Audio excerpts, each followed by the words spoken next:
20 weeks into my second pregnancy, and I had intense premonitions that I would die during the delivery of our son. It wasn't the normal pregnancy fears. I'd given birth a couple of years before to a healthy baby girl. This was different.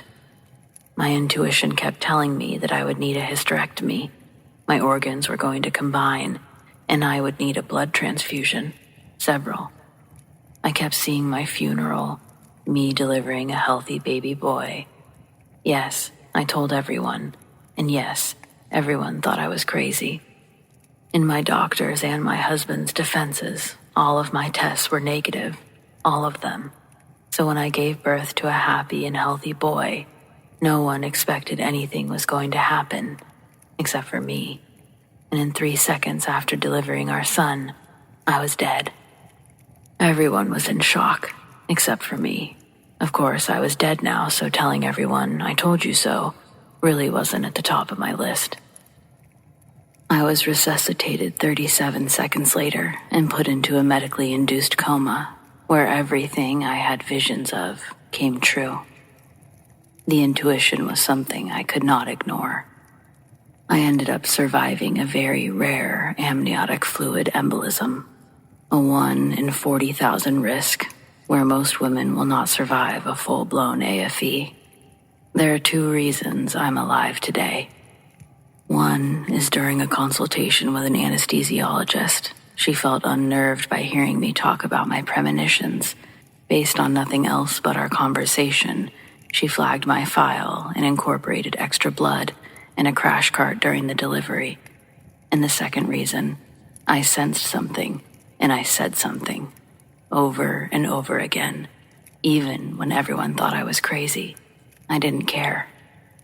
Call me crazy any day, but call it to me as I'm above ground, because in the unlikely event you have a strong premonition or intuition that tells you you're going to die, you'd rather have them call you crazy than shake their head in sorrow because they didn't believe you. Speak up. It could save your life. It saved mine.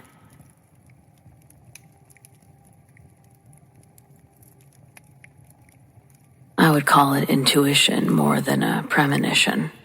I feel as if this story qualifies, though, as eerie. 2 years ago, I was tired from working late the night before, so I ordered some delivery for lunch. I live in San Diego, and it was a gorgeous day. I decided to open the front door while I waited for the delivery driver. There's a deadbolt security door in addition to the front door. The second I opened the door, I heard it. Inside of my head was an absolutely authoritative message. Close the door. So I did. I didn't hesitate. I didn't contemplate. I closed the door. The doorknob was still in my hand. I don't mean to convey that I heard a voice. A more accurate description is that it was a communication. I wasn't thinking that I was necessarily in danger or wondering why I got the message. It was just so clear, strong, and direct that I somewhat blindly obeyed. Also, I was hungry, tired, and quite possibly hungover.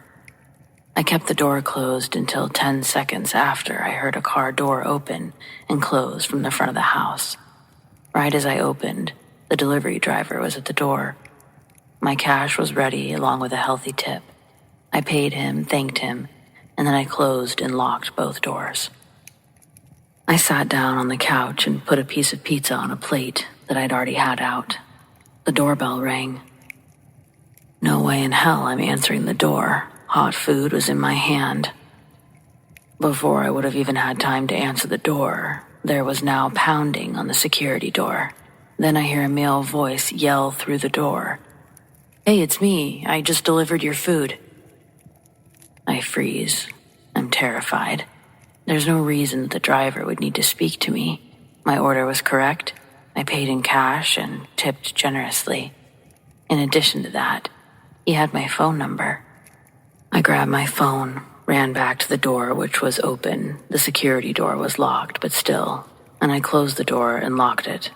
As I'm doing that, there is now pounding on the window on the side of the house, along with a man yelling, "Hey!" I stood in the hallway, where I was certain no one could see me or my shadow through a possible crack in the blinds. I call my boyfriend at work and shakily whisper the story to him. He told me that the house used to be a big party house and that it was probably just some drunk or druggie looking for the old tenants. Sweet of him for trying to make me feel better, but I had zero doubts by this time that I was in serious danger. I got off the phone with him and stood trembling in the hallway, contemplating calling 911. All I could think about was that this guy must have been lying in wait, watching the house. He must have seen the delivery driver, and then try to use that as an excuse to get me to open the door. He knew someone was in there. About 3 to 5 minutes later, I hear a police helicopter right over my house. Attention, we're looking for a male suspect in the area. Physical description. He's considered armed and dangerous. If you see him, please call 911. I went to work that night and relayed the story to my coworkers. A friend told me that he had heard the same thing from people at his day job. A man banging on doors in my neighborhood and trying to get people to let him in. I checked the news after work. A man was running from the police, and he was wanted for felonies in Missouri. He'd been shot and killed by the police 3 blocks from my house a few hours after my incident. Please listen to your intuition. I don't let myself wonder too much about what could have been, what could have happened to me if I hadn't listened. It still gives me chills. I'll never be as comfortable being alone as I once was.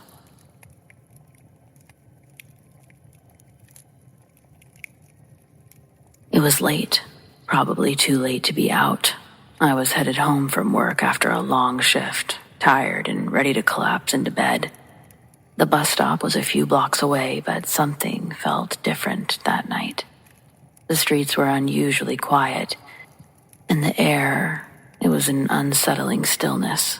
It sort of made the hairs on the back of my neck stand up, but I chalked it up to a cool breeze. I glanced around, half expecting to see someone lurking in the shadows, but the sidewalk was empty. Still, I couldn't shake the feeling that something was wrong. It wasn't just a chill in the air. As I approached the intersection, I spotted the familiar shortcut that I always took to the bus stop. A narrow alley, quicker and more direct. I'd walked through it countless times, but tonight, my feet stopped. I don't know why, but every instinct in me screamed, "Don't go in." I hesitated, standing on the sidewalk, staring into the dark, empty alley. It was silly, I told myself, just nerves. But the feeling grew stronger. I felt this weight pressing on me, a sense of dread creeping in. My heart was racing, and my gut twisted painfully. I turned away. Instead, I took the long way, sticking to the main road where the streetlights flickered dimly overhead. The entire walk home, I couldn't shake this tension in my chest, as if I'd narrowly avoided something terrible. The next morning, I woke to the news. A woman had been attacked in that very alleyway. Around the same time, I would have been walking through it. They found her unconscious, but alive, barely. I was all too aware how easily that could have been me. I still get chills when I think about how close I came and how for some reason I listened to that voice in my head that told me to turn around. I'll never ignore my gut again.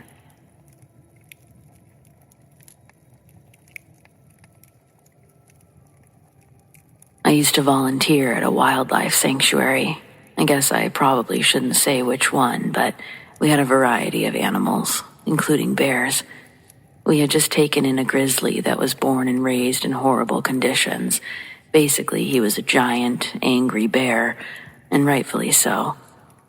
I know some sanctuaries can be not as great as they appear, but the one I worked with was extremely professional. Everyone there truly just wanted the best for the animals. None of them could be released into the wild, so we were all they had. New volunteers weren't even allowed near the animals for the first week. and they weren't allowed to work unsupervised for up to 8 weeks pending performance and previous experience. One day, my supervisor called me to the office and introduced me to a young girl that we'll call Carol. She's going to be my new shadow. We got along fine. She was eager and seemed to have the necessary passion for animals. But she was a bit naive, to the point that it worried me. She believed that she had a sixth sense that allowed her to communicate with animals, that they inherently knew to trust her. I told her even if that were true, she absolutely could not test her theory at the sanctuary. We have plenty of animals that the volunteers can interact with, but we never go into the dangerous cages. There's no working your way up to playing with the lions, for example. At most, we clean their cages after the handlers move them. Carol wanted to pet everything. I caught her sticking her hand into the wolf enclosure while we were on break and had to go full boss mode on her. I hated when they made me do that. Anyway, she apologized and we got back to work. Eventually, we passed by the new grizzly's enclosure, and it was still groggy from being tranquilized. It needed a lot of medical procedures to get healthy again, so it was still pretty rough looking. I knew I made a mistake telling Carol its story as soon as I finished saying it. She wanted to run right in there, but the last thing that poor bear needed was her trying to mess with it while it already felt bad. It had a whole team of professionals trying to help it already. I repeated this to her several times. We managed to get through the rest of our shift with no further incidents, and I left feeling a glimmer of hope that she would do better the next day. I was wrong. When I arrived the following morning, I was pulled into the office and informed that Carol had snuck back into the sanctuary late the previous night. She wanted to keep the bear company in its scary new environment.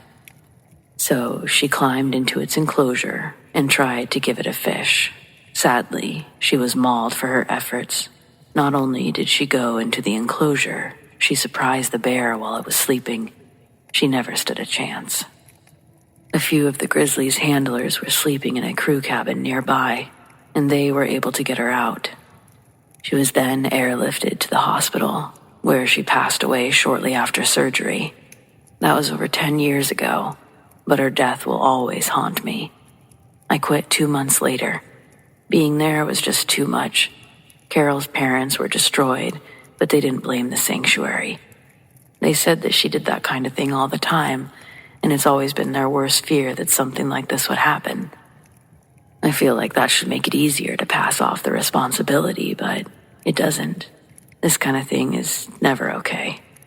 I shouldn't have believed her when she promised to follow the rules. I should have told my supervisor how much she worried me. Maybe I couldn't have stopped her, but maybe I could have.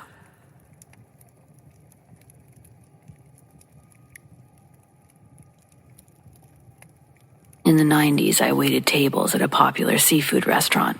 One day, my boss hired a new busboy named, swear to God, Petroni. Everyone called him Roni. Roni was from Chicago and was really a decent guy. He moved to our town because of a girl, and he'd got dumped 6 weeks later. Kind of a cliche story. But he was only 23. He didn't know better yet.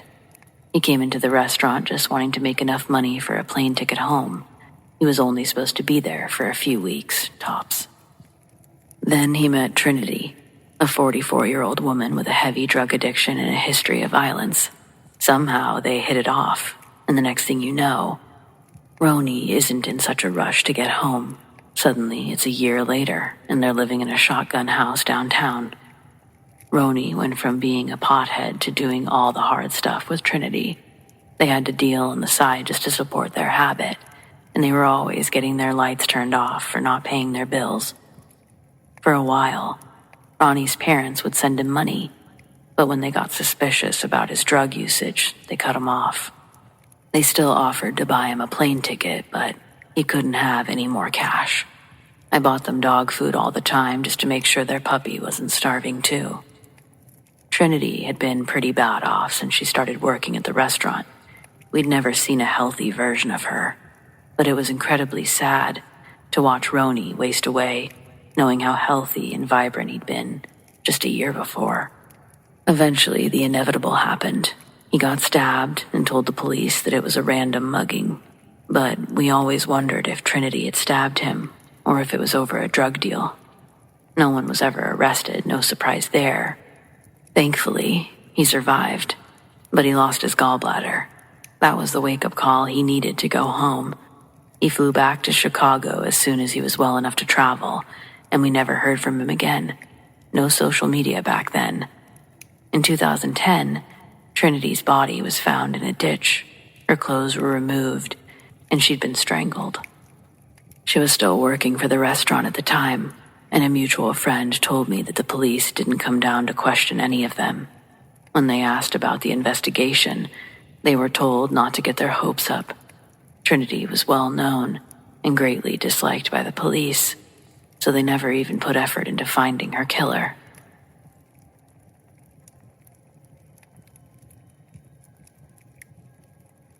Premonition, intuition, I don't know, but something was watching out for me this night. I was living in West Hollywood and was on my way home late at night. It was about 2:30 a.m., and the streets were almost completely vacant. I came to a stop at a stoplight and was in the left-hand turn lane. The radio wasn't on, and I was completely sober as I'd been babysitting my niece. I looked over to my left, and in the far lane was a guy in a car looking at me. You know how it's late at night, long red light, so you just look around while waiting. Suddenly, I heard a voice that said, "If you go when the light turns green, you'll die." Talk about freaking out. It terrified me. I started shaking, and I'm telling you, you couldn't have pried my foot off the brake. Well, the light turned green, and I just sat there. The guy in the other car was still looking at me, so I don't know if he also heard a voice or was just looking at me, so he didn't notice the light or what. At least 5 seconds later, a car blew through the intersection, running the red, and about 3 police cars were following at high speeds. If I'd gone into the intersection, I'd have been killed, and if the guy in the other lane had gone, he probably would have died also. I often get thoughts, ideas, or premonitions, and I've learned that it's important to listen to them.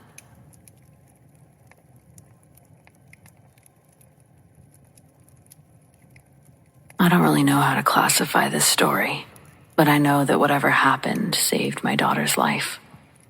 We just moved into a new neighborhood with lots of kids much older than my daughter. Our house was on a busy street at the time, and the older kids would run back and forth playing across the street. Not in the street, just switching sides often as they roamed. My daughter was 3 and I had a newborn as well. One day, the neighbor kids asked to come in, and my daughter begged, so I relented, and they ran about touring our house. No harm, but I wasn't used to this kind of thing. Then one of them said that they saw our cat run out the front door, described our cat as well. So with a newborn and a 3-year-old in tow, I began searching outside and calling her name.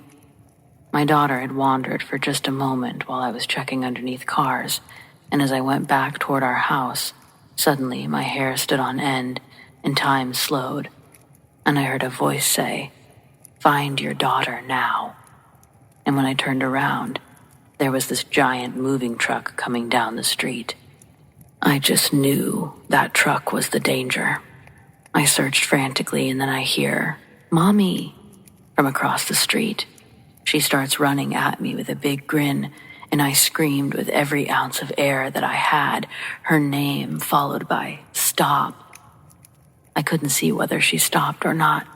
It felt like a year before the truck was done passing, but finally, I saw that she had stopped, about an inch away from the truck.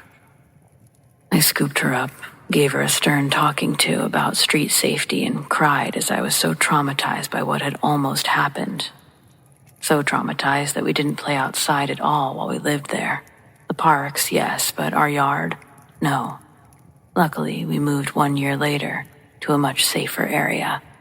Oh, and the cat, by the way, was snoring on the couch.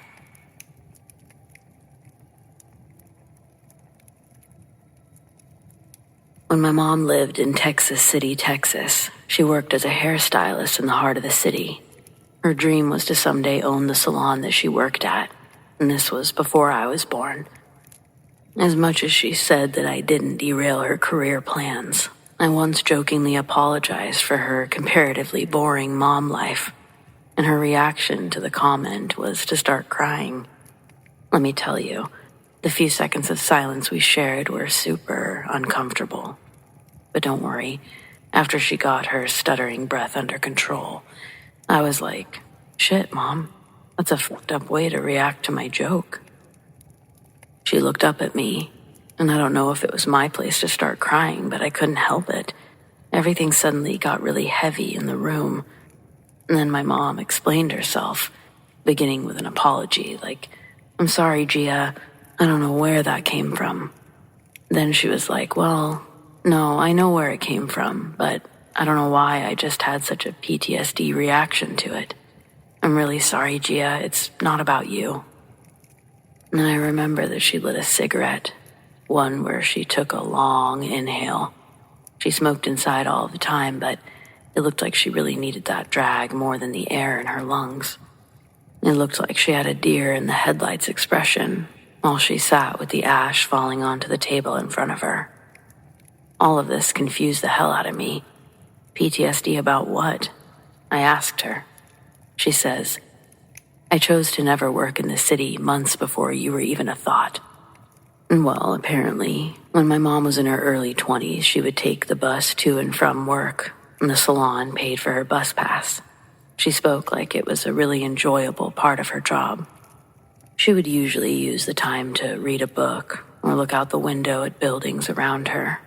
My mom never intentionally interacted with anyone. Most of the people on that route were fellow entrepreneurs simply going to work.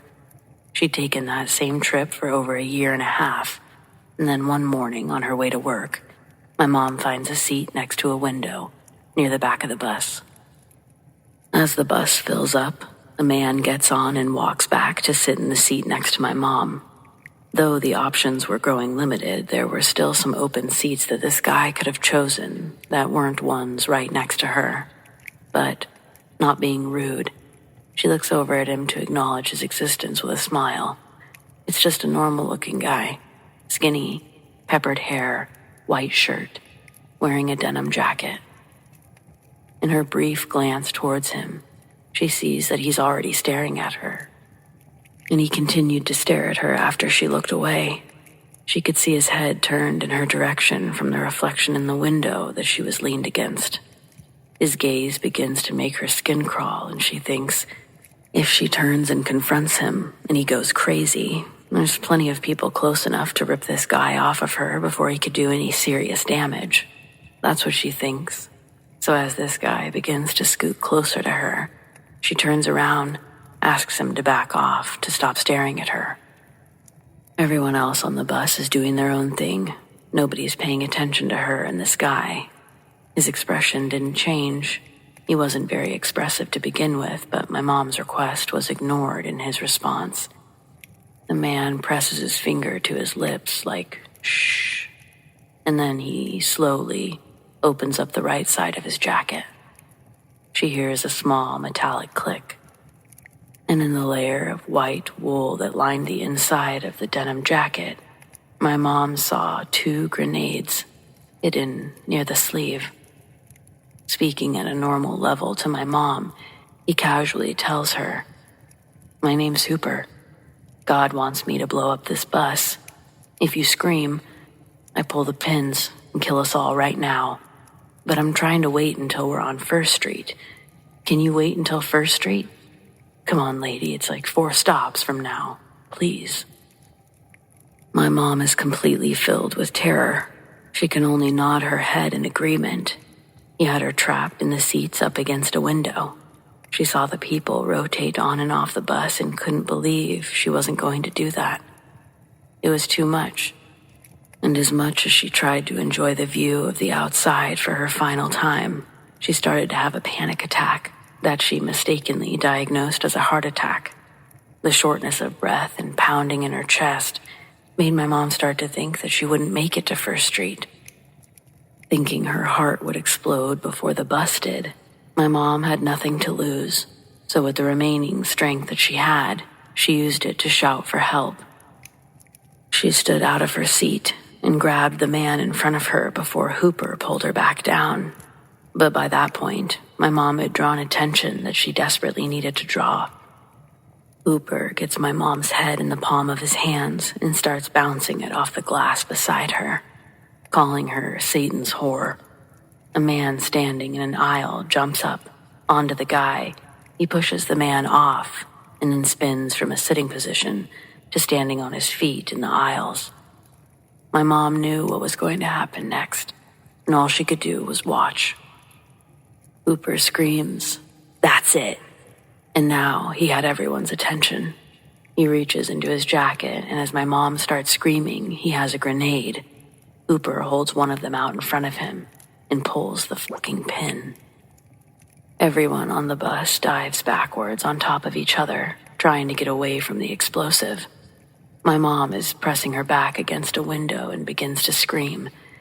Then, after a few seconds go by, Hooper is still standing there with the grenade tightly gripped. His other hand hung frozen in mid-air with the pin in it. The grenade didn't go off. Was it a dud? Who knows? People start to realize what's going on, and my mom sees Hooper begin to scramble for the second grenade, and she screams, "He's got another one." The volume on the bus becomes a crescendo of noise as a boom erupts inside. Those who had their eyes open got to see what happened. My mom says she wishes she'd been one of those who had their eyes closed for a moment just before they opened their eyes again. That boom, it left a ringing in their ears loud enough to believe they had died. Maybe this trauma would have been easier to overcome, but instead, her eyes were wide open. My mom and a handful of others on the bus saw a man in the row adjacent to Hooper. He'd pulled out a large handgun. The bullet went through Hooper's skull, chipped the glass in the window next to my mom's. Hooper's body crumbled to the ground, and another rise and fall of emotion is heard amongst the people on board. Because the bomb or bombs didn't go off, it wasn't newsworthy after the first day. But the people on that bus, including my mom, they see reruns of that day in 4K Ultra HD. So if you ever think, did my mom act like that towards me because she doesn't love me? She might just have some PTSD over some crazy shit that you don't know about that happened to her in the 70s.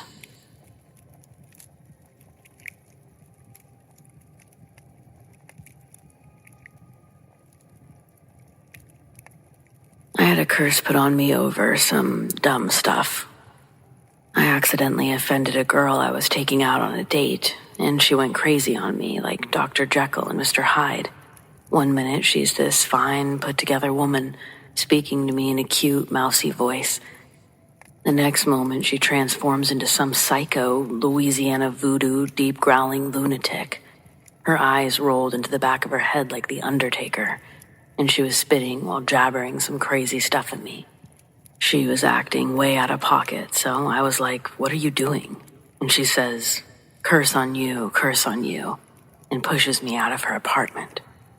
I understand why she got upset, but I think she was overreacting by putting a curse on me.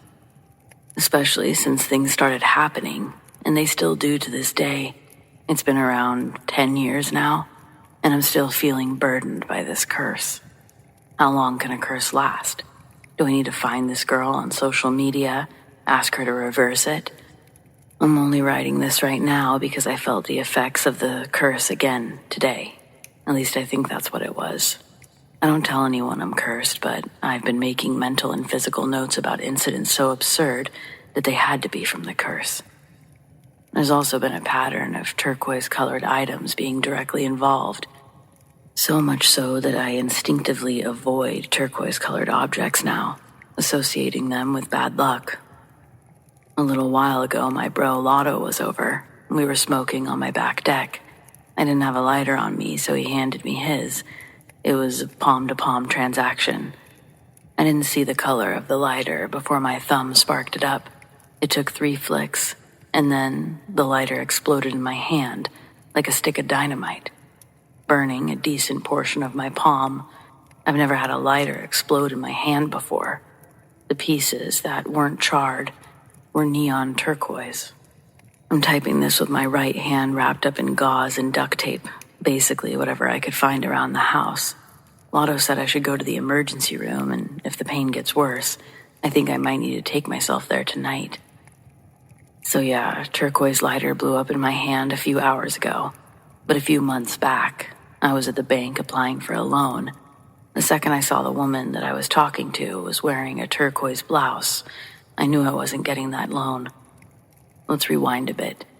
The next day after I was cursed, I tried to brush it off, but it was pretty fresh in my mind. I went about my day cautiously, playing it safe, looking both ways before crossing the street, making sure no buses were coming to catch me slipping. But with all my focus on my surroundings, I failed to notice the shady behavior of a young man in the courtyard of my apartment complex. I was walking back from the corner store thinking I was home free, when out of nowhere, this dude in a Charlotte Hornets jersey, who I'd never seen before, pulls out a gun and says, "Run them pockets." My arms were weighed down by grocery bags, so I had to stand there and let him rob me, pulling out my phone and wallet with his cheap gun waving in my face. He ran off, and that same day, I was riding my bike around, looking for him. I had a blade and just needed to get the jump on him before he could get his gun ready. As I passed between buildings scanning alleyways, I felt my adrenaline pumping. Then, I made eye contact with someone coming towards me down the alley. I had full control of the situation, or so I thought. It wasn't the assailant. It was a scared Asian man behind the wheel of a taxi. His car had yellow sides, but the hood that I was about to get wiped by was turquoise. A replacement hood, I guess. I rolled across the hood and couldn't help but notice the reoccurring turquoise theme. The guy was more pissed off than concerned about my well-being. And he was right. I wasn't in the bike lane. I had to drag my wrecked bike home with 2 bent wheels. It was unsalvageable. My mom made me throw it out anyway. I never saw that dude in the Hornets jersey again. A few weeks later, I started seeing this girl, Tammy. One day, I climbed through her window like some Romeo stuff. Her parents were asleep down the hall, so we had to be quiet. We're making out, moving towards her bed, when I noticed this weird bird cage in the corner. It housed 3 turquoise parakeets. As we got closer to the bed, those birds started banging their beaks on the cage like prisoners tapping on bars. The more noise they made, the more Tammy freaked out, saying, "They've never done this before. What's wrong with them?" I could tell the mood was killed, so I started slowly backing toward the window. The birds were losing it. Tammy, for some reason, unlocked the cage. And when she did, those 3 parakeets flew at me like bats out of hell. They landed on me, pecking and flapping like I stole their eggs. Tammy started screaming, and I was swatting at these crazy birds trying to get the window open again. I knocked one against the wall, not really on purpose, and Tammy saw it. She completely lost it then. The lights came on, and her dad was standing in the doorway. Before I knew it, he had me in a big bear hug, dragging me out of her room, down the stairs, and out the front door. He dropped me at the end of the property and said, "You cross this line again, you're dead." I had to walk home that night with 1 shoe. Fast forward a few years later, the grocery store that I'd shopped at started using turquoise plastic bags for a promotion. I was horrified, but I bit my lip and told myself it's just a color. On my way to the car, a runaway shopping cart full of groceries smashed into my car's taillight. And of course, that cart belonged to an old man who couldn't afford to fix the damage, so I had to shove the broken taillight back into place and drive home. I never went back to that store again, though. There's more, but I'll skip to the most recent events before today. I was babysitting my nephew, Davion, who's hyperactive. I was cooking breakfast when SpongeBob came on. He screamed the theme song, then sat quietly watching the show. But then, his whole body stiffened up, and it looked like he was having a seizure. I dropped everything and ran over. As I touched him, I got a massive electric shock that locked me up. Thankfully, I'd grabbed his shirt, and when I fell, I pulled him off the outlet. Paramedics arrived, and Davian made it through okay. But when I investigated what had happened, I found my pocket knife stuck in the outlet, along with a puddle of spilled water. Turns out Davian had knocked his cup over while sticking the metal nail file into the socket. And yes, there was a turquoise character flashing on the screen when it all happened. Now, here I am, hours after a turquoise lighter blew up in my hand. The burn on my palm is killing me, and I think I'm gonna go get it checked out, but seriously, this can't be a coincidence, right? How do I get rid of a curse?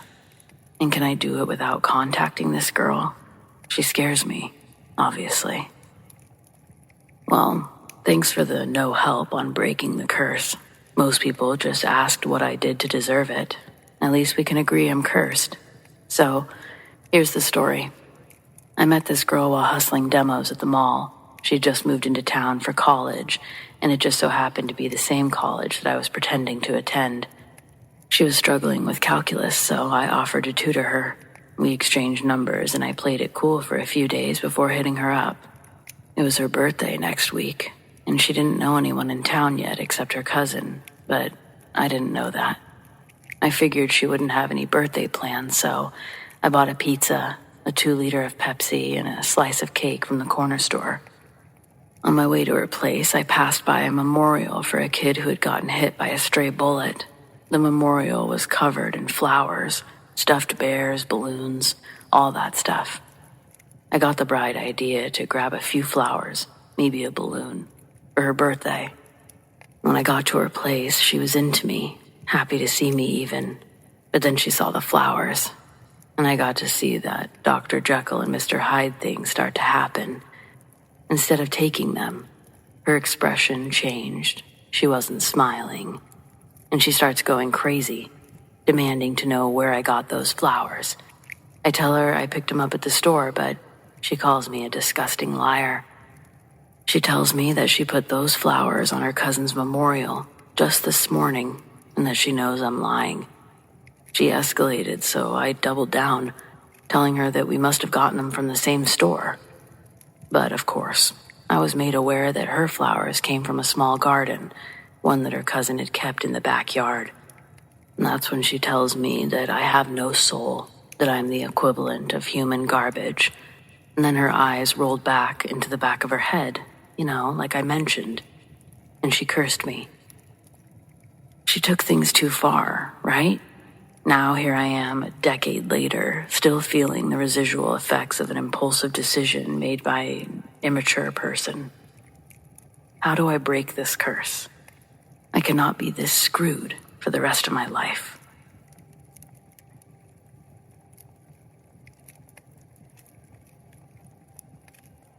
The most heart-wrenching thing about this job, it's a look, a general appearance. It's this stillness that is unlike anything else. When you're looking at this person, it's as though this person, who's on the brink of death, has come unplugged, and they're just waiting for the final shutdown. I saw it on an old lady last week who was barely breathing. She wasn't my patient, but everyone did what they could to help. I saw it on a young mother. She'd been run over by a truck while pushing her baby across the street before being dragged by her rosary under the vehicle for about 20 feet. I can still see her eyes looking into mine, and that feeling of just knowing that she's in deep trouble. I've seen it on a lot of people, but the reaction it causes never changes. It's a realization that this person's life is hanging by a thread, and that how I treat them, how we treat them, in the next 5 to 10 minutes could make the difference between whether or not their baby grows up without a mom. It's knowing that somehow we both wound up in this situation, and it's up to me to try to make the best of it.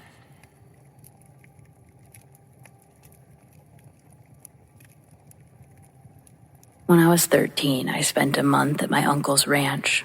He was short on help, and I wanted to learn how to see the mountains. There wasn't as much downtime as I imagined when I first agreed to go, but I managed to find a few hours to myself in the evenings. Mostly I just explored the property. I especially liked hiking the trails. Uncle Leo gave me a Sunday off to explore properly, but warned me not to go past any area marked with stacked stones. I made a joke about the Blair Witch, but he said that they were there to mark bear territory. That put the proper level of fear into me, and I was determined to stay off those paths.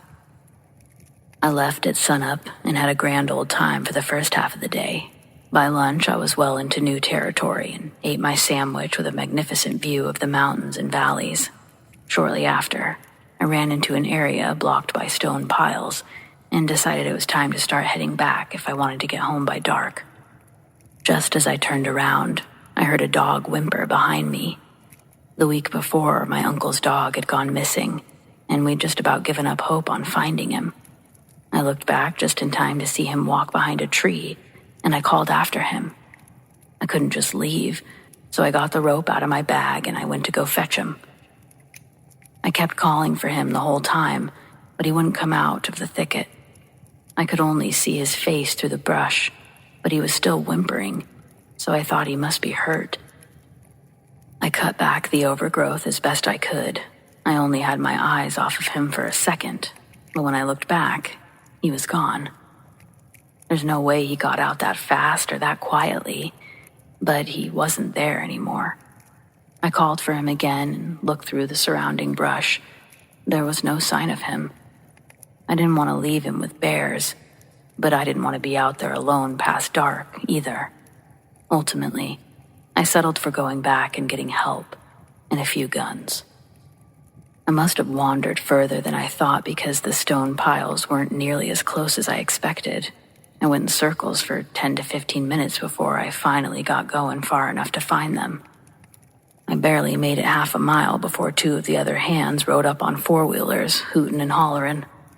Jay hopped off and ran over to me while Marcus shouted we found him into the radio. My heart sank.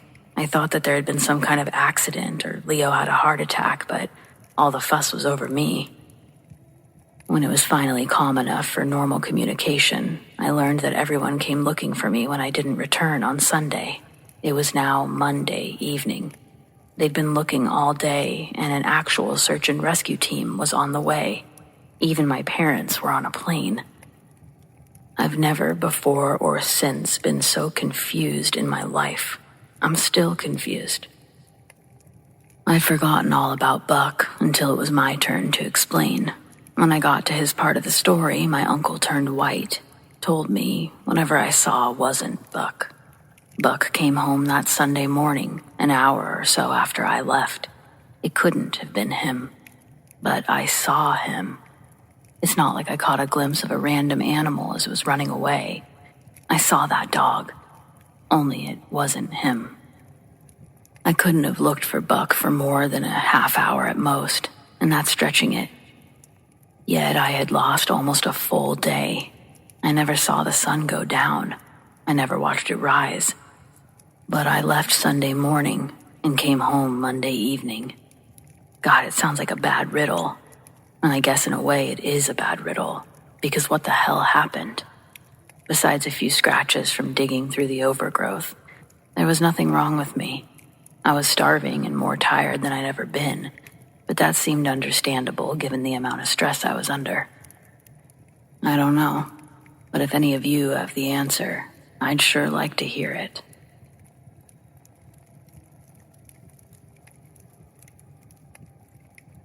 My son introduced me to this platform, and I've truly enjoyed reading all of your stories, so today I finally decided to sit down and share one of my own. In my early 20s, I was a manager at a KB toy store. One night, it was just me and another girl getting ready to close. I think our third closer had to leave early because she got sick or something. For safety reasons, we were always supposed to have at least 3 people working together, but that night it was just us 2, cleaning and organizing. The store was minutes from closing, and I was headed to the front door with my keys to lock up. As my hand reached for the handle, the door suddenly swung open. It happened so fast that I didn't realize what was going on until a father and son nearly knocked me over as they walked into the store. We both got quite a fright, in that fraction of a second between me looking up and the man's coat blocking my vision. It looked bright outside, like there was a car with its high beams on, pointed directly at the doors. The toy store had a shade film over its front glass, which made it hard to tell what it looked like outside, but I knew the sun wasn't still up. I'd taken the trash out earlier and distinctly remembered grabbing the box cutter, because the garbage bins were in the alleyway. That little strip of pavement should be my next post, because some of the things that happened in the alleyway behind KB Toys were absolutely horrendous and horrifying. I got to know multiple police officers on a first-name basis, just from taking out the trash and seeing them so often. They were always back there with their lights on, investigating something. They'd always ask me if I'd seen anything, but for obvious reasons, we didn't use that alleyway for leisure breaks. We didn't use it for anything besides a trash dash. That's what we called it. But before I get more sidetracked, let's get back to the main subject of my story. It was pitch black outside, and rainy during my last trash dash. But in that sliver of a view from the door that was opened, it was daylight. I caught myself before I could ask aloud, "Wait, was that daylight?" Thinking how absurd that question would sound. I made a quick, discreet glance at my wristwatch. My mind snapped back to reality when I saw that there were just 2 minutes until closing. Despite their grand entrance, I still managed to put on my best smile and welcome the customers into the store. Their ages and appearances aren't that important to the story, but by the way that they were dressed, I assumed they were foreign, French maybe. The only reason I thought French was because they're known for their style. And both the man and the child, they were dressed sharply. Their shoes were shiny and looked like they were both looking down and playing some miniature Game Boys when they entered, which partially explains why we collided. I'll also add that the man didn't apologize or even acknowledge that he'd bumped into me. I instinctively said sorry, but he just looked at me like he was annoyed that I'd grazed his coat with my forehead. The holiday season was around the corner, and there were rumors that higher-ups were acting as secret shoppers, firing employees on the spot for not upholding store etiquette. I don't know how true that actually was, but I wasn't taking any chances. This guy smelled like a corporate rat, literal and metaphorical, as I could smell his cologne from our brief encounter. The little boy standing next to him had clearly never had to work a day in his life. It was obvious that they were far from home, wandering into a KB Toys in that neighborhood at that time of night. Whatever they got would have probably been taken at knife point before they made it back to their car. Joking, but not joking. However, they didn't end up buying anything. They didn't even browse the recently organized shelves. After their initial steps into the store, the man's irritated expression changed. His eyes squinted as he began to look around. Pretending to be occupied with a task, I walked over to the Lego play corner to re-sweep the already swept floor. Anything to make it look like I wasn't staring at him, wishing that the universe would send this rude, confused man out of my store so we could close. But instead, the energy I sent out seemed to influence the man to engage me in conversation. I heard him shout, "Lady, you sell Macs?" Having no clue what he was talking about, I asked, "What?" He repeated himself, and I said, "I don't think I know what you're talking about," genuinely confused. I directed him to the toy trucks, the Mac ones, but that suggestion only made him angrier. He asked if I was stupid, started yelling at me about apples. The berating continued, when I couldn't answer his questions, of course, as if I were the one causing his problems by intentionally playing dumb. To top it off, he called me a racial slur before he and his son stormed out of the store. As soon as the doors closed behind them, adrenaline kicked in, and I sprinted to lock them shut. The encounter wasn't traumatizing, but I would think back to it from time to time, replaying the interaction in my mind, handling it more authentically in my thoughts. Despite that, it's never been fully forgotten. Even after I moved away for more than 2 decades, wouldn't you know it, after 30-odd years and the passing of my dear parents, I inherited the house that I grew up in. Over the years, the town had grown, notable businesses had set up shop, and the city began to expand exponentially. It was like entering a whole new area when I returned. Only the street names remained unchanged, although plenty more had been added to the signs. All the buildings were replaced with new ones, and all the old businesses inside were replaced with new businesses. The road I was on took me past where the KB Toys used to be.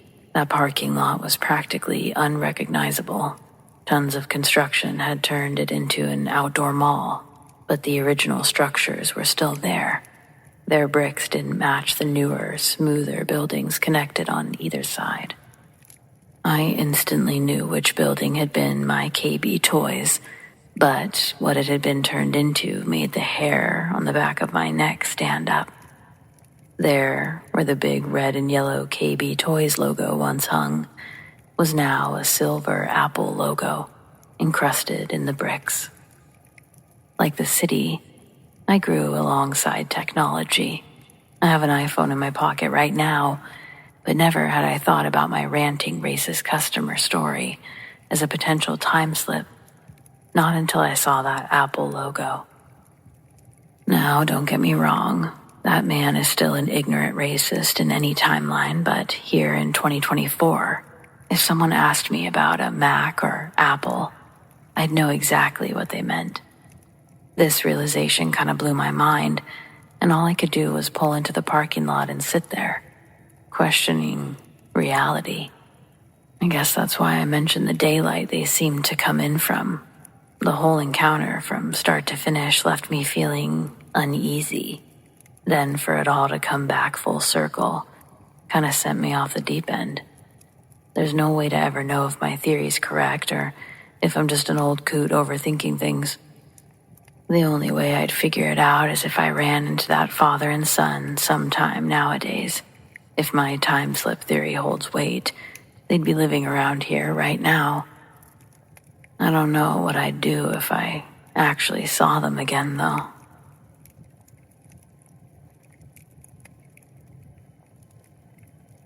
I'm pretty darn sure I had a time slip with my grandma when I was 13 or 14. She and my grandpa raised me off and on after my mom had passed away. Don't go grabbing the Kleenex box. This ain't about that, and it ain't sad. My grandparents raised me up good, and my grandma Joanne was my best friend growing up. On a random weeknight, the house phone rings. It's late. I'm in my pajamas watching TV on the couch in the living room while my grandma and grandpa are playing pinochle in the kitchen. Grandpa answers the phone. The muffled voice on the other end erupts so loud, Grandpa pulls the phone away from his ear, tells Grandma he thinks it's her friend and our next-door neighbor, Allie. She was another fellow senior citizen, but Allie didn't age with grace. She liked to party and hook up with the other lonely senior citizens in the community. Allie was a real homewrecker up until her funeral. She calls the house obliterated drunk, asking Grandma to come pick her up, not because she was responsible, but because she lost her car keys in a thorn bush outside one of her lover's houses. So, Joanne, with a heart of gold, tells Allie she'll come get her. Allie gives Joanne the address, and I help look it up on MapQuest.com, and I write down the directions. The destination was less than 10 miles away, and I offered to ride shotgun and give the directions as she drove. Joanne agreed, and Grandpa retrieved a gun from their bedroom and handed it to her. Grandpa didn't like Allie or the company she kept. He'd recently hurt his back, or he would have taken my place in the car. I got on my sandals, and we headed out to rescue Allie. The old Volkswagen we drove clunked, and its muffler would sometimes scrape on the ground, but I'd be damned if it didn't always get us from A to B. In Arizona, the sun sets real slow. There were fewer cars on the road around us, but it was still blazing hot outside. The wagon's AC was spotty at best, and it would only work in brief spurts. Our only way to cool down was to roll down the windows and cruise the empty streets to catch a breeze. That night, my grip wasn't as strong as it should have been, and a breeze caught the paper with directions written on it, snatching it right from my hands, out the window. Grandma Joanne saw the papers fly out and stomp down on the brakes with lightning reflexes. When the tires screeched to a stop, it went, "Read, read." The second "read" sounded like it was a question, like, "Read?" The best way to describe it was like giant rubber shoes on a basketball court. It didn't sound like the first gravelly friction skid, and for some reason, we sat there and laughed for quite a while about the silly noise we'd just heard. Then she put the wagon into park, turned on the hazard lights, and we both got out to look for the piece of paper I'd lost. I didn't notice anything until my feet hit the ground outside the car. One of my sandals got caught on a dry crack that had formed in the earth beneath me. When I felt the slight resistance stepping out, I looked down. I saw I wasn't standing on a street. The ground looked like desert. Grandma Joanne already fully out of the car, and the words I hear out of her mouth first are, "Holy shit." Then she starts telling me to get out of the car and come look around. Busy with my sandal situation, my shock was only a couple of seconds shy of hers. When I looked up, the barren desert that I'd gotten my sandal stuck in, it wasn't just a patch that had stopped under my feet. The dry desert floor was now all around us. Heat waves radiated with distant water mirages. In front of me, Joanne walked out further, with her arms stretched out wide, then turned around and said, "Well, how the fuck did this happen?" There was nothing in the distance in any direction. Joanne didn't look like she was scared, but I thought we'd die. We stood in a silent, hot, flat land with broken, dusty ground all around. Not a cloud in the sky. No sun either. The sky was still blue, but we couldn't pinpoint where the light was coming from. Joanne thought that we'd die too. She wouldn't tell me that until later in life, though. We both got back into the Volkswagen, but she couldn't get the engine to start. We'd never even turned the car off. So, with the temperature now hotter inside the car, we both got out and basically repeated what we did the first time, looked around and asked each other, "What the fuck is going on?" Without a better idea, Joanne pulled out her gun and asked if I wanted to learn how to shoot. If we'd had a deck of cards, I'm sure we would have done that, but we didn't. She told me all the must-know facts that someone should learn before being handed a gun, then instructed me to hold the gun out with both hands, stiff arms for recoil. I breathed in and pulled the trigger. My eyes closed tight when the gun blasted. When I opened them again, the first thing I saw was a palm tree a few yards in front of me, with a bullet in it.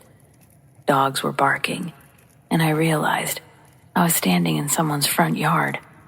Joanne grabbed the gun, and she and I stared at the palm tree, examining it to see if it was real. Then the porch lights of the house whose yard we were standing in turned on, and all hell broke loose.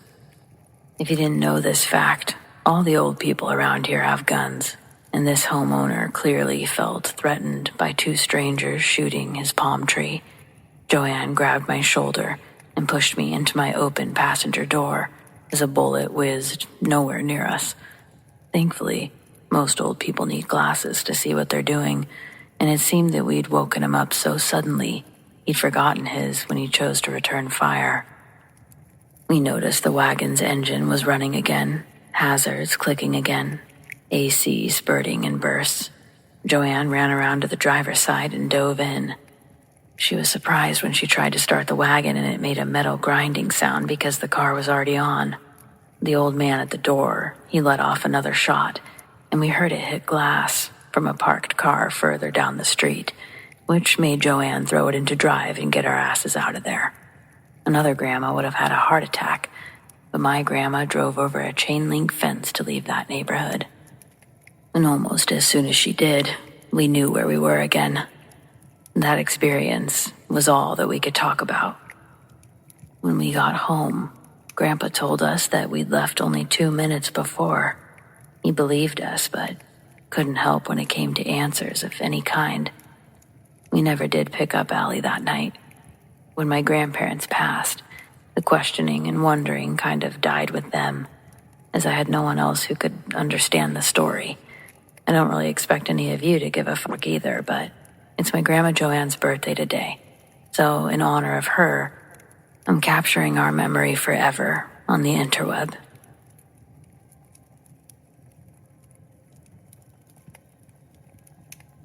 As a member of my agency's dive team, I was called upon to search an abandoned rock quarry during a missing person investigation. The victim had been reported missing by his wife, and a 6-month investigation by the detective assigned to the case had yielded no clues as to his whereabouts. After only 10 to 15 minutes of searching, I located the victim's vehicle at the bottom of a quarry, in about 35 feet of water. I was unable to determine whether or not the victim's body was in the vehicle. This was due to the roof of the vehicle being smashed and the vehicle being upside down. At this point, we marked the vehicle's location on the bottom with a buoy and called for a wrecker to winch the vehicle out of the water. Once the wrecker arrived on scene, we rigged the vehicle with cables, and the wrecker began to pull the vehicle out of the water. As soon as the air bubbles that had been trapped in the car reached the surface, we knew the victim was in the vehicle. The smell was absolutely horrid. I'd never in my life smelled something that horrible. I can only describe it as a combination of rotting human flesh, fish, and swamp. The detective on scene began to retch and dry heave. The wrecker driver lost his lunch, and a state trooper nearly passed out. It was that awful. Once we had the vehicle out of the water, we were met with a ghastly sight. The victim was still in the driver's seat with his seatbelt on. His body was bloated and had a green and black mottled appearance. The body was in terrible shape from its 6 months in the water. We were unable to pull the body out of the car because every time we tried, the skin slipped off the bone and tore off in chunks. After some serious thought, we decided to have the local rescue squad cut the roof and the doors off the vehicle to allow us better access to the body. We were finally able to get the victim into a body bag, mostly intact. I was able to decontaminate and shower on scene using the shower in our mobile command center. When I arrived home after leaving the scene, my wife immediately put her hand over her mouth and nose, exclaiming, "What is that awful smell?" So, once again, I showered and spent plenty of time scrubbing. This was definitely the worst smell I've ever encountered in 14 years as an emergency responder. It was determined that the victim had gone into the quarry to sit in his vehicle and smoke crack. Somehow he mistakenly hit the accelerator, sending the vehicle into the quarry, thus ending his life.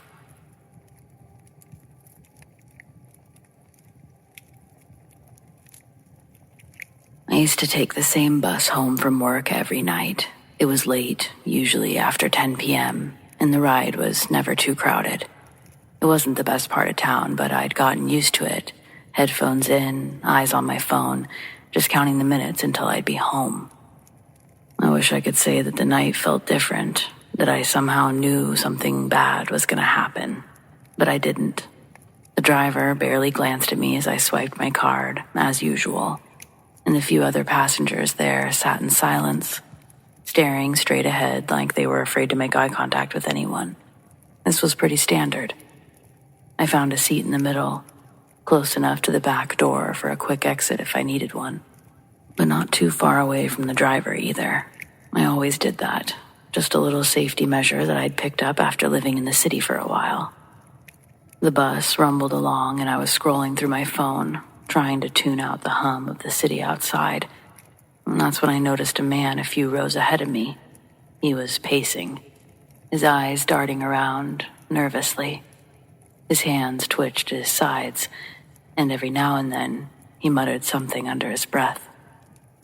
And there was a woman sitting across the aisle from him. Her eyes were fixated on the floor, gripping her purse tightly. She kept glancing at him out of the corner of her eye, like she was trying not to draw attention to herself, but couldn't help watching him. I took out one of my earbuds to get a better sense of what was happening. The man's muttering was getting louder, more agitated. I couldn't make out the words, but there was something about his tone that put me on edge. Suddenly, he stopped pacing and turned to the woman.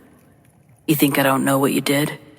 His voice was sharp and filled with accusation. The woman stiffened, her knuckles white as she clutched her purse. "I don't know what you're talking about," she said quietly, her voice trembling. The man took a step closer to her, his body tense. "You've been following me," he hissed. "I've seen you. You've been watching me for days." The whole bus seemed to hold its breath. No one moved, no one said anything. The driver kept his eyes on the road, either oblivious or too scared to intervene. I could feel my heart pounding in my chest. Something wasn't right. The woman looked terrified, but the man wasn't listening. He kept accusing her of things, of spying on him, of working for someone else. His words didn't make sense, but the fear in his voice was real. Then, in one quick, fluid motion, he reached into his jacket and pulled out a knife. The entire bus jolted with collective shock, but no one did anything. My body froze. I wanted to shout, to scream, but the words got stuck in my throat. The woman gasped, backing up against the window, her eyes wide with panic. "Please," she whispered. "I don't know you. I haven't done anything." The man's hand shook as he pointed the blade at her. "Liar," he spat. "You're trying to ruin me. You think I don't know." I knew I had to do something. My mind raced, searching for options, but I was stuck in my seat, paralyzed with fear. The other passengers were just as frozen, all of us too scared to act. Just as I was about to force myself to stand up, someone else made the first move.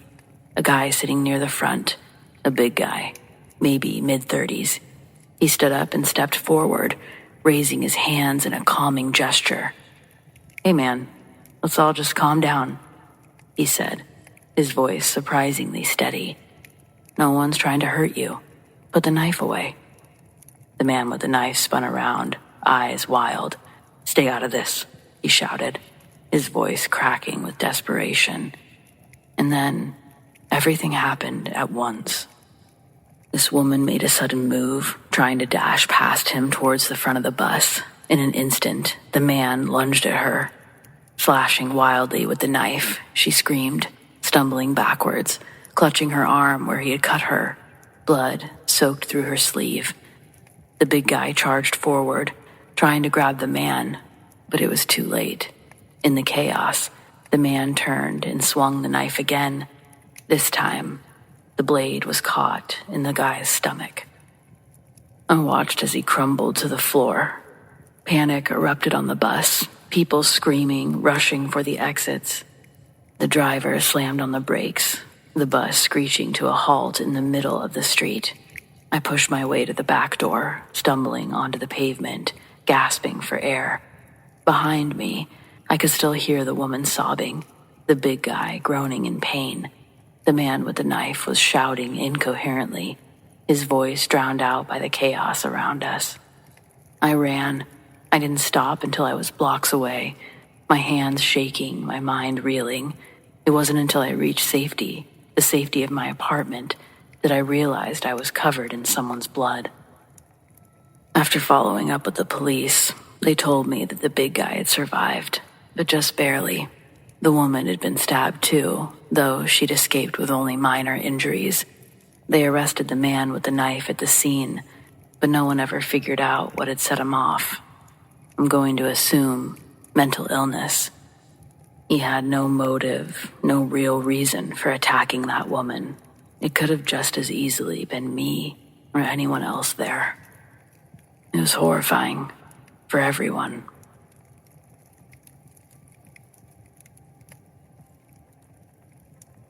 In the year 2000, I drove to Toronto to catch a football game.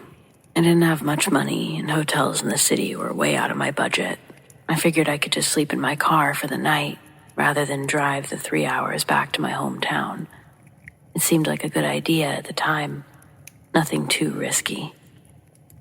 People did it all the time, right? Plus, it was downtown Toronto, busy, well-lit. I remember thinking that, and what could possibly go wrong? After the game, I found a private parking lot tucked between two office buildings. It was quiet, almost deserted, and I liked that. No street noise, no people around, and the fee was cheap enough for me to justify sticking around. The whole place had an eerie vibe, though, the kind that makes you sorta second-guess yourself. I brushed it off, though. This was about as good as it was gonna get. Absolutely better than a 3-hour drive. I parked near the back, far from the entrance, laid my seat down as far as I could go, wrapped up in my jacket, and stretched out.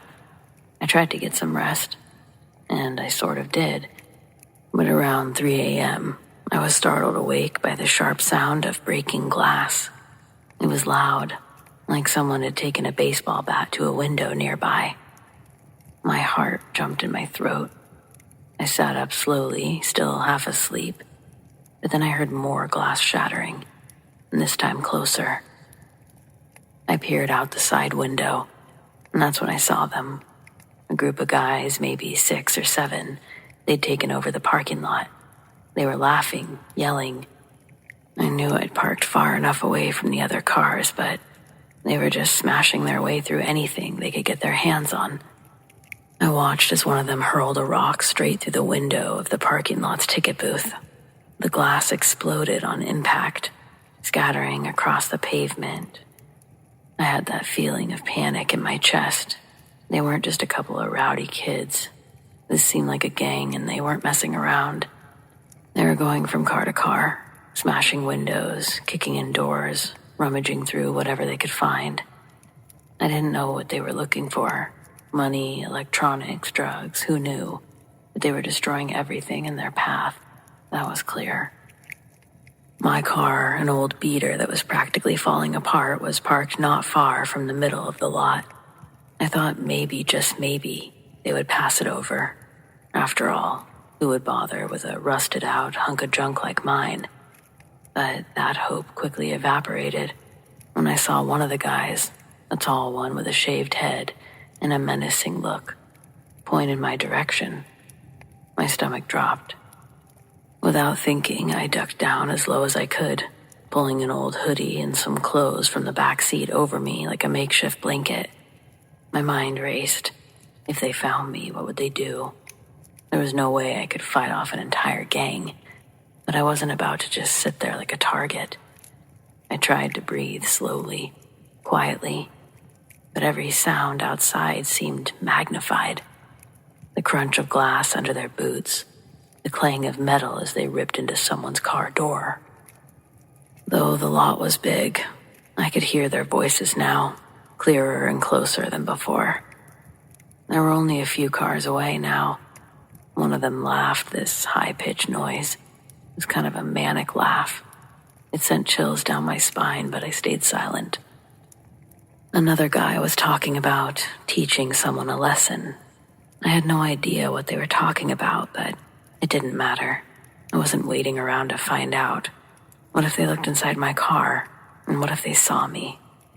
I imagined them finding me, yanking me out by the collar, and beating the life out of me right there. My brain was scrambling.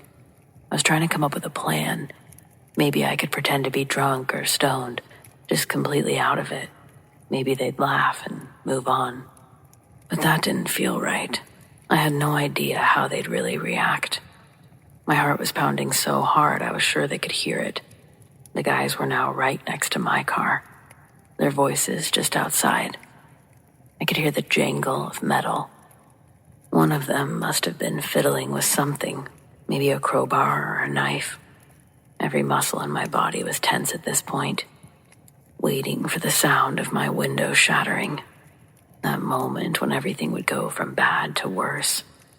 Then, out of nowhere, I heard the faintest hint of a siren in the distance. At first, I wasn't sure if it was real or just my mind trying to trick me. But the gang must have heard it too, because their chatter stopped abruptly. There was a pause, a tense, eerie silence that seemed to stretch on forever. And then they bolted. The sound of their footsteps, heavy and fast, faded into the night as they scattered like the cockroaches I assumed they were. The siren grew louder, closer, and I dared to peek out from under the clothes, and they were gone. The lot was a wreck. Shattered windows, dented cars, debris everywhere. But the gang had vanished. I sat there still frozen, still trying to process what had just happened. The sirens finally reached the lot, and flashing red and blue lights reflected off the buildings. A police car pulled up, but by then, it was too late. The damage was done. I stayed hidden for a while longer, until the cops had done a quick sweep of the lot and moved on. When it felt safe enough, I slowly uncurled myself from my hiding spot. My muscles were stiff, aching, but even still, I didn't dare get out of the car, not until I saw daylight. When I finally drove away from that parking lot, I couldn't stop thinking about how close of a call it had been. If those sirens hadn't come when they did, I don't know what might have happened. Maybe nothing. Maybe everything.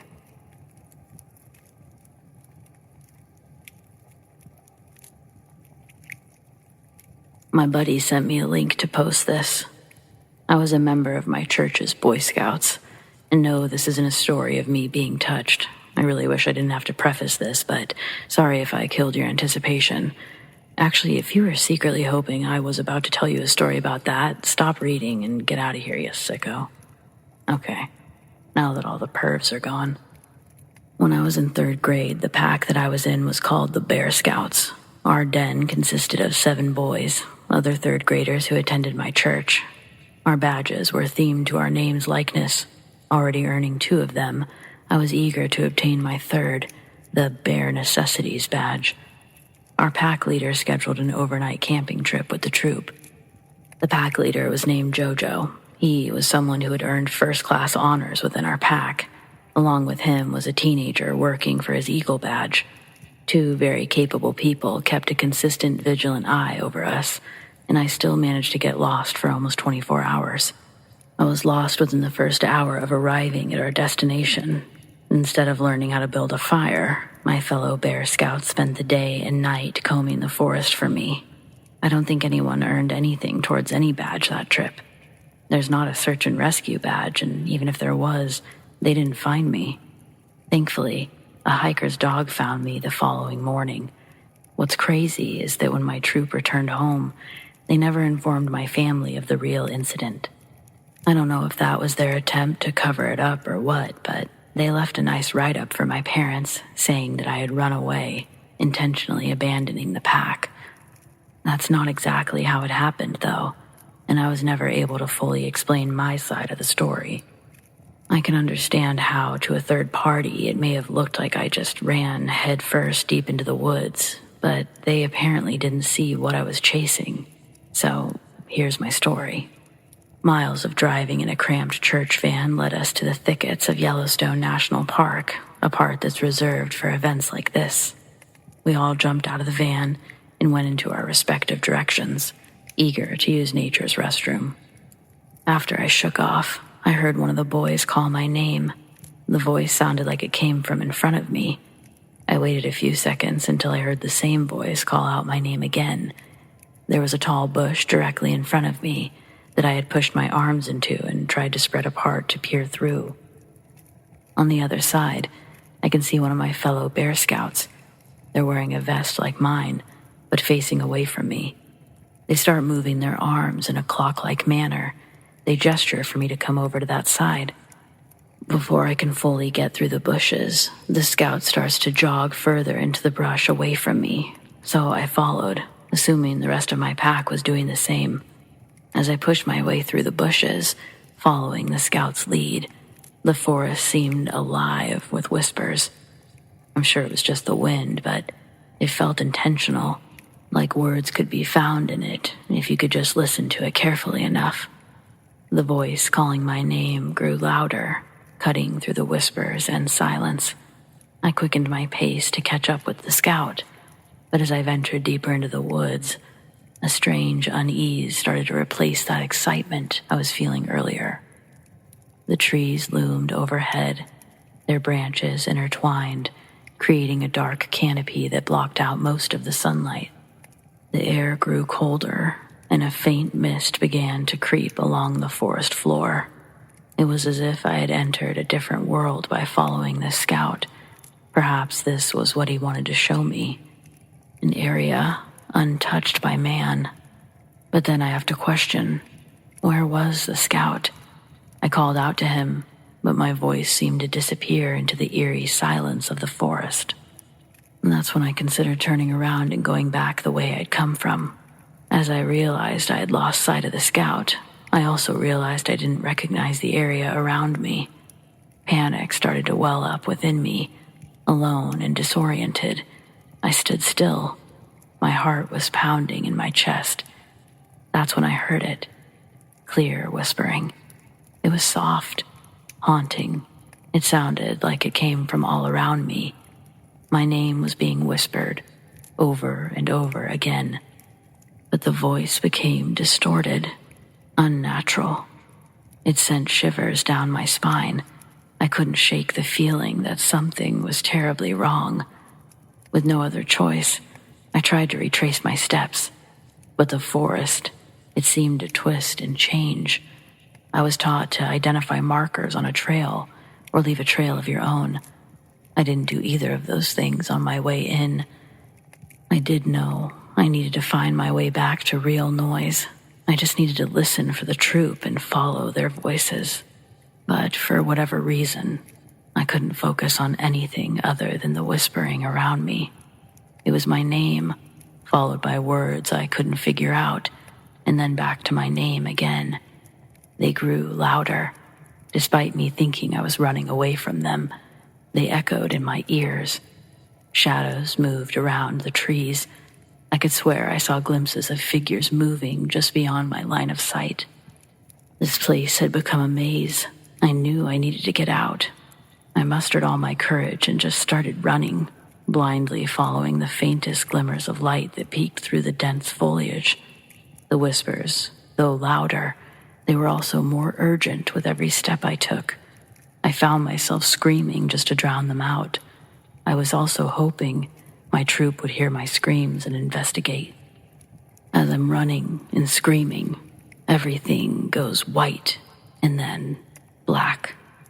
When I came to, I was sitting against a tree, and it was dark.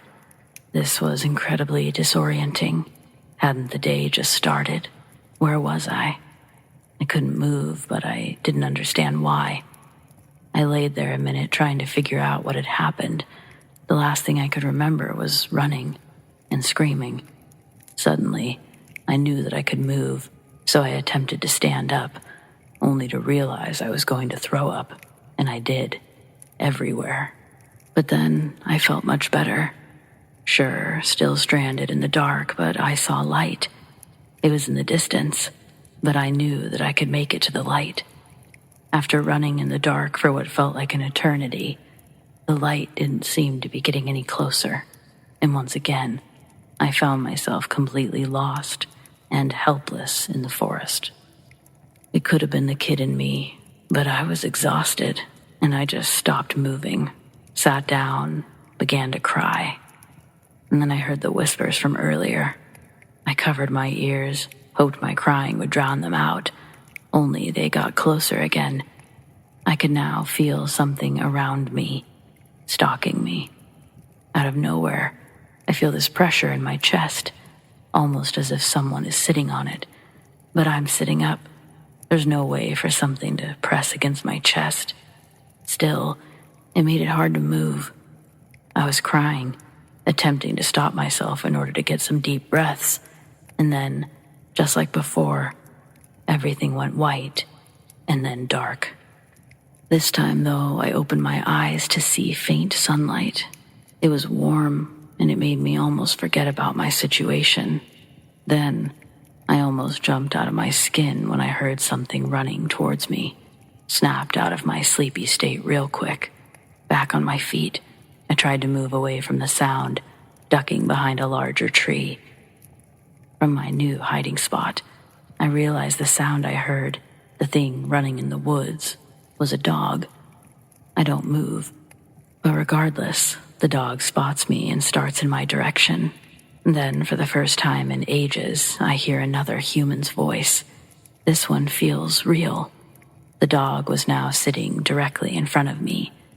The man's voice grew clearer. It sounded like he was saying Rudy over and over.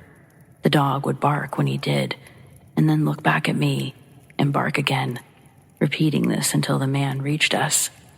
He looks at me, clearly shocked to see me. He asks me if I'm the one separated from my group. I don't even bother explaining everything to the man, just answer his question and ask if he can help me find them. He agrees, saying that he knows exactly where they are and to just follow him. Finally, after what felt like an eternity, I burst out of the forest into the clearing where my group was. I looked around and realized the familiar faces of my fellow Bear Scouts. Jojo and the other troop leader are set further back, and they're talking to the police. Their expressions are all filled with concern. When they catch a glimpse of me, they almost do a double take. Everyone runs over to me and the hiker. Sighs of relief and a million questions start filling the space. Feeling overwhelmed, I just stood there. I didn't know how to answer anyone's questions. Where were you, or what happened?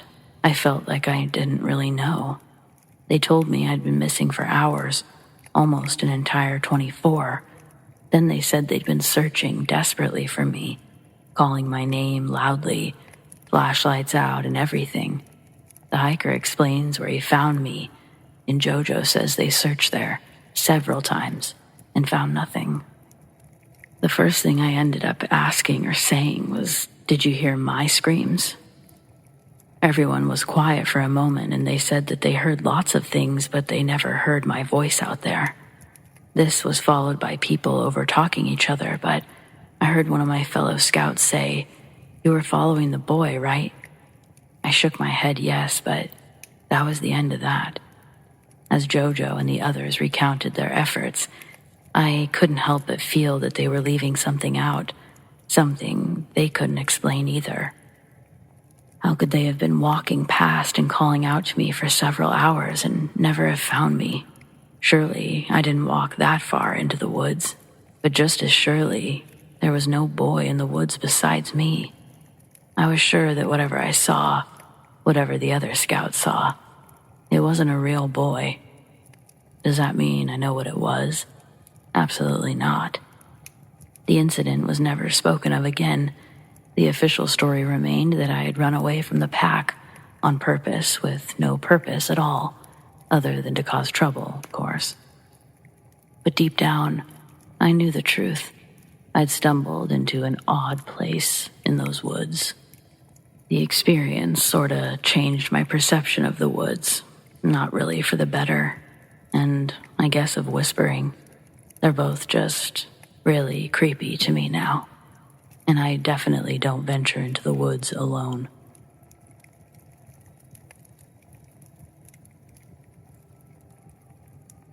Many years ago, my mom was working as a mental health nurse at an institution. She had a patient that was usually very lovely, and so one-to-one care was fine. One day, my mom took the patient for a bath. The phone rang on the ward. It was my gran. The nurse answered the phone and spoke to my gran, who told her that she had to talk to my mom. Now, When the ward nurse asked why, she said, "I don't know why I need to talk to her, but I really need to talk to her. Please go and get her." After a while of back and forth, the nurse gave in and went to get my mom to talk to my gran. When she entered the washroom, she saw the patient holding my mom's head under the water. It took 3 members of staff to get this woman off my mom. If my gran hadn't gotten the weird feeling that she had to speak to my mom immediately, my mom probably would have died. So, trust your gut.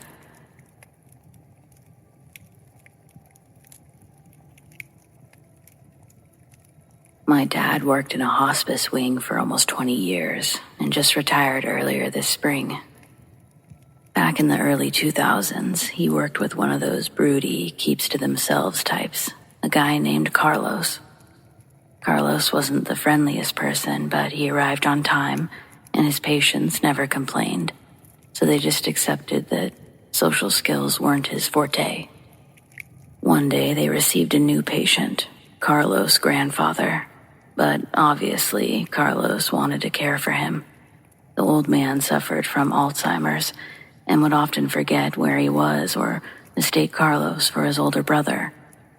My dad said that it was really hard to watch. Everyone felt sorry for them, and it was obviously affecting Carlos. Hell, who could blame him? I can only imagine what it's like to watch a grandparent or loved one slip away like that, except it wasn't hurting Carlos in the way everyone thought it was. About 6 weeks later, his grandfather coded right after Carlos's shift ended. They were calling him before he made it to the parking lot. The doctors did everything they could, but the old man passed away. The problem was how he died. The doctor deemed the circumstances strange enough to warrant a toxicology report. They discovered enough sedatives to kill a horse. The security footage showed Carlos as the last one to enter his room, and when questioned by police, he confessed he'd been stockpiling medication for the entire 6 weeks, assuming no one would suspect foul play on the death of an Alzheimer's patient. When asked why he would want to kill his own grandfather, Carlos said the man had raised him and his older brother since they were 4 and 10. Unfortunately, he had abused them in horrible ways. He was the reason that Carlos's older brother had committed suicide at the age of 23. When Carlos turned 18, he moved out, never spoke to the old man again until he happened to show up in the hospice wing. His first instinct was to explain the situation and keep his distance, but then the old man called him by his brother's name, and something snapped inside. It suddenly seemed like a better plan to keep the past a secret and expedite his grandfather's departure. I don't really know how to feel about this. On one hand, I can't really blame Carlos. I mean, if there was ever a reason to kill. On the other hand, he ruined his life to kill someone who only had a couple of years left at best. What do you think? I maybe would have just kept my distance.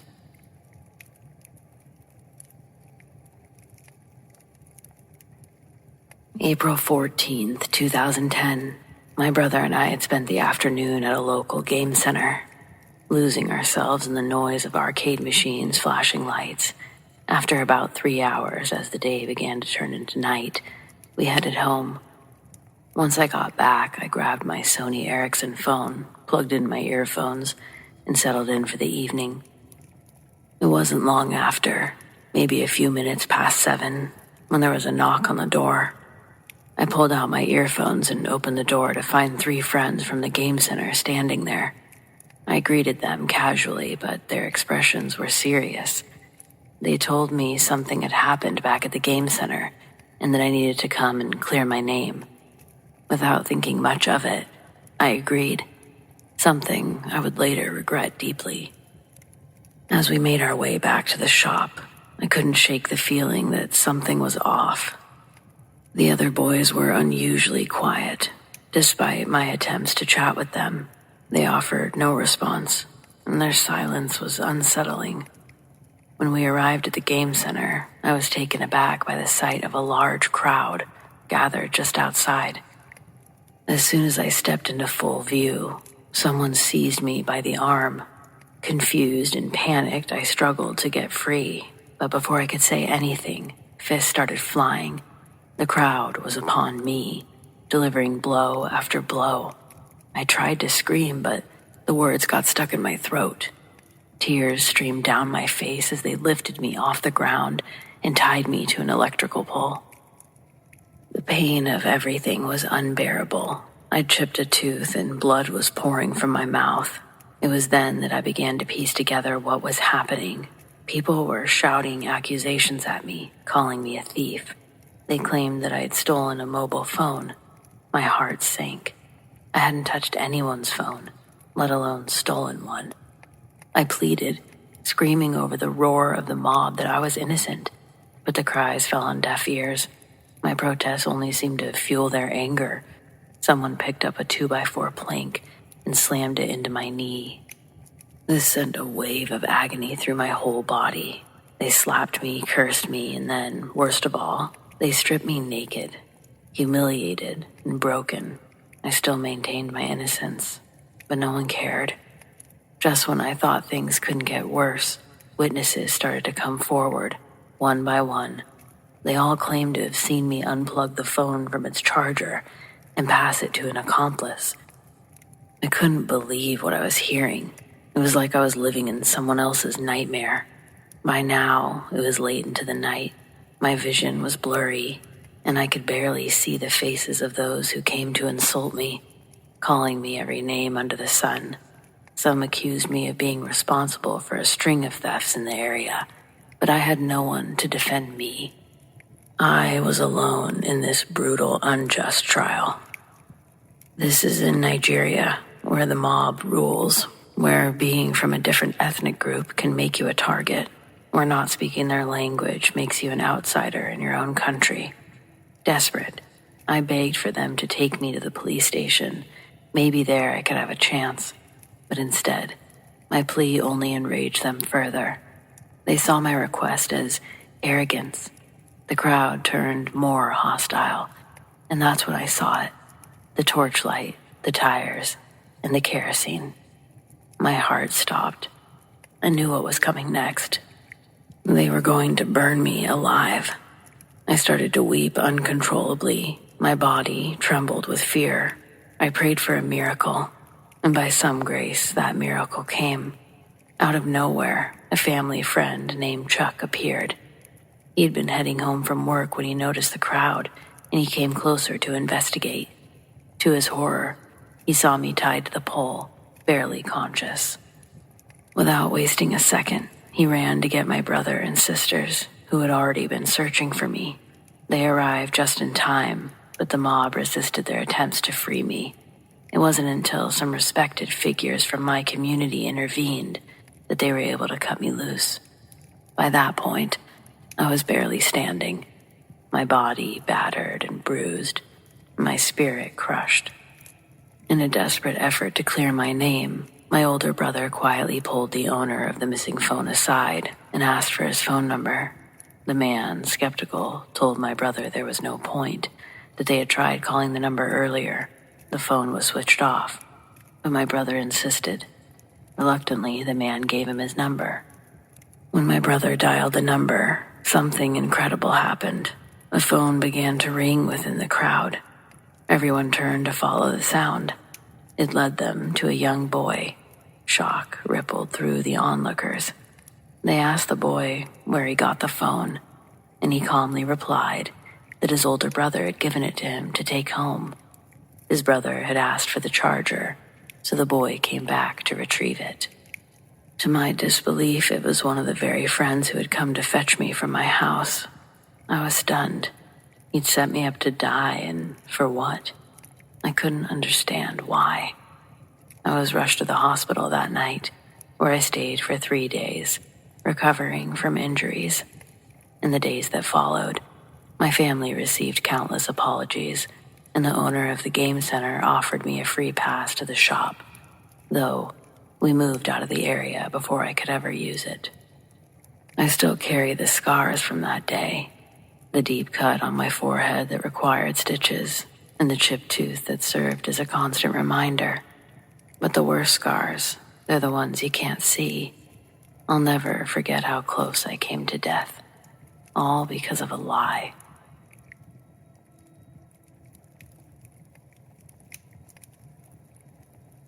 When I was 20, my parents, who had divorced but were now living together, asked me to go on a weekend trip with them. I was amazed that my father would even ask. We weren't close. I barely spoke to him. He'd been physically abusive to my mom and my siblings, and especially me, my whole life.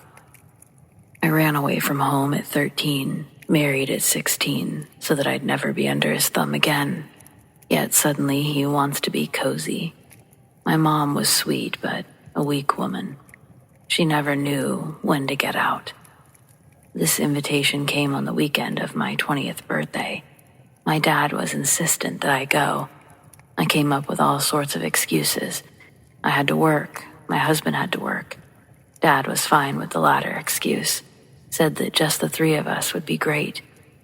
I knew that it was a rotten idea from the beginning. He'd get drunk, they'd fight. I'd be referee. No way. The more he pushed the idea, the worse I felt about it. I just knew something was wrong.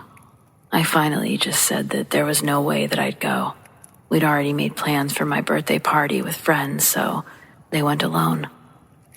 2 days later, on my 20th birthday, the state police came to tell me that my parents were dead. My father had killed my mother, and then taken his own life. From a note that he had left, it was quite clear why he was so adamant that I come along. My instincts that day told me the trip was a bad idea, and yes, I was right. I told my mom after the divorce to never let him back into her life, but she always thought that he would change. Now I'm happily married to the love of my life, with an amazing grown son and grandchildren. I've had a lovely, full life filled with great times. Unfortunately, my siblings are all gone after failed marriages, drugs, and alcohol. They chose to be victims, spend their lives blaming our parents for all that's gone wrong in life. Where I chose to learn and never make the mistakes that they did. Not sure if I'm editing this in the correct manner to add an afterthought, but here goes anyway. I'm surprised by the number of views and upvotes. Personally, I didn't think anyone would even care. I mean, it happened so long ago, and as the only survivor, I'm long over the whole thing, I guess. But at times, I do wonder if others out there experience the double murder or murder-suicide of parents and also survived relatively unscathed, or if because of the abuse I'm simply detached from the situation. Just something that I think about.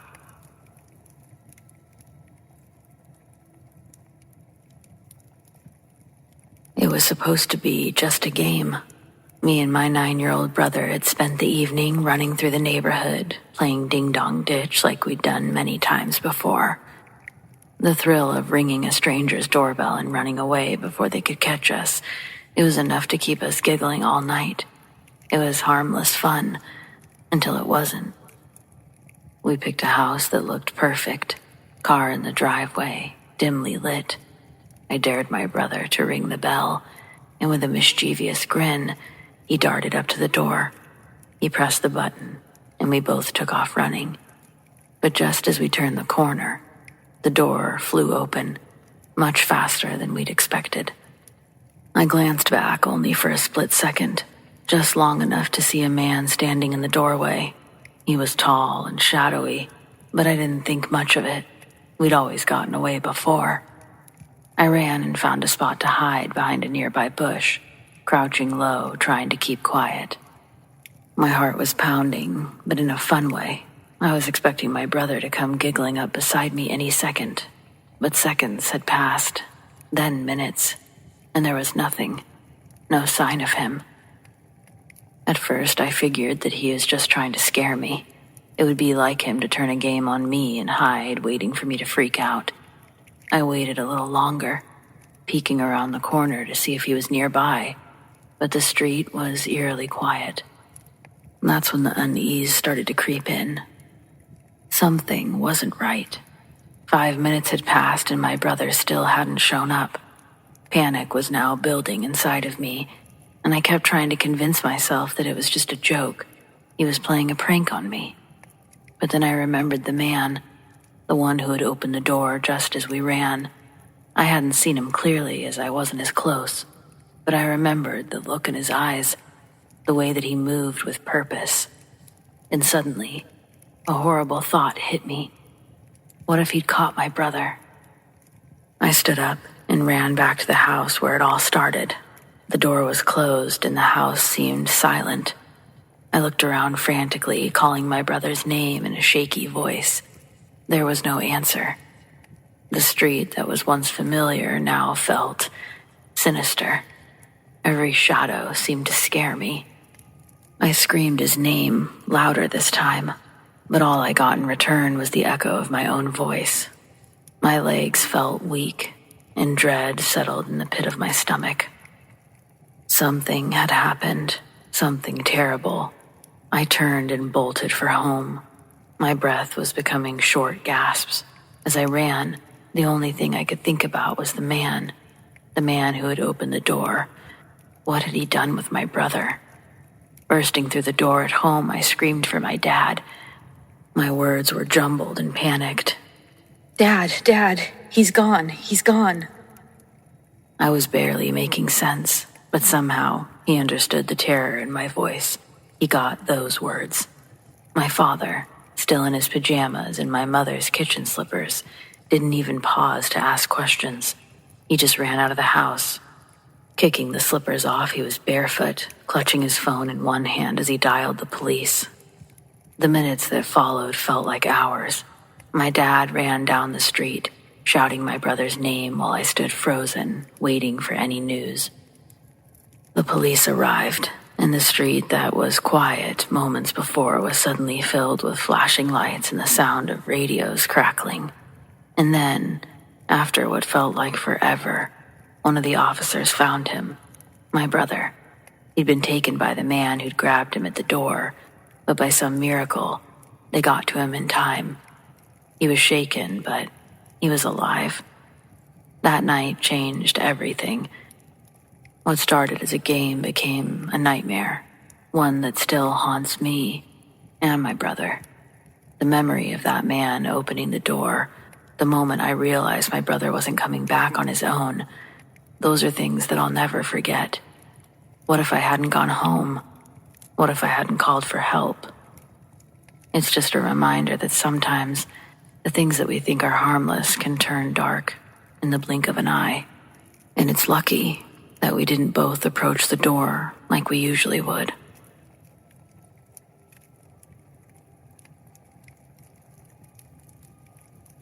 In 2007, I was at university, taking on more than a full course load, waiting tables, doing volunteer work, and generally exhausting myself to death. It was a Friday in March. I'd pulled an all-nighter the night before, and after finishing my afternoon classes, I decided to lie down for a quick rest before my shift at work. As I was lying there with my eyes closed, this vision flashed up behind my eyelids of a person hanging, and then someone lifting them up. It startled me to the point that I sat up out of bed, giving up on the idea of sleeping and deciding to get ready for work. A couple of hours later, I was waiting tables when a man came into the restaurant to see me. I'd never seen this man before, and when he walked into the front door of the restaurant, there was no indication that he was there for me, yet somehow, instinctively, this uncomfortable feeling started twisting around in my gut. As he spoke to my manager, a feeling of dread passed over me. How did I know they were talking about me? I couldn't hear them. They weren't looking at me. My manager sent me to talk to this unsettling stranger, and he gave me the news. My younger brother was dead. Before the man even explained how he died, I knew he had hanged himself. It had happened at the approximate time that I had that vision. I've never been able to fully make sense of it, but along with the other experiences in my life, I think it lends itself to the suggestion that we, as humans, as living beings, as part of the universe, are far more deeply connected than we observe in normal circumstances.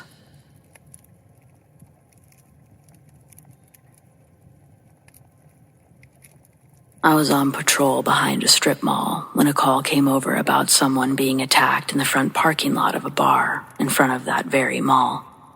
I drove around to the front in seconds, knowing that backup was minutes away. As I pulled up, one man had a long iron pole in his hands. It was raised up as if he was ready to strike another man on the ground with it. The other was looking up at him with his hands up, apparently defensively. This was before tasers, and there was a huge crowd surrounding this tableau. So, even though this looked like a deadly force situation, I decided not to draw my gun. I literally walked right up to them, and using my voice of command, I told them to drop the pole. The man holding the pole started to say something, but I told him again in a tone of voice that could not be mistaken or argued with, that he needed to drop it. And he dropped it. I kicked the pole out of reach under a car and stood myself directly between these two men when just moments ago it appeared that one was ready to kill the other. I told both of them to say nothing and to stay still until the other officers began to arrive. From a purely tactical standpoint, it was probably the stupidest move I ever made. I knew nothing about these two men or why they appeared to be ready to kill each other. I had no idea who in the crowd was on which side, if either, and here I was standing arm's length from both of them, dominating and controlling a potential deadly force situation with nothing more than a fearless officer presence. As it turned out, I'd done exactly the right thing. Although I would have been justified in shooting the man with the pole if I could have done so without putting anyone else in the crowd at risk, what was discovered after interviewing the two men and witnesses in the crowd, the man holding the pole was the bar's bouncer. The man on the ground had been kicked out of the bar earlier and was not happy about it. He tore down a street sign for the iron pole that he'd been holding up, and he waited to ambush the bouncer with it at closing time. As it happened, the bouncer had just managed to grab and pull the pole away from the man, hold it away with enough force that it was over his head at the moment I arrived. The man on the ground, of course, had his hands raised as the pole had just been pulled out of them by the bouncer. If I'd used my gun, I would have shot the bouncer, who was defending himself from the attacker. I'd arrived at just the right moment when everything appeared exactly the opposite. I took command of a potentially deadly situation with no backup and without using a weapon, and as a result, wound up not shooting the wrong person. This is the most memorable moment of my career. This is the reality of police work. Split-second life or death decisions made with minimal information and putting ourselves in imminent danger to minimize the risk to onlookers and others on the scene. This was good police work.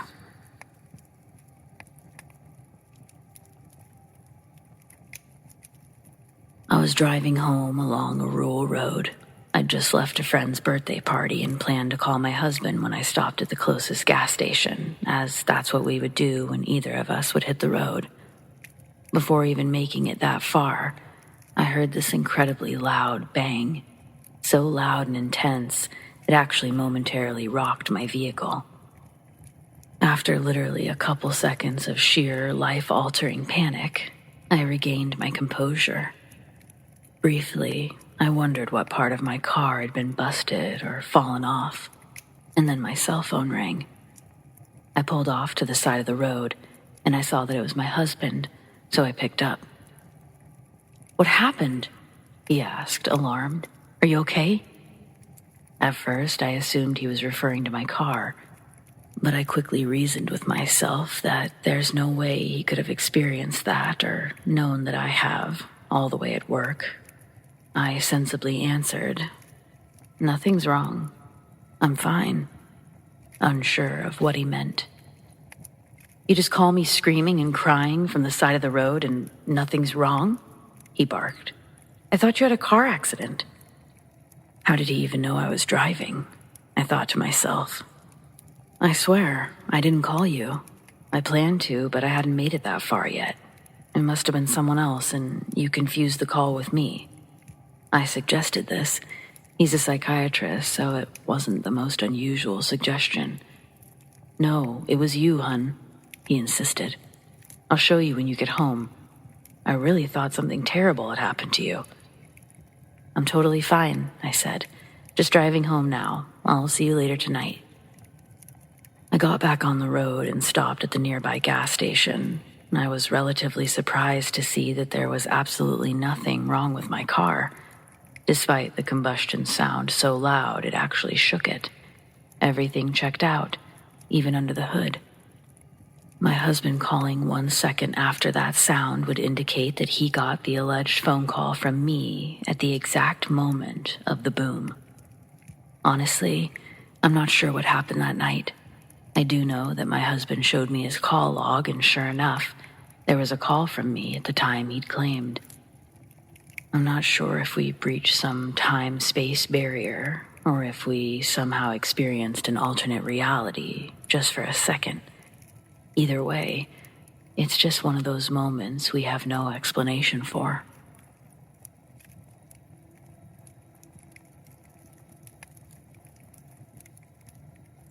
I've met both a serial killer and a couple serial rapists, along with a host of people who have done terrible things one time, such as dismemberment, strangulation, or other crimes.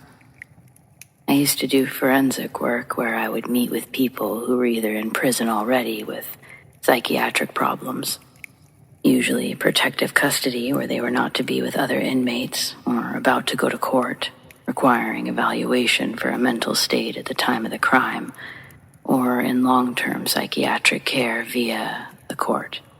Some also had behavioral issues within the prison system. I guess what's daunting about criminals like these serial ones or not is you realize they're just people.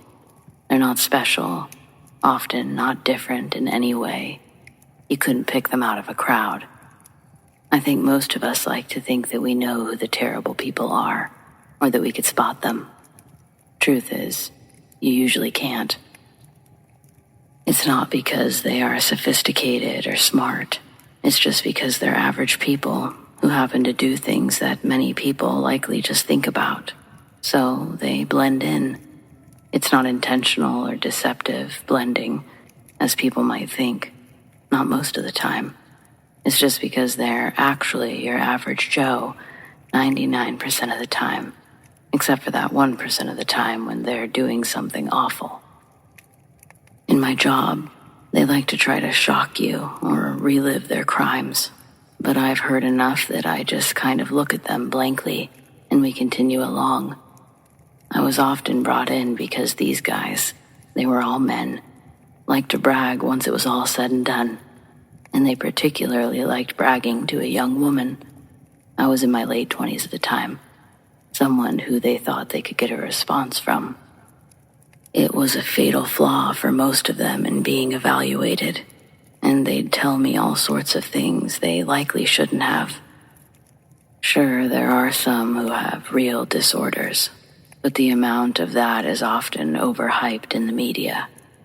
What's worse is that on any given day in the United States, there are estimated to be over 50 active serial killers operating undetected. Watch your back.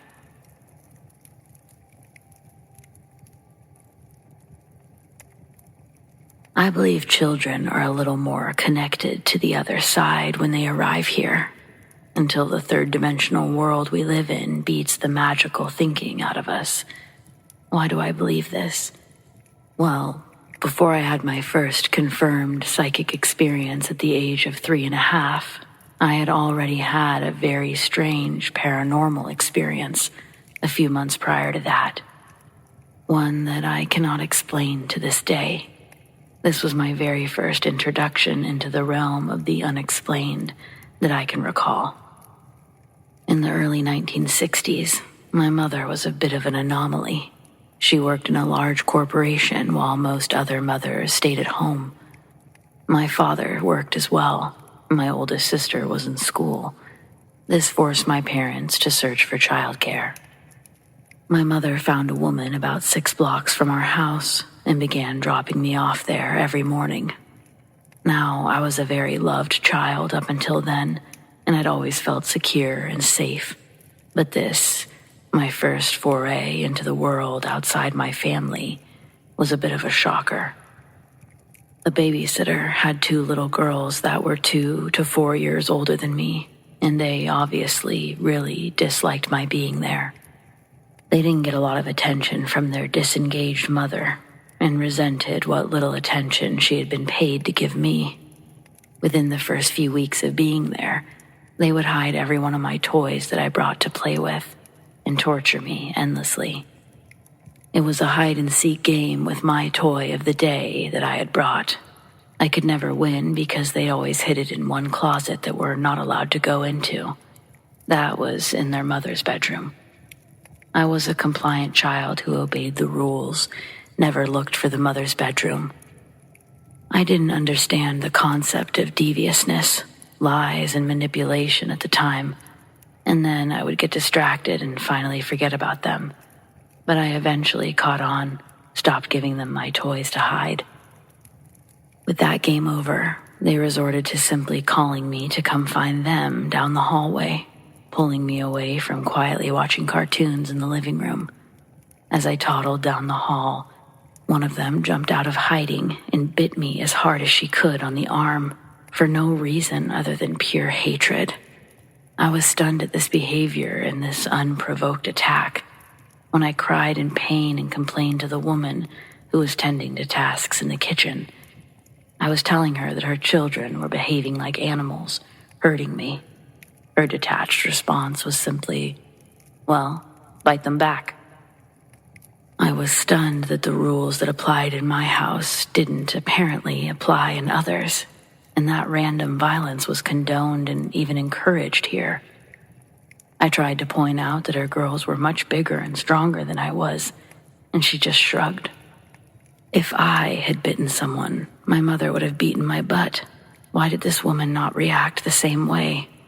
For the first time in my life, I felt vulnerable, afraid, and uncertain. I was getting my first taste of injustice in this dimension. Our usual daily routine was to hang out in the house in the morning watching cartoons, where I was left to fend off their pinching attacks and emotional treachery. Then we'd have lunch around noon, and then the mother would shoo us out into the backyard for a while, presumably to get some peace and quiet. We'd stay outside for about an hour, but shortly thereafter, in the Texas summer, it would get very hot. There was no swing set or real toys to play with, so after a while, one child would report she needed to go to the bathroom and leave the group. A few minutes later, the second would state that she was going to get a drink or something and would leave me, waiting, alone, in the yard. Of course, neither of them came back, and I was baking out there in the hot summer sun by myself. I would go to the back screen door that led into the kitchen and the living room area to see where everyone was. There was the mother, 6 feet away from me, reading a newspaper in the kitchen. And the girls were in the cool shade of the house, watching afternoon cartoons. Those were the days before air conditioning.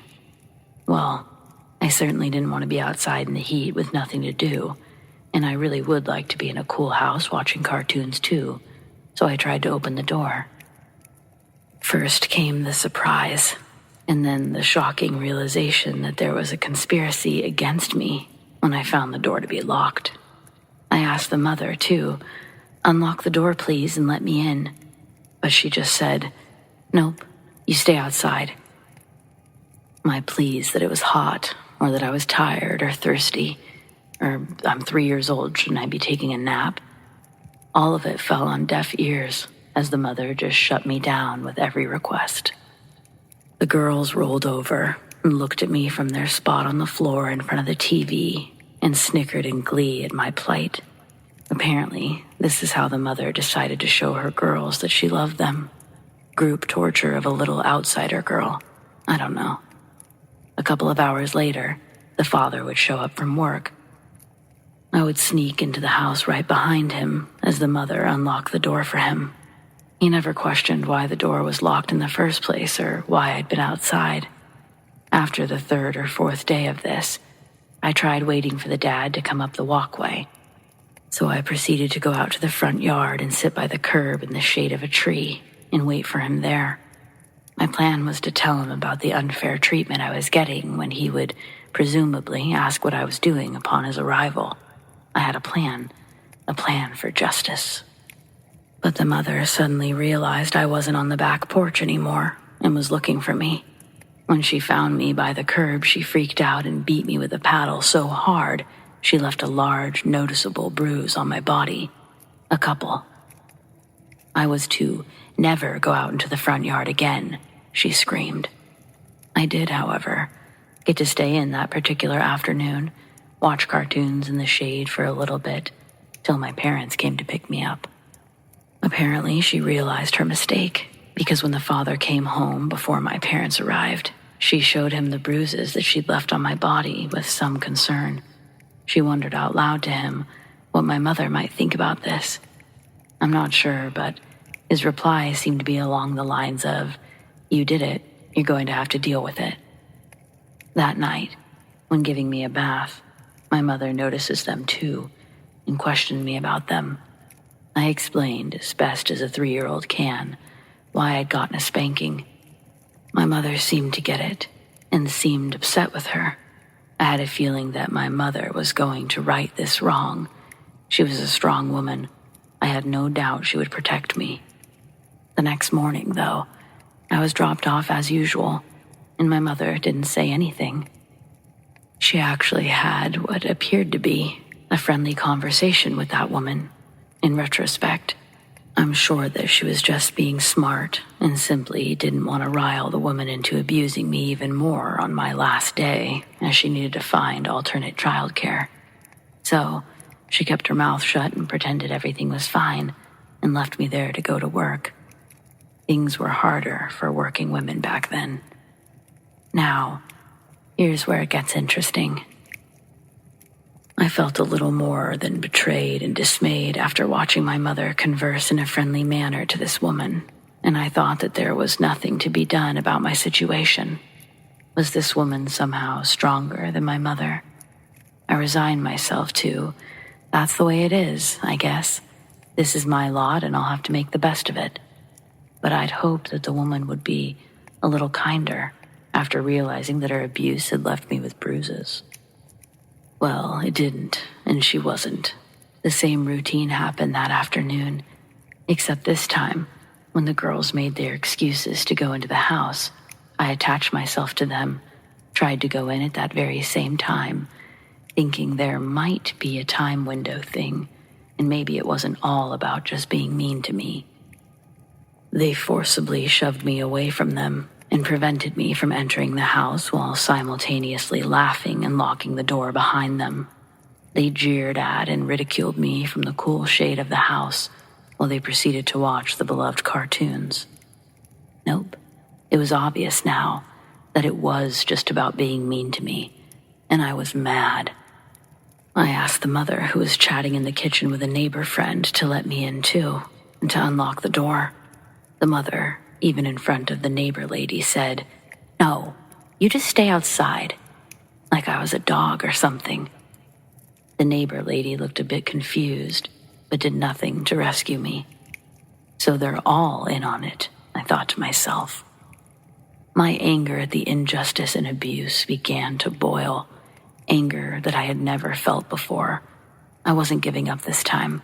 I was in the right. "Let me in," I demanded with righteous indignation. "Sharon, go away and be quiet," was the mother's only response, and the neighbor lady now pretended that she was out of this conversation. I did not go away.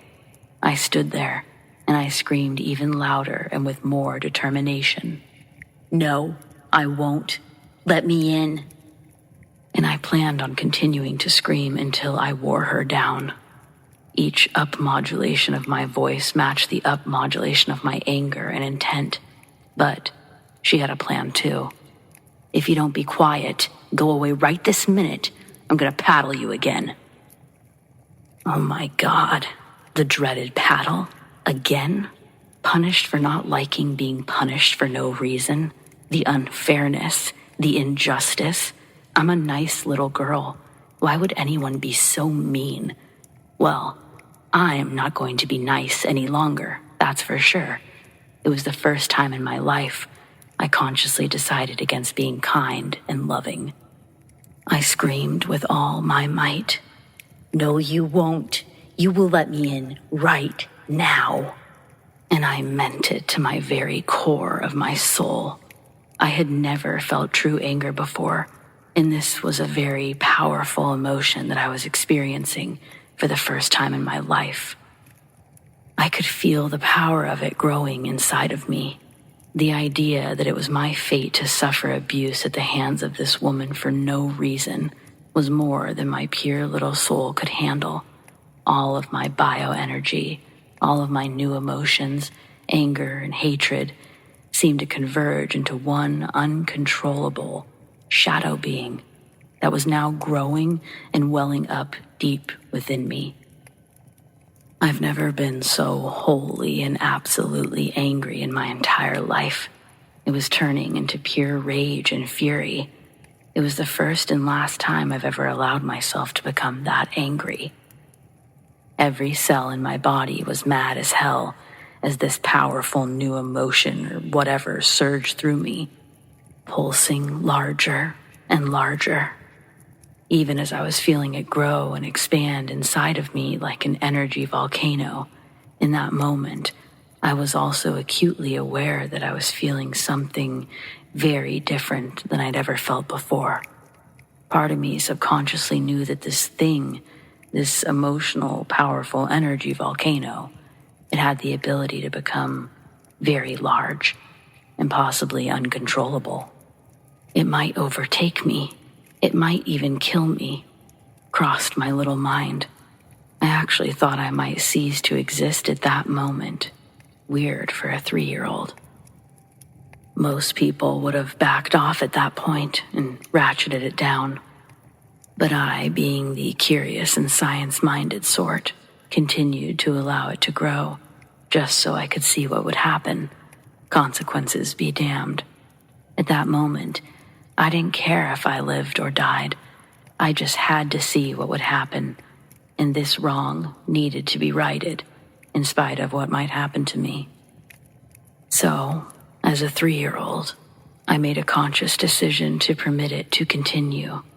It was kind of scary, but fascinating at the same time, learning the power of this whole new raw emotion. Anger, turning to rage, turning to fury, turning to what? And just as I began to scream once again while simultaneously deciding to cross that threshold of emotional no return, something snapped inside of me. I felt a shift in some kind of release. The pressure of the volcano thing from inside my body and psyche seemed to go away, and I sort of depressurized. I was glad the pressure was gone, and kind of surprised that it didn't kill me. And then, at the very same moment that everything snapped inside of me, something snapped inside that kitchen too, and my focus and attention to my inner self got diverted to the outer world. With an audible pop, a small ball of blue fire, about the size of a soccer ball, appeared right in the middle of the kitchen, hovering in the air in the very center of the room. Almost before you could say, "What the heck is that?" the ball quickly expanded, and the blue fire filled the airspace inside the kitchen. It flickered and loudly cracked with fury, drowning out the sound of the cartoons in the living room. It sounded sort of electrical. but mostly like that of a roaring fire, though I felt no heat. I'm not sure what the ladies inside felt, though, but it definitely looked and acted like fire and flames, only blue and kitchen-sized. It was as if the air in that room had decided to become blue fire. That's the only way I can describe it. The two ladies were screaming and batting their heads and each other, afraid that their hair was catching on fire, but it wasn't for some reason. Their screaming and the cackling of the blue flame continued for almost 20 seconds, which is a long time when you sit down and count it out. I stood there, still in absolute rage at first. Even at the first appearance of the blue flame ball, I was still angry as it was expanding. But even at my age, I knew this wasn't normal, and the surprise and wonder of it all caught me off guard. Curiosity and wonder replaced my anger as I watched the ladies screaming, and I saw the frightened little girls in the living room behind them. Seeing their frightened faces somehow made me feel a little bit better about my situation. And that's about when the blue flame lessened and dissolved back into a soccer ball size before fading out altogether. We were all pretty stunned, and honestly, at that point, I was glad I was outside. Well, of course, the ladies called the fire department right away as I stood outside and watched all the commotion through the screen door. They inspected all of the electrical circuits of the house, all of the outlets in the kitchen, and found that nothing would have caused such a thing. The woman kept trying to convince them of what they saw. The fire chief pointed out that there was hardly any evidence of a room engulfing blue fire having occurred there. But one thing was burned, and so they couldn't fully deny that it had happened. If you could venture one guess as to what that one thing was, yeah, it was that dreaded paddle, sitting on the far counter, away from any electrical outlets. I watched with an odd sort of satisfaction as the woman held it up to the fireman to prove she wasn't crazy. It was only at that point that I began to wonder if that fire had anything to do with me and that anger thing I'd felt. If not, it surely was some divine synchronicity that this bizarre phenomena happened right as I was feeling all of that rage and only burned that paddle. That evening, when my parents came to get me, my mother came inside and spent a few minutes to share some very strong words with that evil woman. I didn't understand all of them. I just got the emotional gist of them. And I knew that I would never be coming back to this house ever again. My mother told me to get your stuff, we're leaving. Empowered now, knowing this was my last chance, I listened to my instincts and went directly back to that closet, the one in the mother's bedroom. I opened it, and sure enough, I saw all of my toys were in there, a huge pile on a shelf. She had to have known they were in there. She knew they were mine. What an evil person. I filled my arms with as many of my favorites as I could carry, while my parents angrily honked the horn for me to hurry up. I rescued most of them, and we left, never to return. Nothing like that has ever happened again, although I wonder what might have been had I explored that talent a little more, back when I was pure and strong and open. Was it all me? Was it my guardian angels backing me up? I don't know. I'm not sure that I ever will. It was both scary and satisfying. I don't think I'd have the courage to explore it nowadays, but it's sure come in handy sometimes, I think. I still smile about it to this day and now know with certainty that we are all much stronger and more powerful than the powers that be would have us realize. Our consciousness has been purposely suppressed since our inception. Hopefully, we'll all wake up soon and take back our humanity.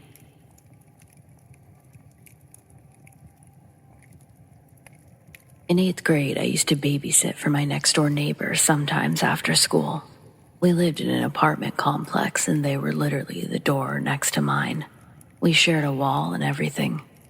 The occupants were a single mother and her 6 or 7-year-old son, Adam, who only stayed with his mom every other week or weekend. Usually, I would pop over after school just as Mom was about to leave for work, and Adam would get dropped off by the bus.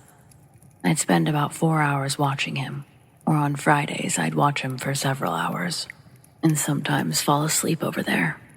As a 13-year-old, I wasn't incredibly observant of family dynamics, but I did notice that after doing this routine for most of my 8th grade year, I started seeing a man going in and out of the apartment. Originally, I thought maybe this was Adam's dad, but I was curious why I'd never seen him before. The next time I babysat, I learned that the man was Mom's boyfriend. I asked Adam if he liked the man, and he said, "Sure, he's nice." And he was right. The man was nice, and it was thanks to Mom's new boyfriend that my babysitting schedule dwindled a bit, and more mom time was made available. I thought that this was great for everyone.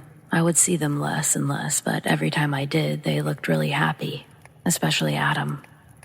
Towards the end of the year, my schedule for babysitting became mainly Fridays. For a while, everything seemed really normal by the standards of a 13-year-old, until it wasn't. Remember how I said that we shared a wall? Well, this meant that we could hear everything above talking voices, and we could hear a lot of yelling. It was always during the times that Adam wasn't home, which I thought was a good thing and therefore didn't pay much attention to it. My parents are sort of mind-your-own-business sort of people. But on the same hand, my dad is very much someone who wouldn't tolerate hearing someone else in trouble. I'd often walk into the dining room or living room and see my dad sitting at the kitchen table, almost like he was trying to decipher what was going on, ready to act in an instant. Part of me didn't understand the big deal, but I didn't realize my parents were sort of shielding me from hearing most of it. Soon after all the fighting started, but before the end of the year, my parents told me they didn't want me babysitting for Allison anymore.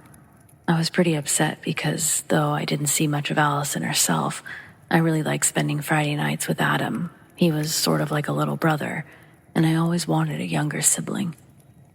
My parents offered minimal explanation, but I started to put together that it had to do with Adam's family, not Adam or me. Several weeks went by where I wasn't watching Adam. In fact, I hardly saw him, and I started to ask my parents why that was. However, they just told me that he must have been spending time with his dad. Then we stopped seeing the guy, the boyfriend, suddenly. No one asked what happened with the guy, but the apartment was quieter, and Adam was back to being there every other week. On a Friday, it was almost summer, Allison had asked my parents if I could watch Adam after school that day, just for a couple of hours. She was working her last shift, and her and Adam would be moving back to Spokane within the week. It was basically my last chance to see Adam, and with the dude out of the picture, my parents agreed. Why not one last hurrah? I was so excited I could hardly wait for school to get out that day, and I almost made it. It was the last 30 minutes of the last period of the day, and just as I was looking at the clock, a voice came over the intercom. The voice was naming a handful of students, requesting they report to the office immediately. There were strict instructions not to leave campus if our name had been called. I had no idea what was going on. Nothing like this had ever happened before, especially so close to the end of the day. I found myself walking towards the office with a group of people I soon recognized. They weren't all of my friends, but instead they were all my neighbors. Every kid whose name had been called was someone who lived in my apartment complex, and none of us had any idea what was going on. We all sat around a large table in the principal's office, a place I'd rarely seen the inside of. Even though I was sure I wasn't in trouble, I had a really bad feeling. I felt overly nervous, and I'd learned later I was experiencing anxiety, and what I'd have even later on, anxiety attacks. However, soon enough our vice principal was in the office with us and told us that there had been an incident at our apartment complex this afternoon. The details at this point were incredibly limited, but the gist of it was that the school was working with the police to determine when it was safe to release us. I should mention my school sat right next to my apartment complex, so we were a group of kids who usually walked to and from school. Slowly, over the next hour, kids' parents were picking them up, and others were given the okay to walk home. Soon it was just myself and my downstairs neighbors, Martin and his little brother Christian, who were left behind. My parents usually didn't come home until about an hour after I was done with school, so I was used to walking home and being alone or going straight to Allison and Adam's, same with Martin and his brother, as we'd usually walk home together. But for some reason, today, the school wouldn't release us until our parents could pick us up. We still had no idea what was going on. It would stay that way for a while, until finally my dad came to pick me up. But we didn't go straight home. Instead, my dad took me to Starbucks and ordered me a frappuccino. He never did this. I knew something was up. We parked, and he explained to me that our floor was currently a crime scene, that our family was okay, but that our apartment was currently off limits to the police. He reiterated that our family was okay, but that Allison's family, Adam's family, they weren't okay.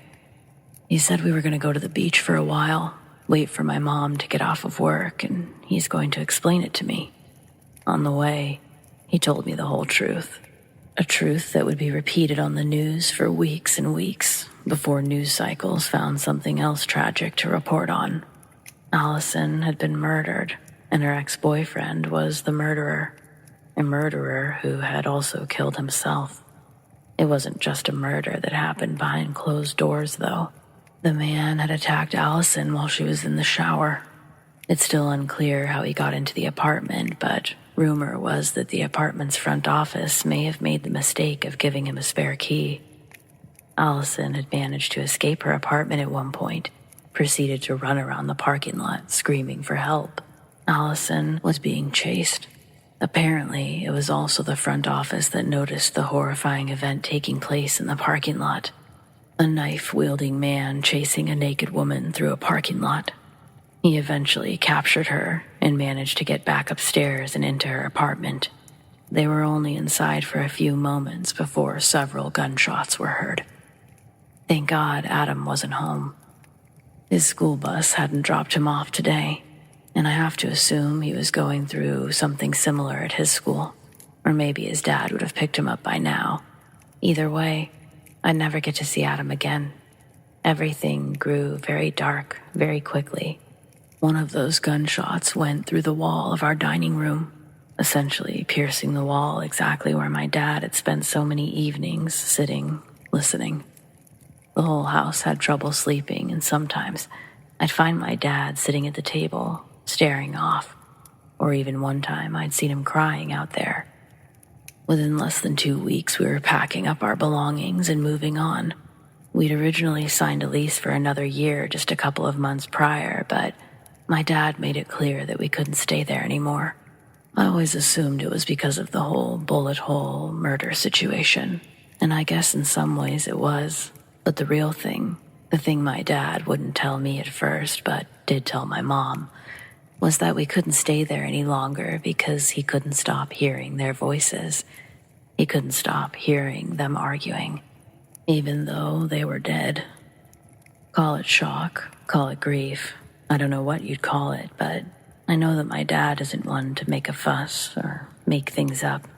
Sometimes I really wonder if he could hear that stuff, and maybe that's why he was crying. All I know is life got a lot lighter once we moved out of that place, so my dad was on to something. I still live in that same town, and this is still one of the most visceral murders to ever take place in the area, even 20 plus years later. Every time I drive by, I find myself looking up at the apartment and wondering, has anyone else experienced anything strange since living there?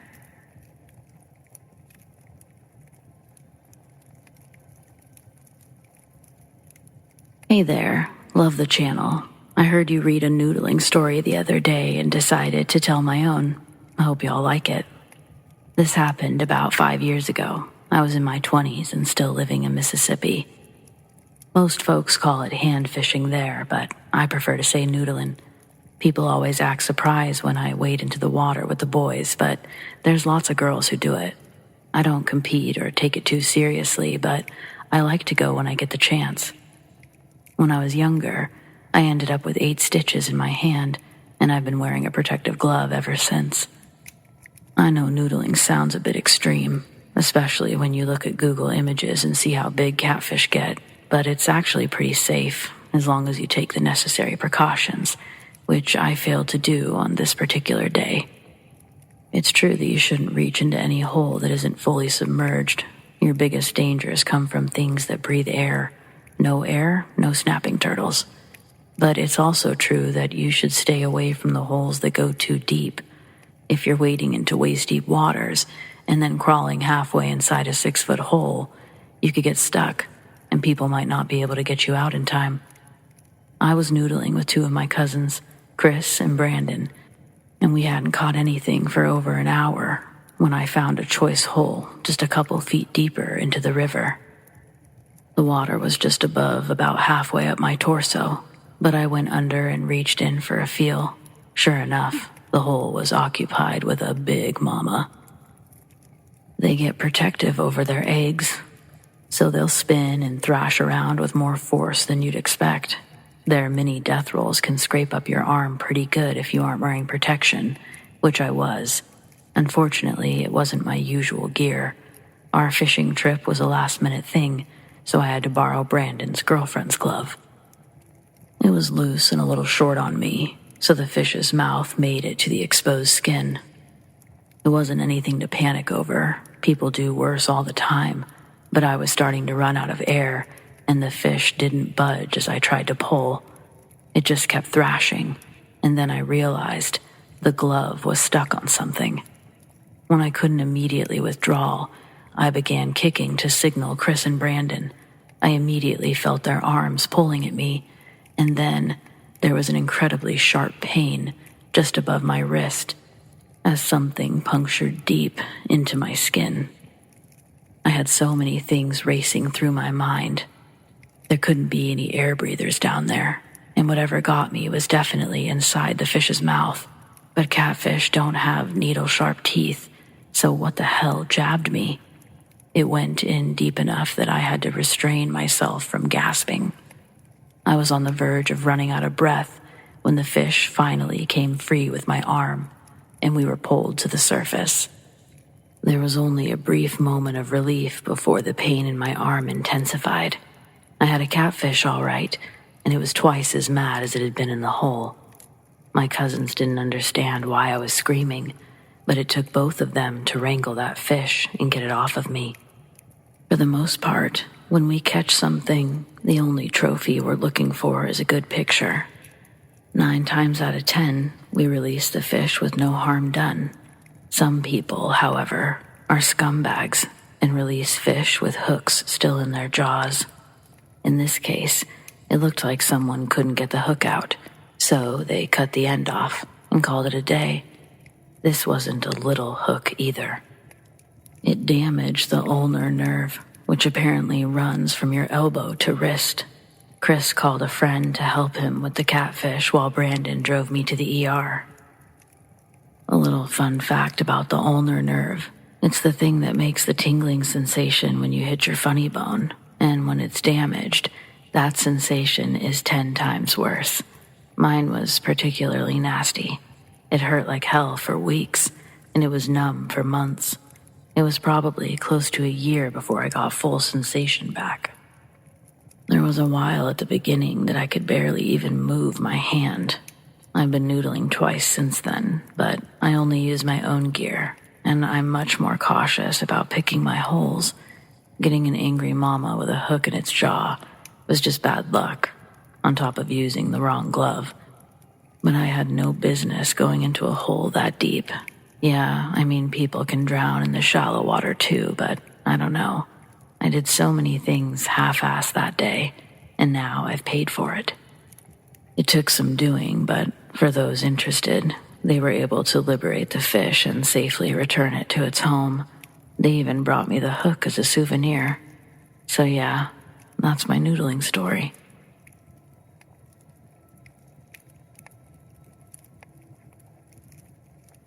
Every April, my family spends a week at our lake house in Louisiana. This year, we took my cousin because his parents were fighting again. My uncle is a real prick, so he stays with us a lot. Benji is 12 and on the way to being just like his father, so, needless to say, I wasn't happy to be stuck with him for an entire week. At least when he stayed with us at home, I could go out with friends. I know when you think lake house, you imagine swimming and jet skis, but it's not that kind of place. At least not this lake. It's all swampland and alligators, and that's how we could afford the property in the first place. If anything, it's more of a lake shack. There were too many snakes and bugs for my taste, so I usually watch TV and play Xbox. Benji, however, is an avid little fisherman, and his favorite kind is noodling. If you're not familiar with the term, it's also called hand fishing. It's illegal in over half the state, so allow me to explain.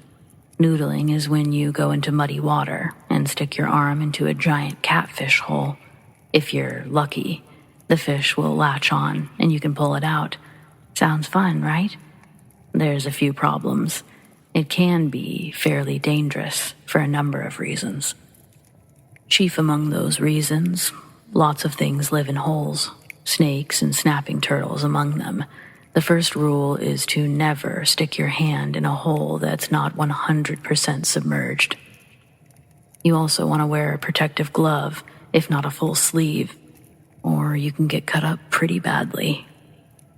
Our first day on the lake, Benji wanted to go noodling, but my parents warned him about the gators and reminded him that noodling season wouldn't even start until next month. For the next 2 days, Benji fished from the pier, and we all did our own thing. On the third day, my parents drove into town, and I was placed on babysitting duty. Benji immediately went back to the pier, and I went to my Xbox. All should have been well, but an hour later, I heard his screams. They were the kind of screams that let you know something awful was happening. Filled with pain and terror, I thought someone was attacking him, so I grabbed my dad's rifle on the way out, but it was so much worse than I thought. As I would later learn, Benji saw my parents leaving as a chance to go noodling. He didn't have his glove, and he had never done it without his dad being there to watch over him. After a couple of empty holes, he tried one that had some kind of sharp debris sticking through the wall. It cut into his forearm and down the length of his hand before he could get free. To hide what he had done, he tried to wash the blood off in the lake, hoping to wrap his arm in a t-shirt and bandage the wound before anyone noticed.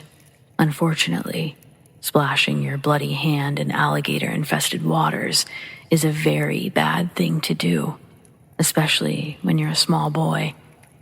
He never even noticed the gator as it approached, only after it lunged. It latched onto his hand and began dragging him down. That's when the screaming started. The water he was standing in was just over ankle deep, but the gator was trying to get him in a death roll. I was halfway there when the gator flipped him over. Benji's head went beneath the water, and I thought he was dead. I imagined explaining to my parents and the police how his parents would react, but just as quickly he was back, screaming louder than ever, but flailing too much to see anything more than a blur of movement. Suddenly, I was in the water with him. The gator was just making his second death roll attempt, and I fired straight into its underbelly. Its mouth opened, and I dragged Benji out of the lake by his good arm. He was still screaming bloody murder. People from the other houses were making their way down to us. 3 other guys put the alligator out of its misery, while someone else called an ambulance. I was in total shock. It wasn't until some lady started tending to Benji's wound that I saw the damage. His hand was barely left attached. It just hung there by a thin strip of skin and muscle, like a dead piece of meat. I could see jagged ends of broken bones sticking out of the red-stained flesh, and it made me puke. My parents arrived moments after the paramedics. Benji was airlifted to a hospital with my mom while Dad and I followed in the car. It took us 2 hours to get there. By then, the doctors had determined that there was no chance of saving his hand and had begun surgery. This happened the first week of April, so it's been a couple of weeks now. Benji's home from the hospital, but in poor spirits, as expected. I feel awful. No one has specifically blamed me, but I should have kept a better eye on him. My aunt and uncle openly blamed my parents. I don't know if they'll ever be able to fix their relationship. Even though they won't say it, I know they blame me too. The way they look at me now is just awful. Whoever's fault it was, Benji will pay the price for the rest of his life now. Even if he was being a snotty brat, most kids are. They don't know any better, and no one deserves this kind of lesson at 12 years old.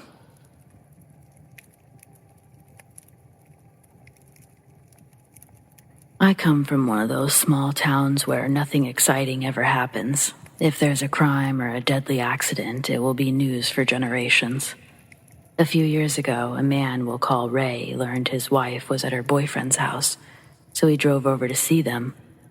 Upon arriving, he retrieved his handgun from the glove compartment and proceeded to kick in the back door. When he made it to the hallway, the boyfriend emerged from the bedroom, half-dressed and mad as hell. Then, Ray shot him without warning or hesitation. Next, he entered the bedroom and shot his wife, neither of which survived. It was the middle of the afternoon, so none of the neighbors were home to hear the gunshots. Ray simply went about his day as if all were normal. He used his wife's phone to text her boss that she was sick, and then returned to work himself, thinking that nobody would find the bodies anytime soon. That evening, the boyfriend's son returned home after football practice to find the body of his father in the hallway. Once police arrived, they quickly located Ray's wife, and it became fairly obvious what had occurred. By that time, Ray was home from work, so detectives drove to his house, where they delivered the bad news. Ray had a reputation for being that kind of asshole. There was little doubt of his guilt, but they wanted to get him to the station without a struggle. Whatever his response, he was asked to come make a statement, but he promptly refused, saying that he would prefer to bring his lawyer with him the following morning.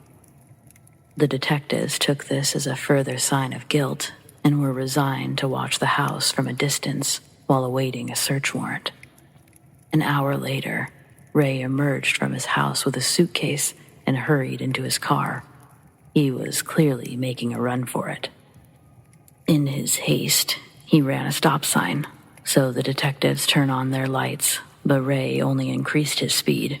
Before he was even out of the subdivision, news began to spread with the speed that only the smallest towns can manage. The search warrant was also approved this time, so police were already entering his home while more joined in the developing pursuit. Roadblocks were put into place and spike strips were prepared but never needed. Just before the first trap, Ray pulled onto a frontage road where he collided with a Ford Taurus at 65 miles an hour, killing himself and the other driver instantly. The sole occupant of the Taurus just so happened to be a town treasure. He was the owner of a locally famous bakery that our entire community will swear is the best in the world. I've had family and friends move all over the world, only to come home wanting his desserts on every visit. I've been in a fair few places myself. I've never found anywhere that comes close. There wasn't a single resident who didn't mourn his loss. He had been leaving the bakery late and just got off the phone with his wife. She warned him of the pursuit happening nearby, so he decided to take the frontage road in order to avoid the highway. She still blames herself for the accident, but she and her son have kept the bakery running. It might or might not be the best in the world, but it's the best I've ever had. Most of all, it absolutely terrifies me how much damage one sorry jackass can do in so little time.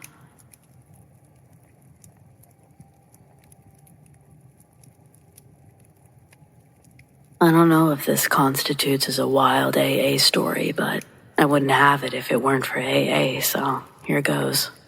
Obviously, names have been changed.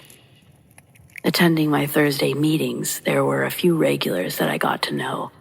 Gail was an older woman with box-dyed black hair and a different Slipknot shirt for every day of the week. In her 20s, she was selling sex and drugs for a local biker gang in Nevada. Some of the stories that she'd share at our meetings would make even the most hardened addicts blush. If Gail could live her insane life and turn it around, there was hope for any of us that walked through those doors. No matter how down and out they were, Gail probably had a story just a little bit worse, just a little more tragic. I know she was probably a raging narcissist, right? That's what I thought too. But she had receipts to back up every claim. Knife wounds, bullet wounds, a criminal rap sheet, and a scar on her leg she received from a branding iron that looked like an X with a half circle around it. She was the real deal. And man, could she tell a good story. Gail, despite her abrasive presence, still managed to have the brightest, most welcoming presence in the room. I looked forward to attending meetings because I enjoyed listening to her speak. She made you feel warm, even in the wintertime. However, the stories she would share during our smoke breaks were some of my favorites. She didn't have to hold back then. She could glorify these experiences all she wanted, and she had some insane experiences. Not just from when she was using, but from the days that she was sober and still working the streets. The story I'm sharing isn't one of Gail's trials and triumphs. It wasn't even one that she told everyone in a meeting. It was one of those coveted outside smoking a cigarette stories. And this time, she was telling me about her days as a high-class escort in Vegas. She was one of 3 girls that the bikers would present to only their top clients. Millionaires with drug habits, celebrities or mafia men, rich evangelical preachers with mega churches in Texas. Gail made bank doing what she did, and she was treated nicely as well. Clients paying in the thousands aren't usually the type to be violent. It also helped that she was driven to the location and picked up by a black Escalade filled with gang members waiting in the parking lot. An added fee for both Gail's and the client's safety. They would remain completely undisturbed unless Gail gave the signal from the window of the hotel. There was always the risk that they could kill her before the gang made it up to the room, but Gail never worried about the small stuff like that. One day her pimp gathers the girls together and asks if any of them could pass a drug test right now. Gail's the only one that raises her hand. She just so happened to have lost custody of her kid and had to be clean for 6 months before she could fight the courts to get him back. The kid's story, now that was a sad one that she did share in a meeting. Gail relapsed before she could regain custody of her son, and he'd be shipped off to his uncle with cancer in Baltimore. Yeah, don't worry, I'm not going to keep going on that one. Let's just say something happens and her son never makes it to Baltimore, and Gail enters the darkest period of her life. But again, rewind, sorry. Gail must have affected me more than I knew. Maybe after this I'll write her memoir. But for now, I came to tell you the story and I'll get back to it. Pretend you hear the sound of a VHS tape rewinding. Gail, a young, bubbly, high-dollar escort, the only hooker with a raised hand after her pimp Travis asks if there's any recent drug use.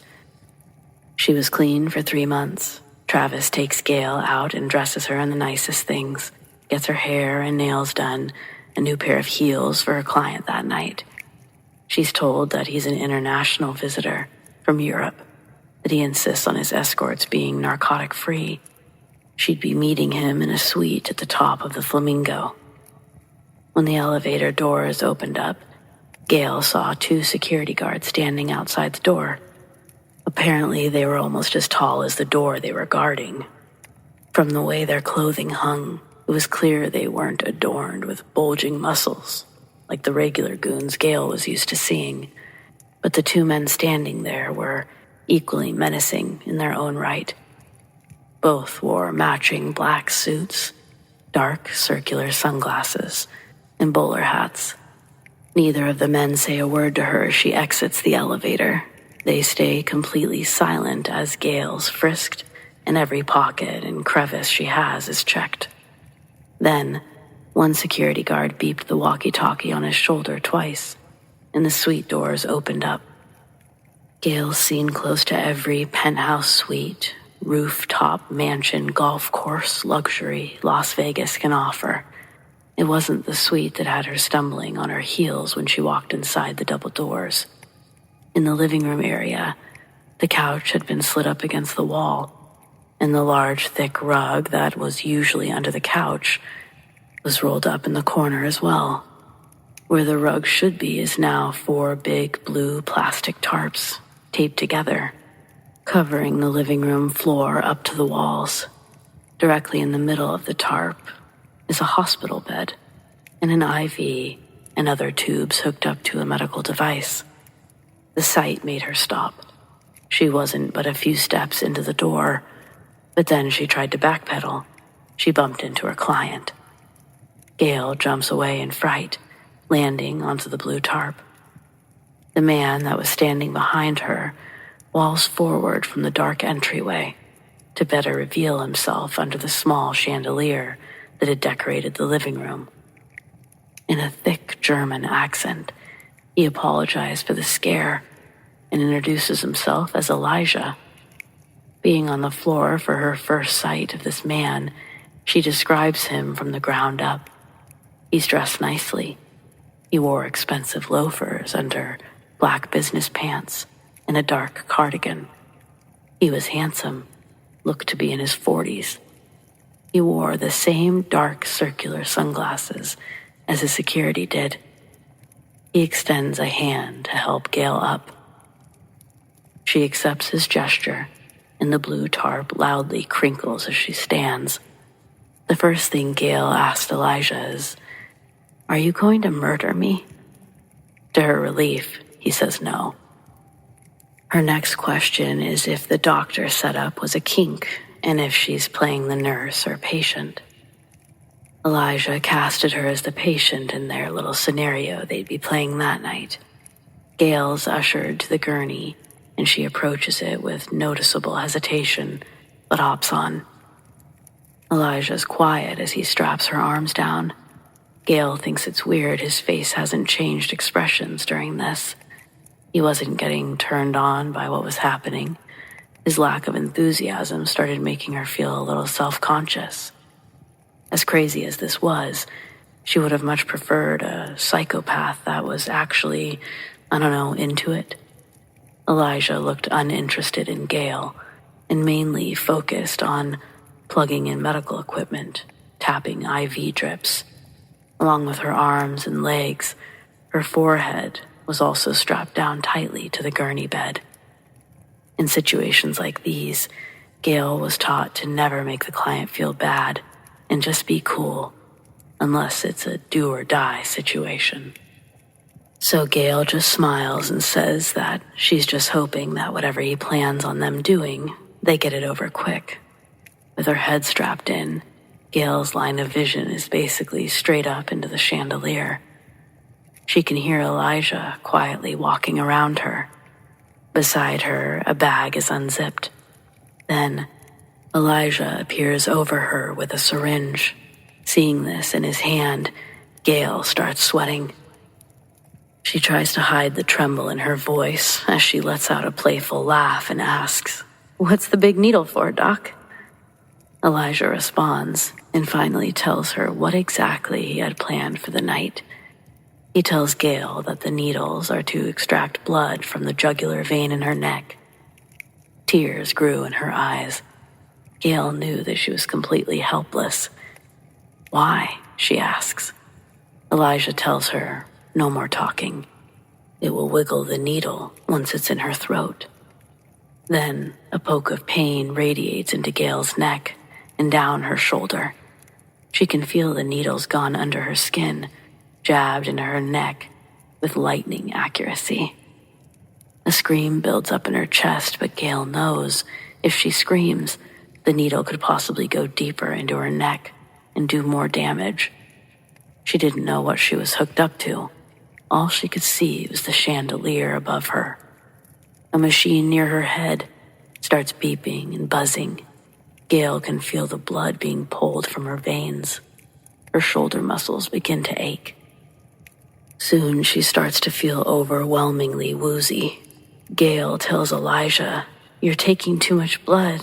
Please, I think I'm dying." In her blurry vision, she can see Elijah appear over her again. He tells her she's not dying. He's not taking all of her blood. Through her growing headache, Gail can barely manage the pain. The straps make it impossible to squirm, and she's grinding her teeth until one of her molars breaks in her mouth. Eventually, it's all too much, and Gail blacks out. When she wakes up, her setting is completely different from what she remembered. She's disoriented, especially when she finds herself in a real bed this time, still in the suite at the Flamingo. Now awake, lying in the bedroom. Gail was weak from the loss of blood, and she was shocked to see only an hour had passed since she'd arrived. Elijah was standing underneath the doorframe of the room, staring at Gail, waiting for her to wake up. Under the covers, she pats her body. Aside from her shoes being removed, she was fully clothed. The bed was comfortable and clean. Elijah, seeing that she's up, quickly leaves the doorway and returns with a platter in his hands. He tells Gail, "You're going to like this." The fog wears off and reality sets back in. Where she is, what's going on. Again, it brings her to tears. When Elijah approaches the bed with the platter, she can hear metal sliding around, echoing in the dome container. He sets the platter on her lap, removes the lid to show a plate with 3 large chocolate chip and banana pancakes. The metal that she heard clinking around was a fork and knife. Gail says that they were the best pancakes she's ever had. Elijah leaves her to eat alone in the bedroom. When she's done, Gail gets out of bed, still weak, but able to stand on her own without holding a wall. As Gail exits the bedroom, Elijah's nowhere to be found. She doesn't look around for him. Instead, she runs through the living room, avoiding the gurney and medical equipment that's still set up. When Gail gets to the entryway, she grabs her purse and runs out the suite doors. She didn't turn around until she reached the elevator, and when she did look to see if anyone was after her, she saw that the security guards were also vacant from the hallway. The elevator doors closed. Next time they opened was in the lobby of the Flamingo. As the doors slid aside, she was met with the noise and chatter of the gaming floor. She tried to walk with as much composure as she had, as to receive the least amount of attention as possible. There were no mirrors in the bedroom. She had no clue what her appearance was like as she re-entered the public. Getting outside, she hurried to the parking lot where her ride was waiting. When she got in, she locked the doors and broke down in tears again. The men in the car asked what happened, preparing to go back up there. Gail tells them everything that happened, including the pancakes. One of the men still thinks that Elijah needs to be threatened, but Travis, who's sitting next to Gail in the back seat, tells the men to shut up. Then he tells the other man to drive. During the drive home, Gail feels a hole in her neck. It's tender to the touch. She asks Travis who those people were at the Flamingo, showing him the puncture wound. Everyone's quiet in the truck as they listened for Travis to answer. He'd been the point of contact for this arrangement. Travis inhaled. He knew in the truck with him were 3 of his closest confidants. Not to sound crude, but to use proper terminology when I say Gail was Travis's bottom bitch, his main girl. He owed it to her to tell the truth. Travis starts by explaining how he met the German client selling guns.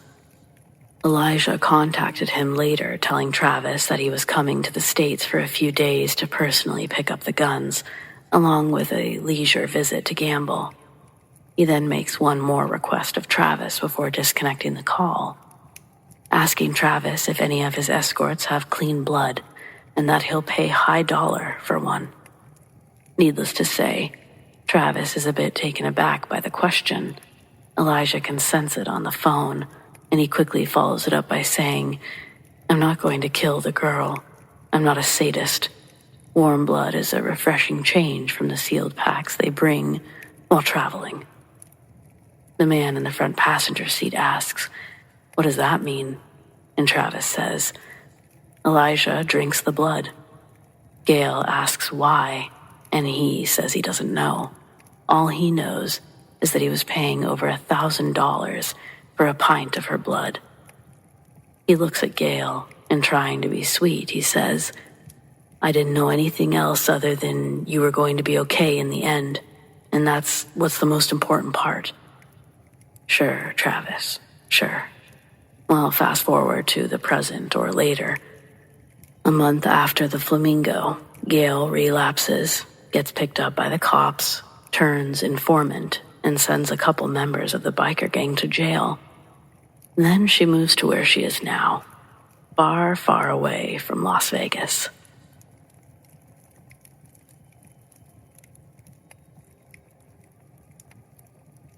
Up until this moment, I hadn't really experienced a lot of death, but unfortunately, I've killed a man.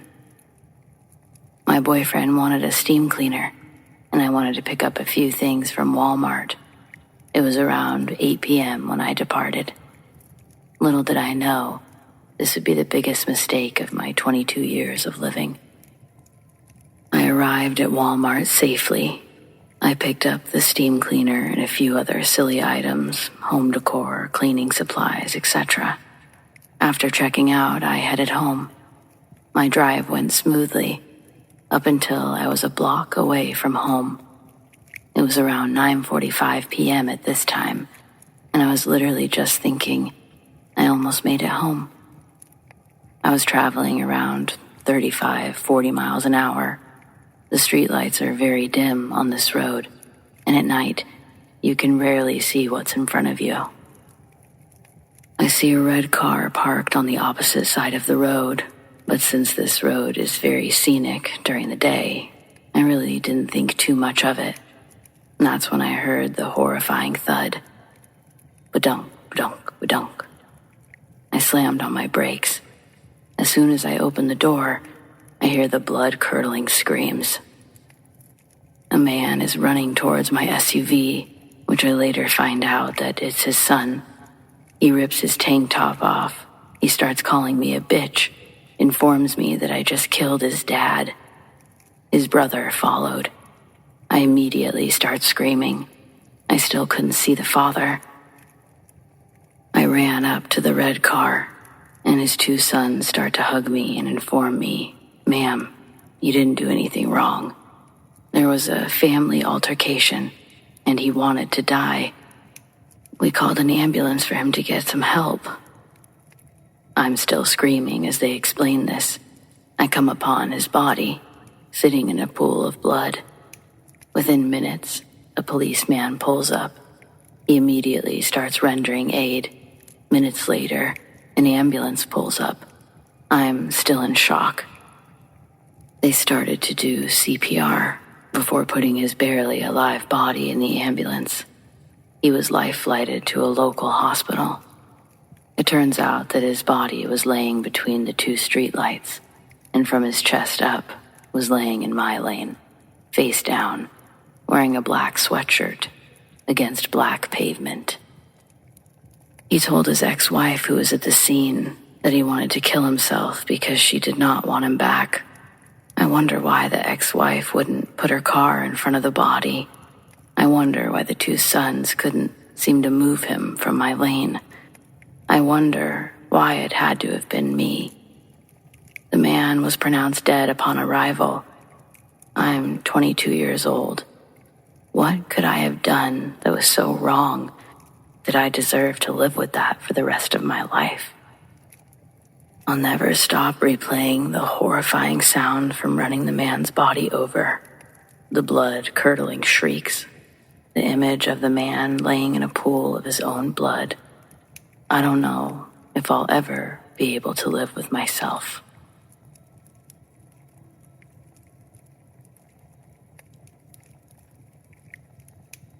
I've shared this story before, and believe it or not, it was taken humorously.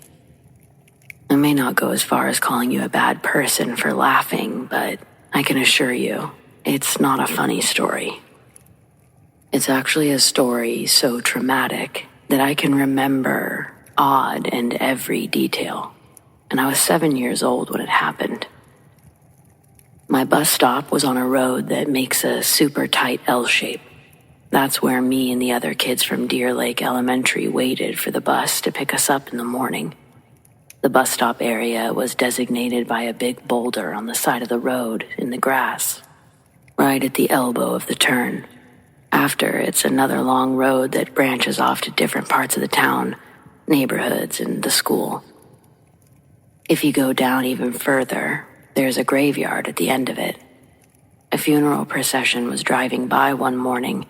Me and my friends see the hearse driving at us relatively fast.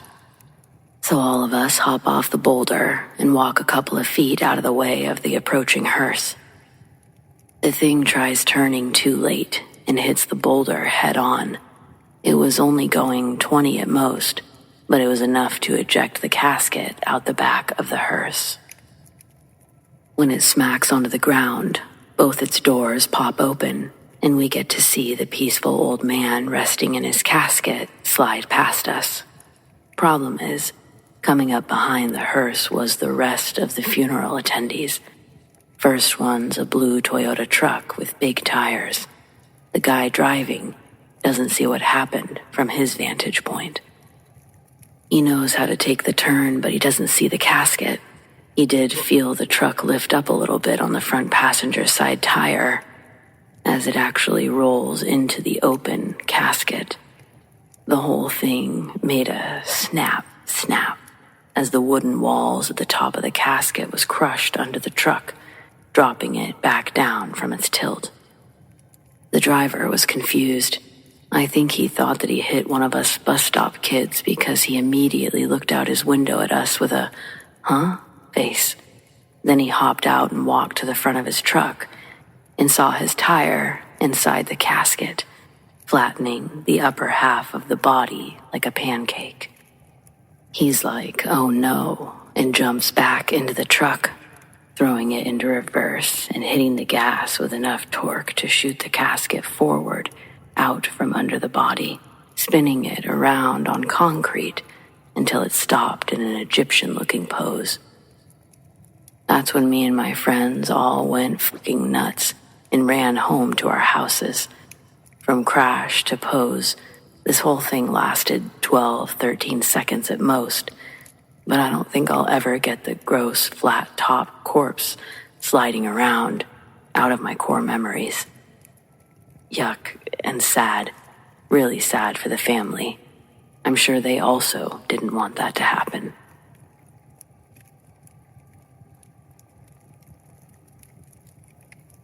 I was 13 years old. I'd been attacked in a school playground by a vicious Doberman, let loose by some stupid kids. The dog tore a hole in my hamstring and tendon, so my dad decided that we should go to the ER. As we arrive, we can hear some kind of two-way radio with a voice saying there was a bad accident and 2 people were coming into the ER. I was taken back and told to lay prone on the exam table. The staff were scurrying around, preparing for the arrivals. The doctor came over, injected me with a numbing agent, and started to stitch my torn hamstring together. Suddenly, with a bang, the ER doors fly open, and I can see one person being transferred and wheeled into a space next to me. The doctor made his apologies and ran over to help him. I couldn't make out the gender because the amount of blood. Wasn't even sure there was a head. I couldn't even tell where the head was supposed to be. For the next 30 minutes, they worked on this poor soul with CPR, trying to shock him to life. The curtain was not pulled across, and I witnessed the whole gruesome mess. I could smell burning flesh. After some time, I heard the eerie tone of a flatline, just like in the movies. Mind you, I'm 13, but my mom was a nurse. I'd seen quite a bit for a kid. Still, I was horrified. There was a fresh, dead person next to me. The doctor and nurses received the next patient and worked on them with success in the space to my right. I think they lived. With a sigh, he returned to me and noticed that I could see everything, including the dead body just feet away from me. Oh, geez. He pulled the curtain across to block the view. Is that guy dead? I asked. Yep, damn it he is. He didn't wear a seatbelt, and this is what happens.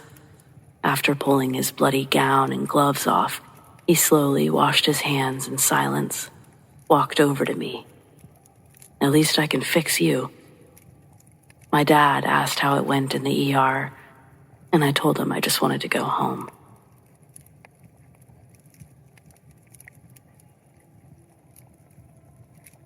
I witnessed the aftermath of my family business being torn into pieces by a fire.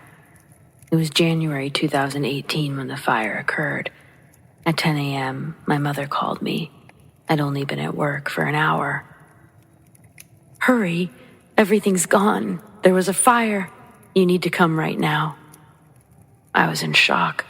I kept asking her for more information. How could this have happened? How big was the fire? When she says everything, does she really mean everything? I thought maybe she could be exaggerating. We've had the business for 20 plus years and have never experienced something of this magnitude. I ran for the bus. I had so many questions running through my head. My heart was racing, pounding. My body was sweating and tears ran down my cheeks as I placed my head on the window. As soon as I arrived, my jaw dropped.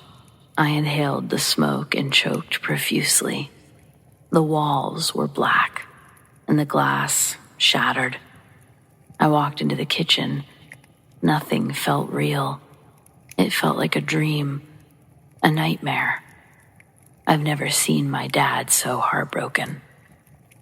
We were closed for 6 long months. It really was a difficult time, financially and emotionally. But we got through it, and I think we're all a lot more appreciative than we were before.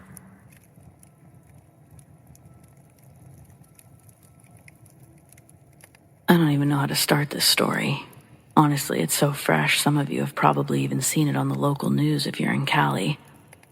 I work in Wasco, California, doing construction near the transportation center.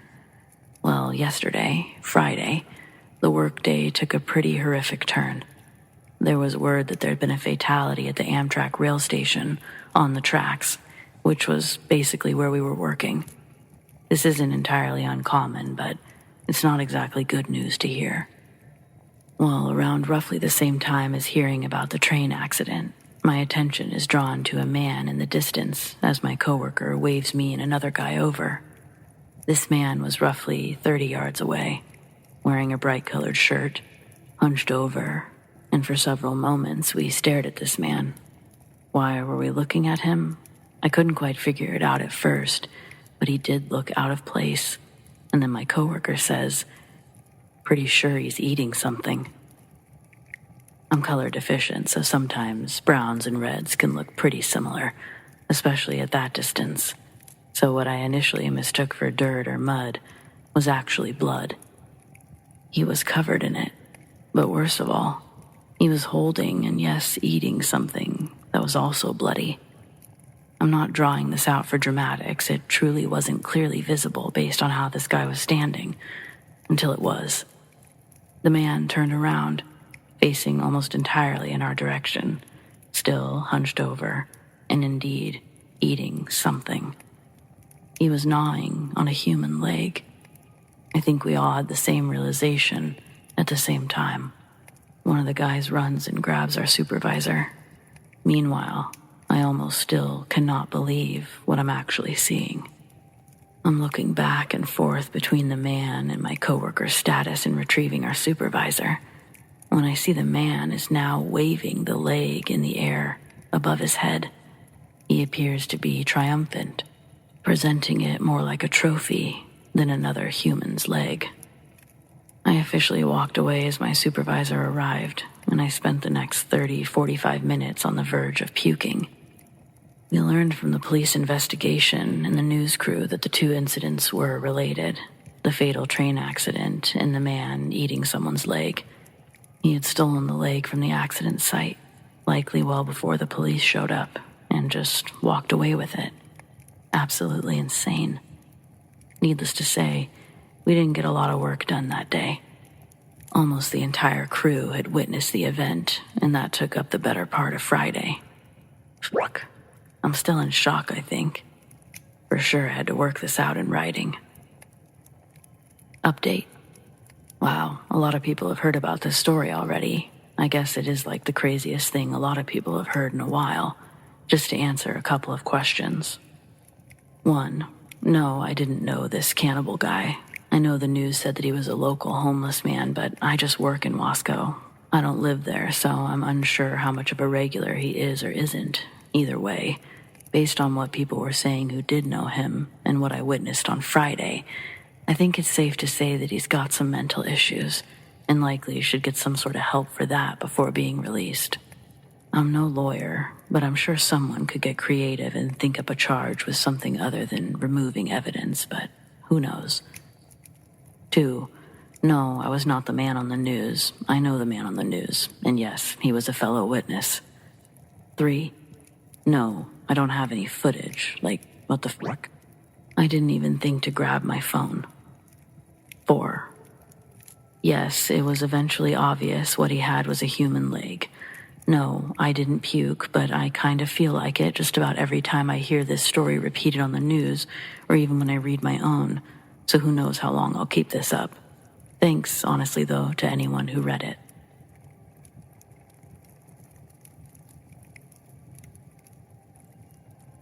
My friends and I were trying to make ghost hunting shows long before the paranormal reality TV hype.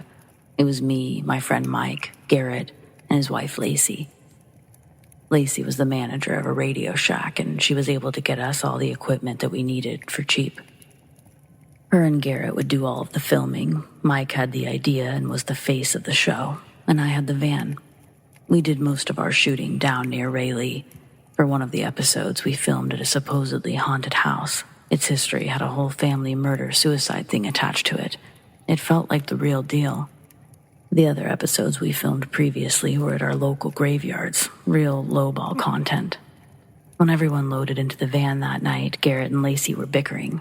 I'd never seen them fight before this, and Mike and I sat uncomfortably the whole trip as they fought in the back. When we arrived at the house, their arguing died down as we were all a little awestruck at the sight of this dilapidated 2-story wooden structure, once resembling a home. The excitement grew amongst us again, and we were all reinvigorated to spend the night looking for ghosts.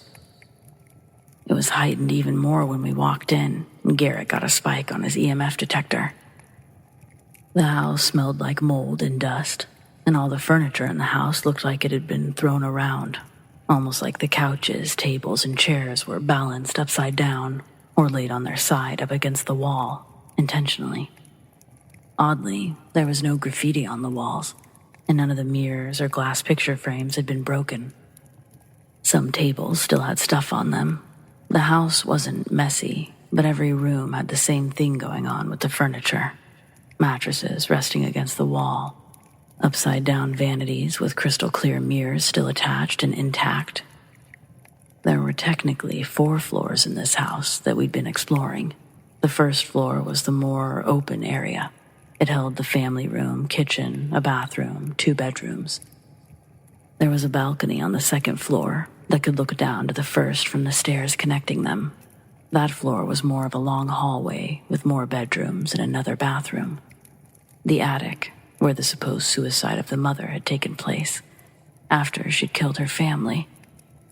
A tall, dark, empty, triangular room with wooden support beams that stretched from end to end. I would also find a hollow spot located in the kitchen floor by accident. We all have smaller, cheaper camcorders of our own for when we'd split up and search through the house by ourselves. Fumbling around with my camera in the dark, I drop my lens cover and it bounces to the ground next to me.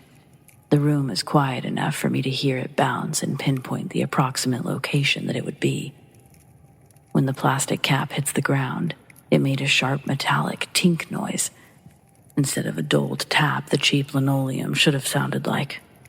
I stepped a few feet over, and the pressure of the ground beneath my feet feels different, slightly more springy.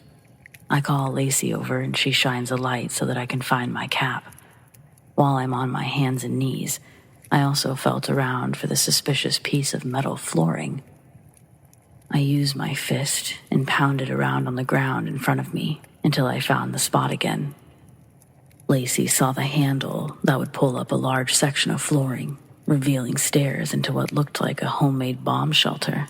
Cans of fruit and vegetables, boxes of other preserves and non-perishables filled the shelves on the walls. An L-shaped couch next to a small, foldable table, both sat upright against the back wall. Discovering that room brought on an indescribably ominous feeling, like we'd released something back into the house when we opened the hatch. When we show Mike and Garrett what we've found, Mike gets extra excited and calls dibs on doing his solo escapade in the basement first. Garrett then calls the first floor. Lacey takes the second floor, and I was the lucky one chosen to spend time in the attic. We got to work on setting up a few extra static cameras around the house before rejoining in a circle on the ground in the living room. To start the night, Mike has his electronic spirit box in his lap, starts asking questions like, "Is anyone with us? Will you give us a sign if you're here?" We hear a few creaks and bumps, but nothing that couldn't be explained away by a house settling in. We decided to save tape and all go to our designated areas. Garrett synced our watches, so right when the timer beeped, we'd all simultaneously hit our record buttons, capturing each room in real time with each other. Climbing up the stairs, my leg breaks through a rotted floorboard, and my jeans get a large rip from the calf up to the knee. I'm lucky as my skin barely grazes the nail that snags my jeans. Lacey, walking up behind me, has to skip that stair while stepping around me before she can help pull me forward. The other stairs are equally as rickety, but none of the other wooden planks would give out on me for the rest of the climb. In the attic, the musty smell hits my nose the moment I pop my head in. There's a window on one side of the vertical walls. Under it is a chair facing out. It's the only item in the attic. My leg begins to throb when the adrenaline wears off, and I can feel the bruising and swelling pain that's growing in my ankle from the fall. The convenience of a sturdy chair to rest it on is too enticing to pass by, and I hobble over to plop my aching body down. As I do, my watch softly beeps once and then begins a 5-second timer. I steady my camcorder and press record on the last beep. The display screen on the side of the camera illuminates, and the footage that I'm getting is way too dark and grainy. I realize what small amount of light I could see being let in from the window wasn't able to be captured on my recording device. I tried messing with the settings, adjusting the contrast and brightness, but nothing could fix this image. That's when I stood up, moved the chair closer to the center of the attic, and turned my camera toward the window itself. The display screen shows a perfect shot. It was so dark in the actual attic that the small amount of light from the night sky looked vibrant and bright coming in. I can hear Lacey below me, pacing up and down the second-floor hallway. Her footsteps get quiet as she walks further away from my position. Then, footsteps run back down the hallway towards me. I think that she's coming to the stairs of the attic door, but she never came in. Instead, I heard the footsteps run back down the stairs, away from me again. I sit there listening for the sound of Lacey's footsteps to start up again, questioning if I'd just had a paranormal experience or if Lacey was really running around and why. A loud crash cuts through the silence, sounding like some sort of glass was involved. I nearly jumped to the rafters. My heart felt like it was going to explode out of my chest. I wondered who accidentally broke something. Positive the noise was loud enough for everyone to pick it up, I went to leave the attic to figure out where it came from. But when I try to open the door, it's locked from the outside. I begin to feel an asthma attack taking hold. Until that moment, I hadn't had an asthmatic flare-up since I was a child. I didn't carry an inhaler with me. As I struggled to get air, I thought 2 decades of not needing to fill that prescription, and my lungs chose this moment to prove they still need steroids to function properly. The sips of oxygen become less and less with each gasp I suck in. Then Lacey started to scream, "Fire! Fire!" I hear her sprinting to where I am, but I'm too weak to call for help. All I can do is collapse backwards, away from the swing of the door. If she did manage to unlock it, I didn't want to be barricaded in there with my corpse. She bounds up the stairs, and I can hear her fighting with the handle until the doors open. I slumped on the support beam desperately, trying to regain control of my breathing while staying conscious. It's like blurry chunks of time after Lacey came in screaming that the house was on fire. When she saw me, her jaw dropped. I remember her helping me down the attic stairs. Smoke was filling the ceiling of the second floor. The fire was coming from the side bedroom. I don't remember the second flight of stairs, or how she helped me avoid the missing step. But I got to the first floor. On our way to the front door, I get a brief sight of Garrett, lying underneath a large, heavy, brass-framed mirror. I don't remember getting through the front door. In the damp grass outside, I woke up to see Lacey standing over me. She was doing CPR on me. My ribs felt broken, but I was breathing on my own. Mike runs out of the house and meets Lacey and I on the lawn. He asks where Garrett is. I don't know if what I saw was a delusion or not, but Lacey confirmed it when she told Mike that he was still in there. She says she saw the mirror leap from its hanging studs on the wall and fall off the balcony onto Garrett. Then smoke started pouring from the bedroom behind her. Mike didn't see Garrett when he heard Lacey's alarm, and he exited the basement. So he runs back in. Lacey tries to stop him, but Mike shakes her off and runs back inside. Mike is quite a bit smaller than Garrett, and he had to dig for every inch, pulling his body out of the house, filling with smoke. My vision gets cloudy. When my focus straightens out again, Garrett has magically appeared next to me in the grass. Garrett's on his back, lying next to me. He's out cold. There's still pieces of glass stuck in his hair, embedded in the fabric of his clothing. Mike frantically scrambles to look for a garden hose around the circumference of the house. He finds one, only to quickly realize the water and plumbing has been shut off years ago, no matter how many times Mike spun the faucet handle. I watch him finally give up and jog back to the 3 of us still in the grass. Garrett needed to go to the hospital. There was nothing we could do to save the house. I could get air back into my lungs again and told Mike to get Garrett into the van. I get into the driver's seat, and Lacey helps slide Garrett's body into the back of the van. She gets in the back with him, and Mike hops in the passenger seat up front with me. It's close to an hour before we get to the hospital. Mike, Lacey, and we sit in the waiting room of the ER.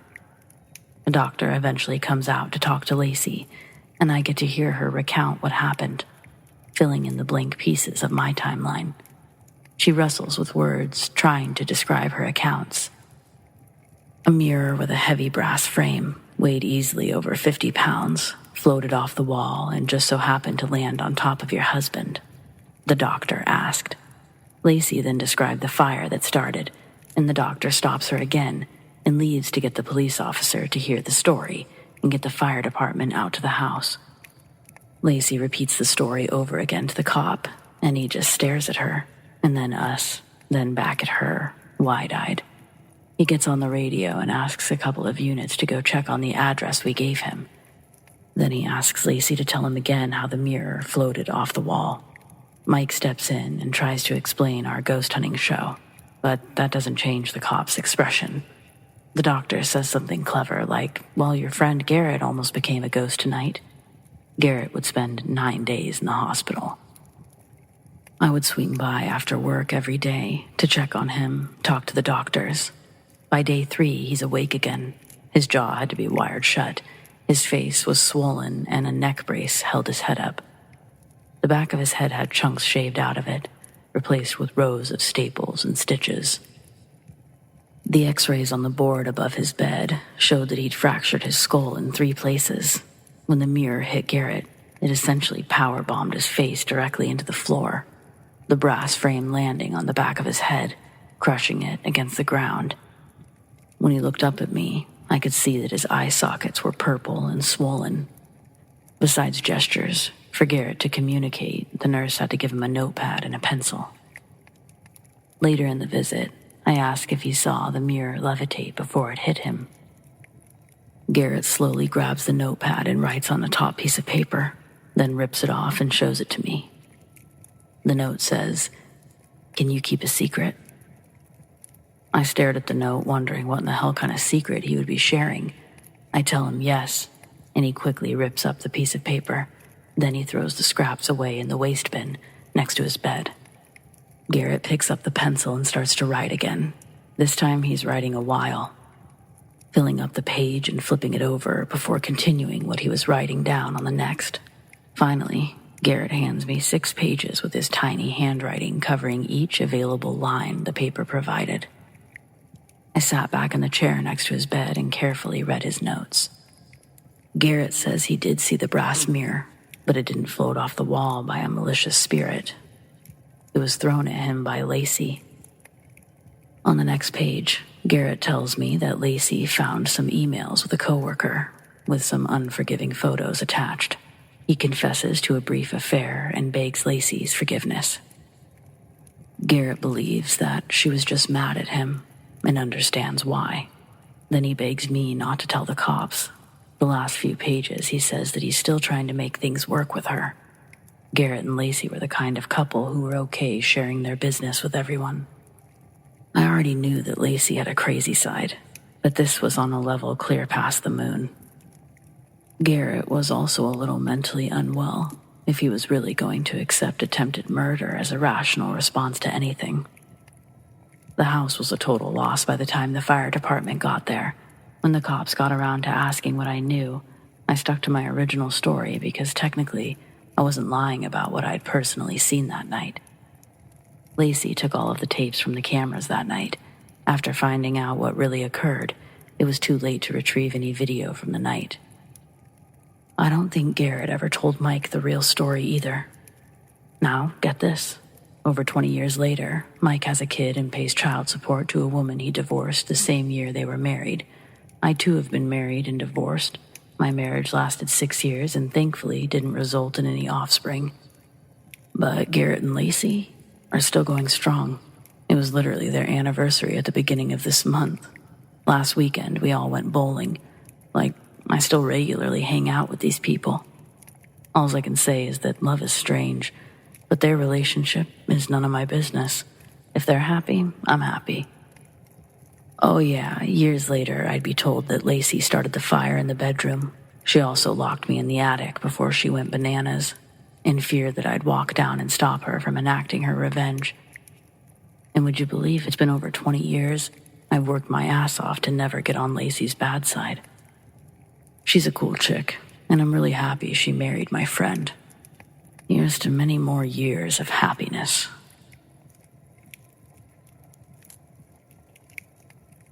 Okay, so this happened the other night, actually. And before you say it's not scary, I invite you to literally picture this happening to you. I was awake at 2 a.m. watching YouTube videos when I heard tapping behind my head. I have one window in my bedroom that happens to be right behind the headboard of my bed. I thought that it was a bug, so I was already a little freaked out. I hate bugs, but they've been getting into my room through a hole in my window screen lately. So I decided to put my computer away and go to sleep. The tapping continues, and at this point I'm getting irritated because I just want to go the fuck to sleep. So I take a look around.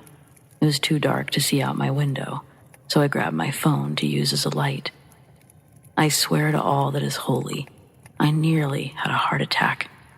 Right outside my window, at 2 a.m, was a fucking owl staring right at me.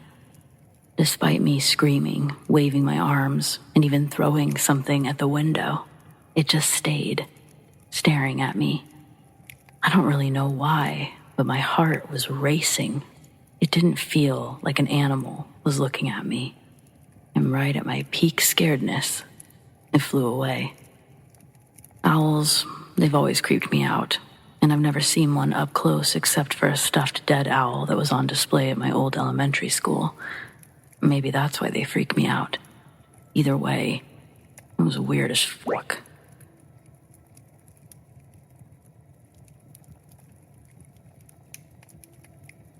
So, I want to tell you about my uncle Derek and my cousin Dennis. Derek is my mom's younger brother, and they also have another sister between them, my Aunt Pam.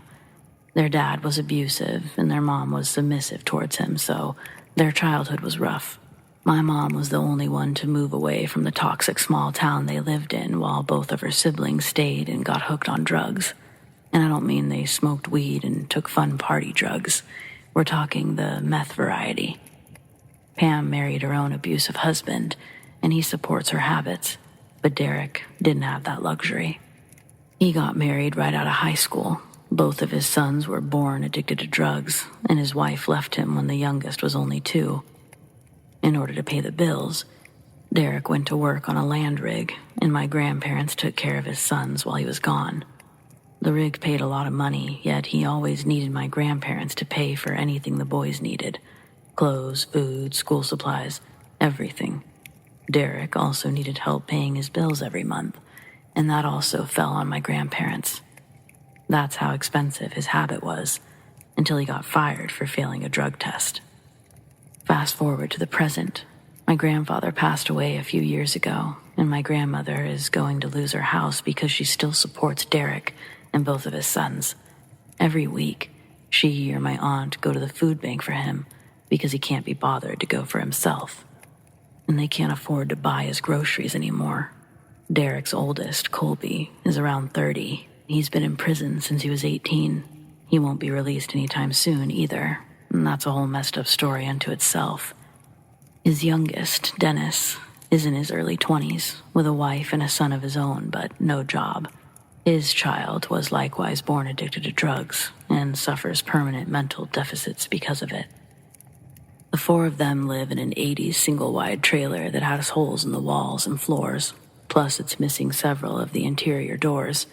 Needless to say, that also means it's filled with old wiring and rotting materials, but hey, it's paid for. Dennis may not have a job, but he does sell enough party favors to pay for their habit. Unfortunately, that's not the safest line of business to be in. Again, this is a very small community. Everyone knows everyone and where they live. My poor younger cousin wasn't gifted with much in the way of common sense, so he often bragged about his enterprise to anyone who happened to be around.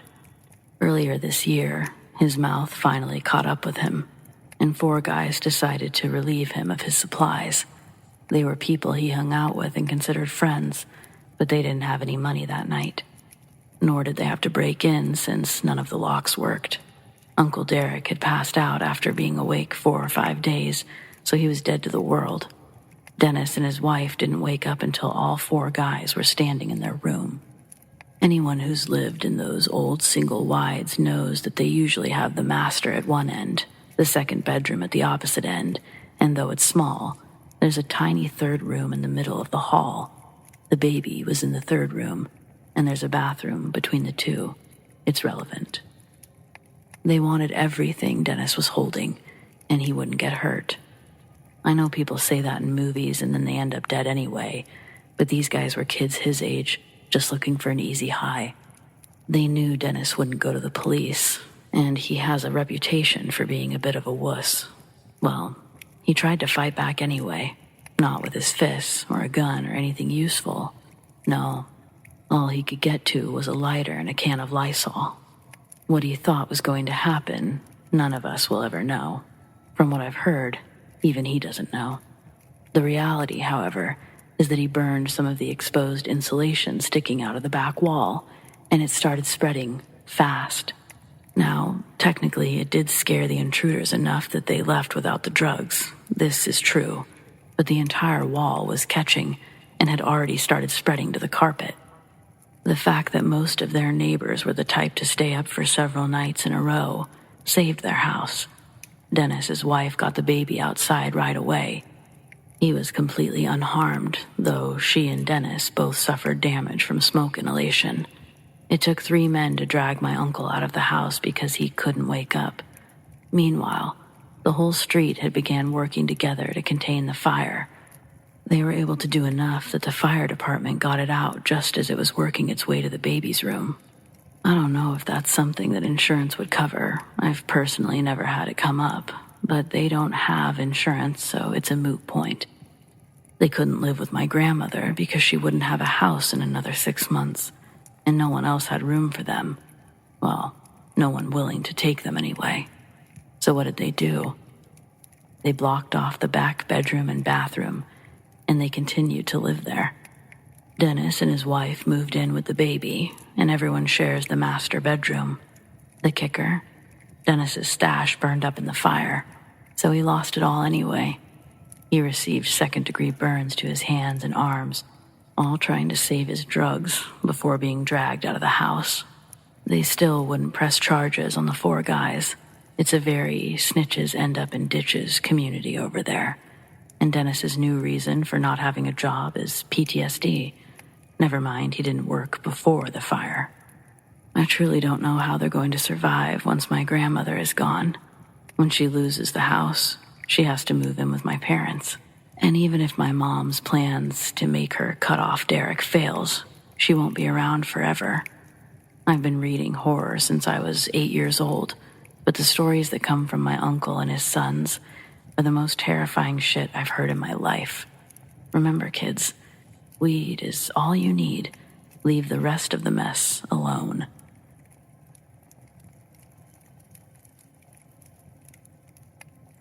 We were returning home late one night from watching my grandson in a play.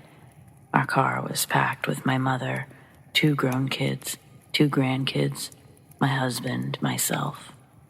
I'm usually good about trusting my gut, and I believe in women's intuition. But I was exhausted. Driving down a dark rural highway, we passed something on the side of the road. It looked like a big pile of metal.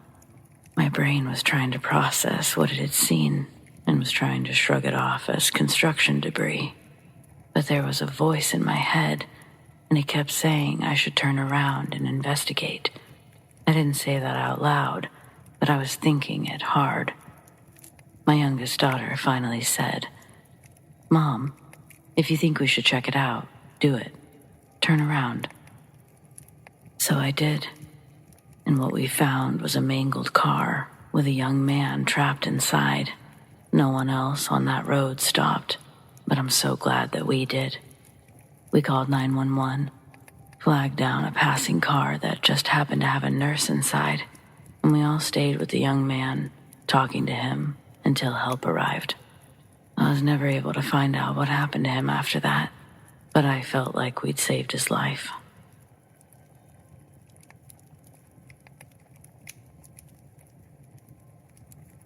"You're going to die," repeated calmly with no worry, 5 or 6 times in a few minutes. So the story. I'm rock climbing indoors on a wall with 2 auto belays. On my right is a small girl, about 5. As a courtesy, I let her begin climbing first. It's a friendly gym where patrons give positive feedback to fellow climbers. "Nice job," I say as she gets started. She's climbing open, using any holds. I begin my route's ascent and I'm focused in working out the climb. I'm maybe 15 feet off the ground when I see her small foot just ahead to the right. I wait patiently for safety and for her to climb further. "Keep going, you're doing great," I say. "You're going to die," she calmly replies. What did she just say? I question myself. I'm sure I misheard this cute little girl.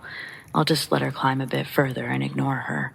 Back to concentration, now about 22 feet up the wall. I pause again, and with no prompting, I hear her again, very clearly say from about 4.5 feet away, You're going to die. My mind is racing.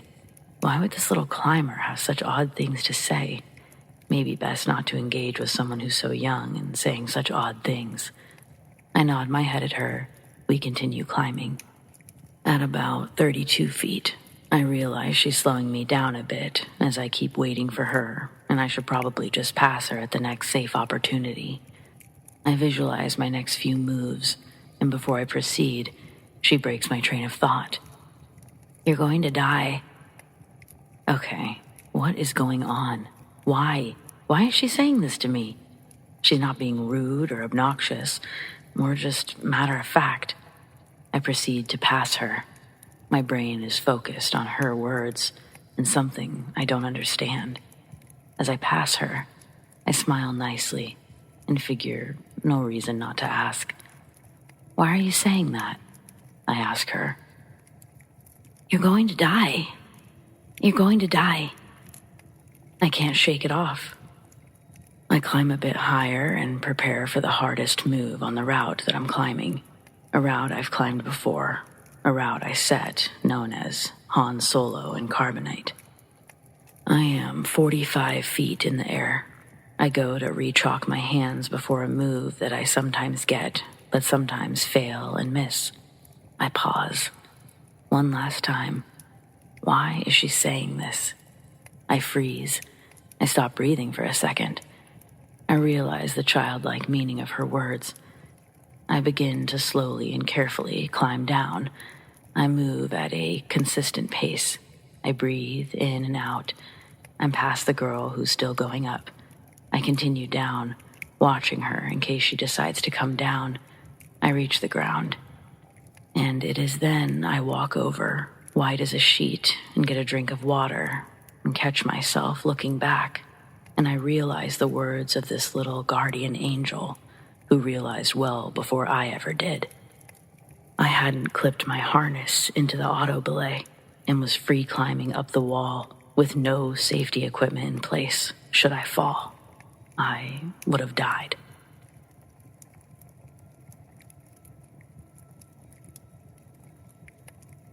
As a child, I recall one experience very vividly.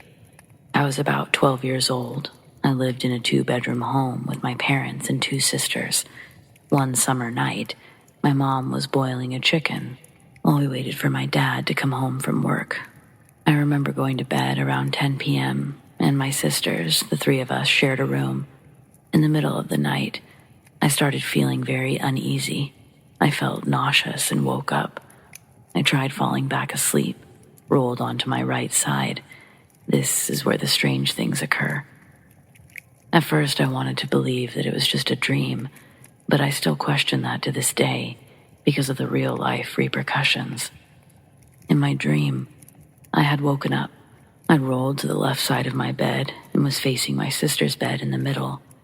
Our bedroom door was closed, but I saw something coming through the door, on the ground.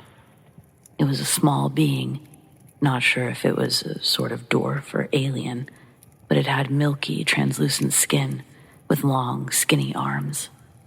The thing climbed up on my sister's bed, and it sat on her chest. In my dream, I remember being wide-eyed and panicking. I screamed that it leave my sister alone. Then, the thing looked at me straight in the eyes and grabbed me by my right wrist. It told me, "Wake up if you don't want to die."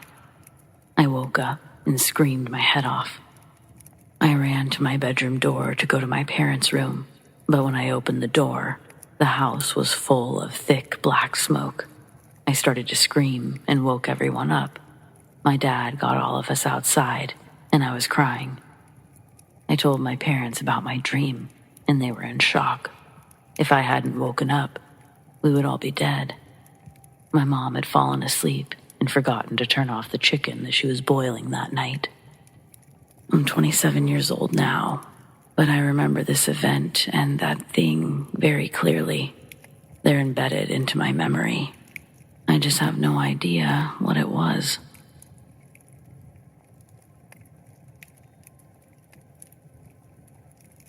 My now 10-year-old sister was born after a prophetic dream by my dying great-grandmother. She saw my mother holding a pink blanket a year before my mother was pregnant, even said the calendar was on October. My sister was born October 12th. But my sister has dreams that come true. Some of you may remember a few years back, a school bus flipped and 2 kids died in the southern states of the U.S. 3 days before that happened, she woke up crying and said, "The bus crashed. 2 of the kids died, but one of them saved his friend." 3 days later, the news reported that a bus had crashed and 2 kids had died. A week later, they released the video. It clearly showed one of the kids who died grabbing his seatmate and putting his body between her and the side of the bus. When my sister was 3 and I was 18, she told me not to go to work because she had a dream that I was hit by a car. I didn't think much of it, but she got really upset, so I stayed home just to keep her calm. The bus that I'd been planning to ride was sideswiped by an SUV as it unloaded passengers at a stop. And last year, she told me she had a dream about a girl who kept hitting me and screaming that I was a monster and that she would kill me. 3 days later, a girl that I dumped for cheating on me attacked me at a Walmart. She pulled a knife and tried to stab me in the face. Those are just some of the more unnerving ones, but there are a lot of others. I don't know if this makes her a psychic or what, but it's certainly strange, and no one in our family seems to be able to explain it.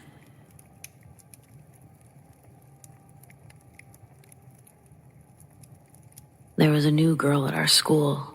Her name was Summer. She invited me to her sleepover birthday party, along with maybe 6 or 7 other girls. I wasn't very popular, but I did have a small group of friends. As I recall, only one of them came to the party, so most of the attendees were not close friends. Her mother picked us up in a rickety old van, all of us. Their house was old, on a huge lot, and there were 2 little outbuildings on the property, a shed and an old outhouse. We all laughed about the outhouse, since there was no reason for one to exist anymore. Sure, this was in the 70s, but indoor plumbing had been a thing for quite some time. Summer had a little sister named Autumn, who was about 3. We joked about their names. Had her mother had another child, would it be Winter? I don't remember too much about the party. I know we all ran around and played in the outbuildings, and we asked Summer about her life. She'd only been at our school for a few weeks, and she said that her mom moved around a lot, but wanted Summer to make some new friends, which is why she invited a bunch of girls that she didn't know to her house. Being 11-year-old girls, we all immediately pledged to be her very best friends. Her mom took all of us home the next day. On Monday, I didn't see Summer. I asked my friend who'd been at the sleepover if she'd seen Summer. Nope, maybe she was sick. A few days went by and no Summer. I asked one of the other girls who had been at the party if she'd seen our new friend. She looked at me in puzzlement. Summer? I don't know anyone named Summer. Okay, didn't we all just say that she was our new best friend? How fickle can you be? A few days later, I was in the car with my mom. We drove by the street where Summer lived. I said, "That's where I was last weekend." I started to point, and then it hit me. There was no house, no greenhouse, no outbuildings, nothing but a field of grass. I was trying to convince my mother that a house had stood there a week ago, and she pointed out that there was no rubble, no sign of a house. And she said there hadn't been a house in that location as far back as she could remember. Since none of the parents had dropped us off or picked us up, no one was able to verify the house's existence, and aside from my one friend, no one else acknowledged that they had been there. No one at school remembered knowing Summer. I don't know if this qualifies as paranormal, but it sure as hell wasn't normal.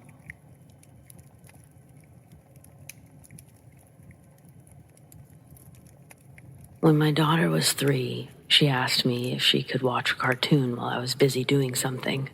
I turned on the TV and found a channel where an episode of Dora the Explorer was playing. I was thinking that maybe she could at least learn a little Spanish as she sat mesmerized by the electronic babysitter. After a few minutes, she asked me if she could watch Scooby-Doo instead. I asked her what was wrong with watching Dora, and she told me that the characters weren't speaking Spanish the right way. Of course they are, I said. Anyway, you don't know how to speak Spanish. What she said next gave me goosebumps. I used to speak Spanish, she said. We both did. Remember that time when I was your mommy and you were my little girl? We lived in Mexico. We had chickens in the courtyard, and my name was Maria. First of all, incredibly well-spoken. Pretty freaky stuff. What made it even more freaky, we lived in Ohio at the time, so I'm not sure how the word courtyard was even in her vocabulary. Also, at age 3, how did she realize the people in Mexico speak Spanish, or that Maria would be a common name? I never really considered the possibility of reincarnation before then. I do now.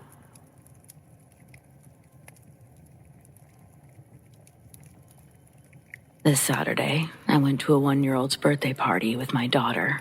It also happened to be my birthday. My daughter has literally just learned to walk. So I held her hand and was appropriately led by her across a huge room full of kids, toys, and food to investigate anything and everything that she could put in her mouth or stand over like some pint-sized Godzilla. As we approached a seesaw she wanted to investigate, another kid who was probably 4 or 5 literally leapt into it and started playing, rocking back and forth. This was the conversation that proceeded. Happy birthday. Do you remember me? We've met before. I don't know how this kid knew it was my birthday, and I certainly didn't know this kid. Have we? Yes. I don't remember. Are you sure we've met before? Yes, we have. Don't you remember? It was before I died. Then the child proceeded to run away. Never did get any answers. I mean, besides the kids are creepy, and I'm really hoping my daughter doesn't pull a similar stunt in her future.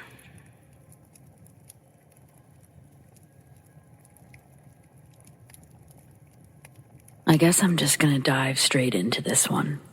At 10, my grandmother took me away from my mother because both of my parents were addicts. They'd split up and gotten back together a few times when I was younger, but Dad spent most of my life in prison, and now that he's out, his brain is so fried that he doesn't even remember who I am. My mom married another addict, and they actually got sober when I was about 16. Her husband stayed clean, but she fell off the wagon after about 6 months. My entire adult life consisted of her getting sober to con her way into my life and then robbing me blind before disappearing again. I fell for it every time, but I'm not going to make excuses. I was just naive. Well, now I'm 30, and I just had to scatter her ashes at her favorite lake. Back in December, she got pneumonia, and thanks to a lifetime of heavy drug abuse, her immune system was completely shot. Her health declined rapidly, and it was soon clear she wasn't going to make it. Eventually, she fell into a coma, and it was left on me to end her life support. As difficult as that was, everything was made so much worse by the fact that I was completely alone for the entire process. My mom burned every bridge she'd ever made.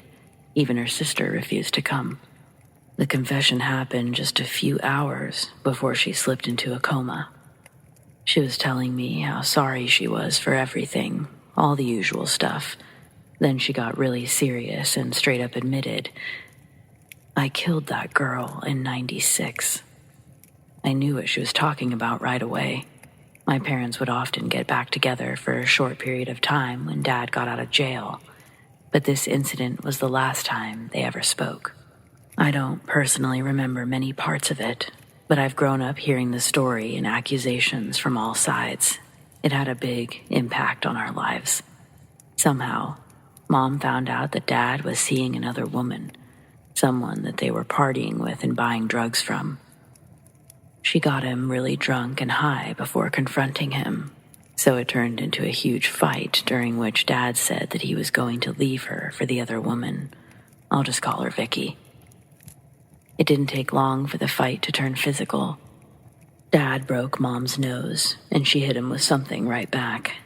It ended with both of them bleeding, but Dad was also unconscious. Mom drove to Vicky's house and pretended like she wanted to buy more drugs and hang out. They took turns shooting each other up, but my mom gave her way too much. Vicky immediately knew what happened, but by then it was already too late. Mom stayed and laughed at the woman while she went into convulsions and passed away. Then she drove home and went to bed. The next morning, Dad woke up alone on the couch, right where he had passed out, and remembered enough of the night and the fight to know he needed to warn Vicky. Mom was asleep, so he wasn't too worried yet. First, he tried to call Vicky, but she didn't answer. He decided to drive over.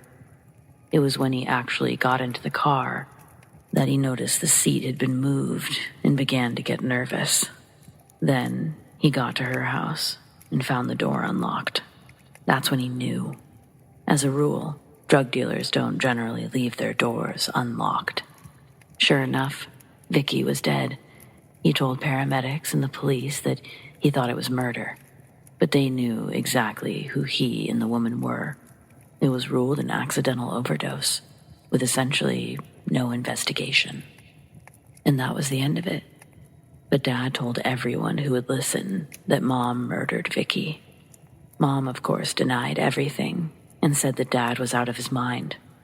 I always knew my mom was a bad person, but I never believed she was a murderer until I heard it from her own mouth. For so many years, she tried to gaslight Dad into thinking he was crazy, but all that time, she actually was guilty. I wish I would have listened. His drug use got so much worse after that. It was only a few months later that he went away on a 15-year sentence. And now, he doesn't even remember who Mom was, let alone Vicky. So yeah, that's my deathbed confession story. Thank you for sharing it. It's amazing how much this kind of stuff actually happens when drugs are involved. But it's just another prime example of why you should never try meth, not even once.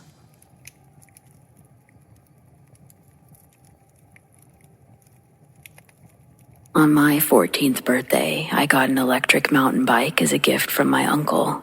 Its intended purpose was to be my means of transportation for school, so I didn't have to take the stinky bus anymore. That was its intended purpose. What I really used it for was taking it up the hills with the older boys that rode actual motorbikes. My electric bike wasn't nearly as powerful as theirs and couldn't get enough speed to do tricks, so I basically used it as a chair while watching the other kids drive around the woods. One day, I got a healthy helping of peer pressure that leads me to the peak of a hill, trying to line my tires with a thin walking trail in between two tree trunks wider than my wingspan. At the top of the hill, there's a small, flat patch that I'm supposed to do a circle in to already have momentum when I hit the hill. Well, that plan didn't happen, though. I hit the throttle too fast on my turn, and I launched myself off the back of the mountain like a fucking cartoon character. The backside of the hill isn't like the front trail I was aiming for. The back is just a long drop into trees, and down those trees to the forest floor, several feet down from the trail. By the way, I'm not a guy, I'm not a bro, and the only reason I was up there was because I had a crush on one of the motorbike boys. I thought if I dressed cute and hung out there long enough, he would think that I'm way cooler than these dumb bikes. So, zoom, here I go off a fucking cliff. Before a tree branch bonked my lights out, I remember my last thoughts were, I'm gonna die now. What a lame way to go. At least they didn't see me fall. Teenagers. When I regained consciousness, I was high up in a tree and pretty fucking banged up. I knew I'd broken more than a few ribs. My arms and legs were cut up all to hell, but they still worked. The helmet I'd worn without a chin strap was gone, and the bugs, they were crawling in my hair. It's also now starting to get dark in the forest. I don't know how long I was out, but I do know the sun was nowhere near the horizon when I started. The forest was alive with woodland noise, but no human noises, no motorbikes or voices, no one calling my name trying to find me. In any other circumstances, the atmosphere would have been a yoga dream. Distant birds chirping, insects flying around, some tangled in my hair so I could hear their wings flap in HD. I wish I could have enjoyed it more. But the blinding pain in my ribs and horrible fear of falling to my death any second, I guess I should say fear of finishing my fall, kept my mind a little occupied from enjoying the view. From my perspective, the view I saw was nauseating. Panic and disgust were induced from knowing that I would have to somehow scale my ass down this tree. I've never climbed a tree up to this point. I didn't climb this one. I had no clue how to get down or what I was going to do. Where's my phone? Gone. Where's my DC slip-on shoes? Gone. They slipped off. It was brutal, crawling down one branch at a time. I'd slowly move my weight from branch to branch, making sure they could support my weight. I didn't know that would have been the easy part of my escape from the tree. Halfway down, the branches just stop. These kind of trees decided not to grow branches past a certain point, so I didn't have many other options but to grip the tree best I could, like a giant fire pole, and try to slide down. That worked for a few feet. I'd get a bunch more big cuts, several splinters, and some sort of friction burn on my cheek and forehead. Then, my crescent hold lost its tightness, and I fell at a diagonal angle backwards the rest of the way down. As I crash-landed on the forest floor with a massive thud, an electric surge of pain jolted through my body like a lightning bolt.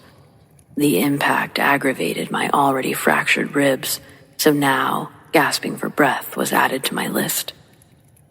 The noises in the forest grew louder, reverberating through the towering trees, and then quieting down entirely, then back to a symphonic forest melody, over and over again. I knew something was wrong, aware of the urgency to secure some sort of safety.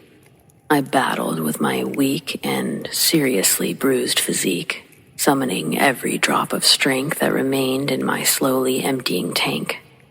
Weakly, I hoisted myself up, relying on the sturdy support of another nearby tree. Everything hurt, but at least my legs weren't broken. The darkness of the night had now engulfed the forest entirely. Each rustle of leaves or distant hoot of an owl, everything was scaring me suddenly, especially the thought that I might die out here. I had no idea where I was exactly, or what was going on with my head, my body. I persevered through that pain, but I realized I was only getting myself deeper into the labyrinth of the woods. The forest seemed to enclose around me, while the wind was relentless. Just as I started to lose some hope, a voice inside me told me I couldn't stop. It wasn't a real voice, just a strong feeling. But then, just a short time later, I could hear a voice in the distance. Finally, someone was saying my name. As I stumbled through the undergrowth, it almost felt like I was drunk. My steps were uneven, my breathing labored, but if I could just make it to the voice, I knew I'd be okay. I saw a flicker of light. It caught my attention due to the total darkness surrounding me. I pursued this little faint glow, hoping it was leading me out of the woods and not further into it. Then, I heard the voice again. It was only the second time I realized I didn't recognize the voice. It certainly didn't belong to any of the boys that I'd come with. It was a woman's voice. The unsettling noises of the forest gradually fade into the background, and I fixate on the beacon of light in the voice calling my name. Then, suddenly, everything went dark. I could feel myself falling, and then I could feel someone catch me. This time when I woke up, I was in a petite clearing. There was light again, but this was different than the guiding light that was just in front of me before I ended up in the clearing. This light was coming from the moon, which to my surprise, I could see now. The moon's glow was somehow illuminating a path I actually recognized, one that led to a popular road. I was in heaping pain, but still, relief washed over me, knowing that any form of civilization was finally within reach. Fueled by determination and a little bit of spite for being left here to begin with, I pressed on. Finally, I reached the road, and a car materialized in the distance, its headlights cutting through the darkness. Suddenly, my distrust for strangers disintegrated, and I was frantically waving my arms. Thankfully, I captured the attention of the driver, who after pulling over immediately rushed to my aid. Finally safe, I slumped into the arms of a total stranger, overwhelmed with gratitude for their kindness and the opportunity to escape that forest. It felt like the forest had tested me that day, physically, mentally, yet I also totally believe that it helped me. I don't know how I got to that clearing, who caught me, but also whose voice was guiding me. Some things just can't be explained, I guess. As for the motocross boys and my crush, well, it turns out it wasn't as malicious as I thought. They all waited for me to come down the hill and into view. I just never did. They went back up the hill to look for me, eventually. But since I'd literally fallen off the trail and was completely out of view, they all assumed I had chickened out and went home to save myself the embarrassment. None of them knew I was missing or injured. So, without that voice, I don't know where I'd be right now, but I bet it's a lot worse off. I joke nowadays that Mother Nature herself saved me. I guess I'm only half joking, though. Reality is I'll never know, but I'm forever grateful.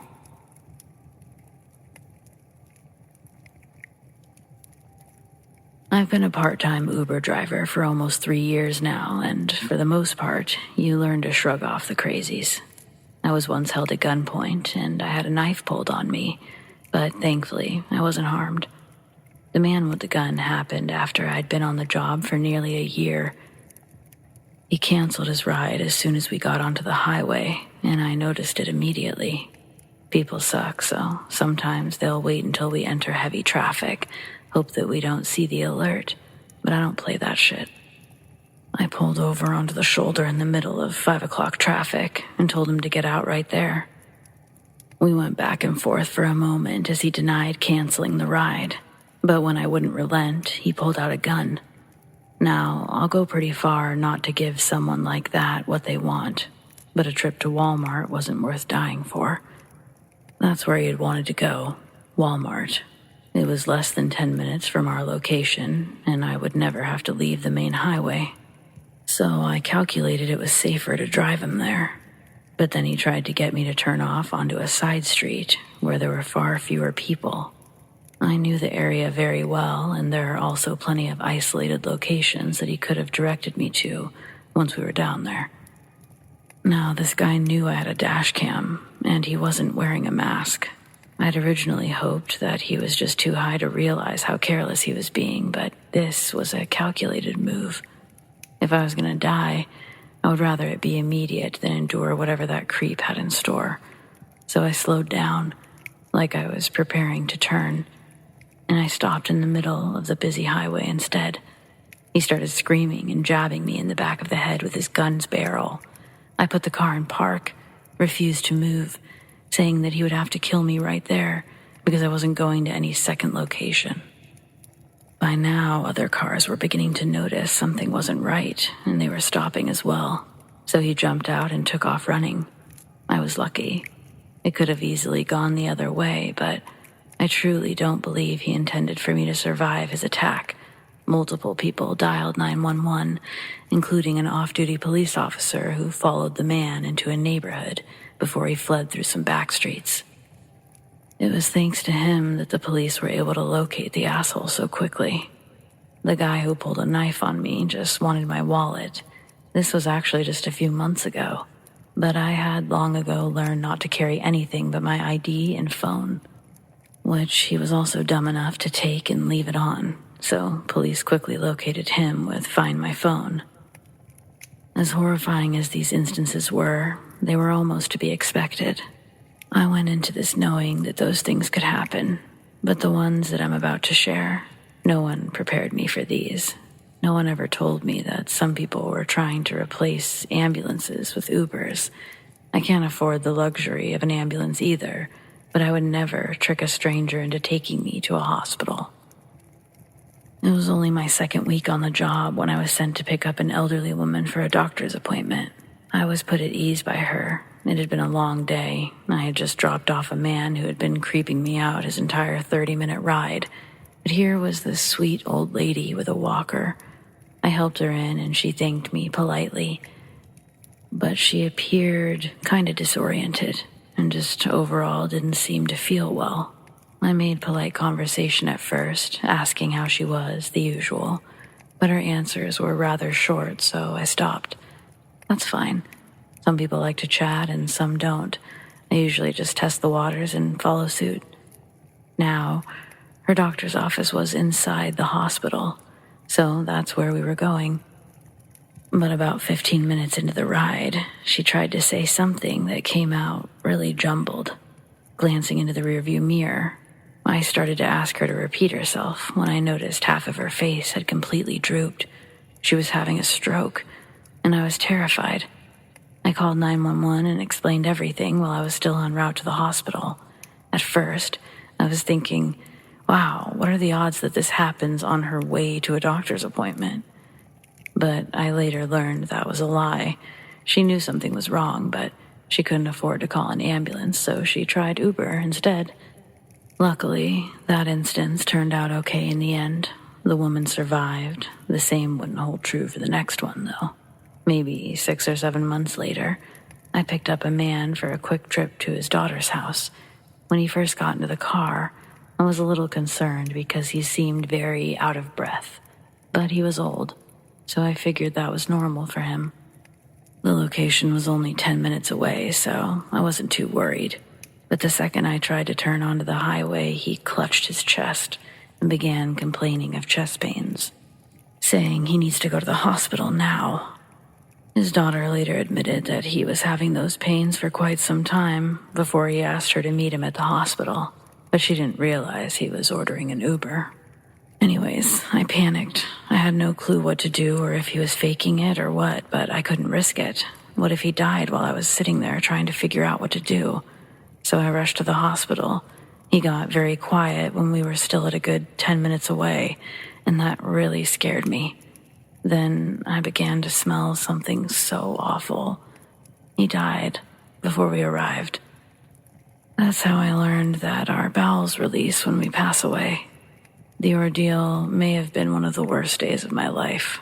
I felt guilty for the longest time, like it was somehow my fault. And no one cleans that kind of mess for you. So I had to do it myself. Yeah, overall, I can't wait to reach a point where I don't have to do this anymore.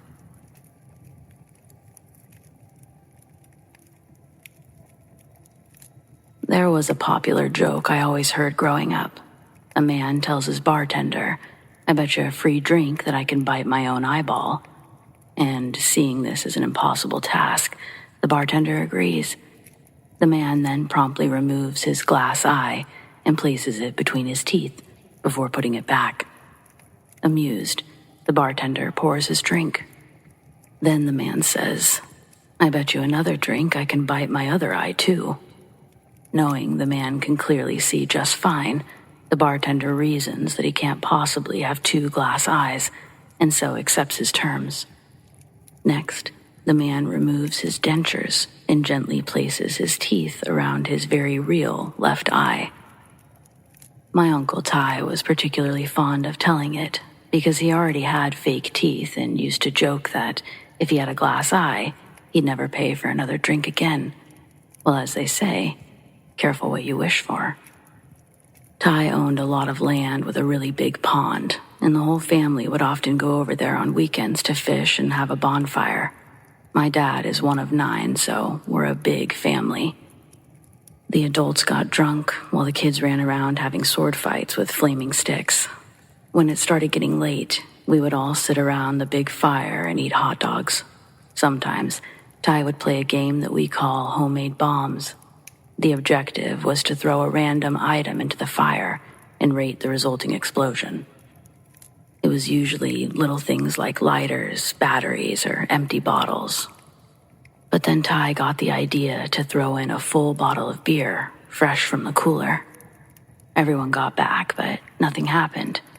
I don't know how long we actually waited, but it felt like a long time. Eventually, Ty gave up and returned to the fire with his poker. He leaned over the flames, jabbed his stick right in the center, and then boom. Later, he said he never touched the bottle. That's just when it exploded. For a brief, flashing moment, the flames engulfed his entire head before he staggered backwards and fell into the dirt. His hands covered his face, and he was screaming like he got hurt really bad. My dad and another uncle ran over and pulled his hands away to see how badly he was burned. And that's when we saw the giant glass shard protruding from his eye. Much of his hair, along with his eyebrows and beard, were gone, and his entire face was turning redder by the second. We're a poor family from the sticks, so we don't really call ambulances unless death is imminent. We normally won't even go into an emergency room unless we break a bone bigger than a finger. But this one, it's one of the exceptions. We don't play about eye shit. Even if we had called an ambulance, we were out in the sticks. It would have taken twice the time for Ty to get help. So my dad and a few others drove him to the hospital while the rest of us waited for an update. It was a long night for everyone, especially Ty's wife. She was always on his ass about being reckless, and now his day of reckoning had finally come. It probably goes without saying that Ty's eye couldn't be saved. He was soon fitted for a glass replacement, and the only thing he wanted to do was go to a bar and try out his favorite joke. The problem is that we're in a small town, so everyone had not only heard the joke, they knew about his accident. Well, that man got a truckload of his buddies and drove 2 hours to the nearest city where he finally got to do his trick. It didn't take long for the word to spread, but over the years, he would occasionally go out and find a stranger willing to play. For the most part, people just didn't mind humoring him because he was a fun guy to be around. Sadly, he passed away 3 years ago. In the end, it was his heart that got him. But he had a long life filled with great stories. The real lesson here isn't to be careful what you wish for, but to be careful what you throw into a fire. I love explosions as much as the next country bumpkin, but you gotta throw some common sense in there too. If you're too drunk to walk straight, you're probably too drunk to play homemade bombs.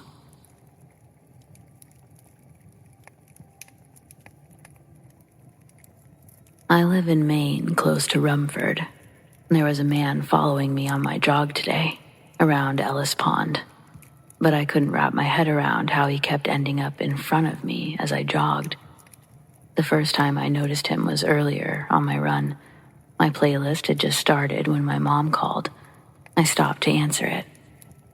During our 2-minute conversation, I had the chance to stop and look around, really soak in the serene landscape that I was always running through but never really slowed down to appreciate. The sun was close to rising. Far in the trees on the left side of the path, I see a figure walk in between 2 large tree trunks, vanishing when he fully passed behind the second tree. The diameter of this trunk was far too thin for this figure to hide behind. I surely would have seen his shoulders poking out if he was standing behind the tree. When I hung up with my mom, what I saw wasn't there anymore. I jogged a little faster along the path with my headphones off while I scanned the surroundings. I was about halfway complete on my route. It would have taken me longer to backtrack. 10 minutes later, on my left again, I made eye contact with a pure black owl sitting in the trees.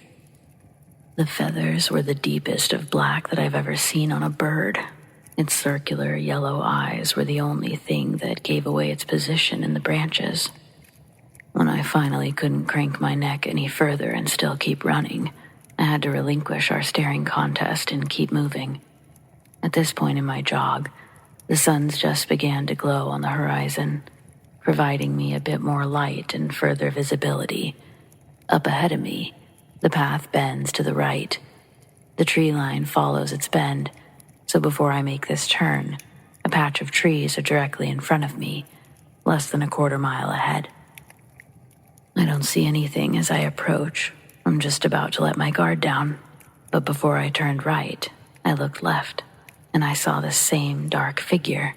This time, they were walking between the trees far in the distance.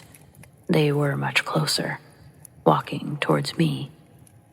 It was a man in all black. He was wearing a ski mask that covered his face because his eyes were the only discernible feature. His face was a blank canvas.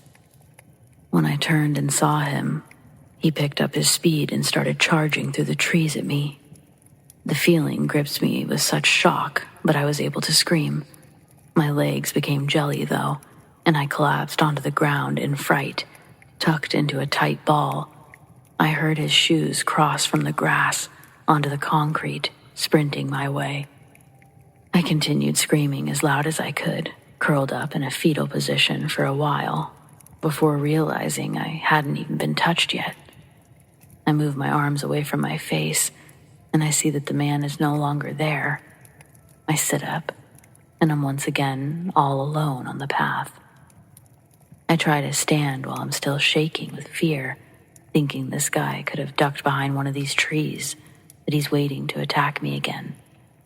But why would he have prolonged his attack? The sun was almost up, and the chances of someone else coming on this path was only increasing now. I wasn't going to wait and find out, though. I ran the last mile as fast as I could to get to my car. I didn't see the man again. This is a popular trail, and that's why I like to get my workout in early before other people started showing up. But now I don't think that I'll mind the extra company on the walking trails during my workout. It was the realization that something bad could have happened and nobody would have known. My roommates know my route, but they wouldn't have noticed that I disappeared until they got home from work that night, maybe even the next day.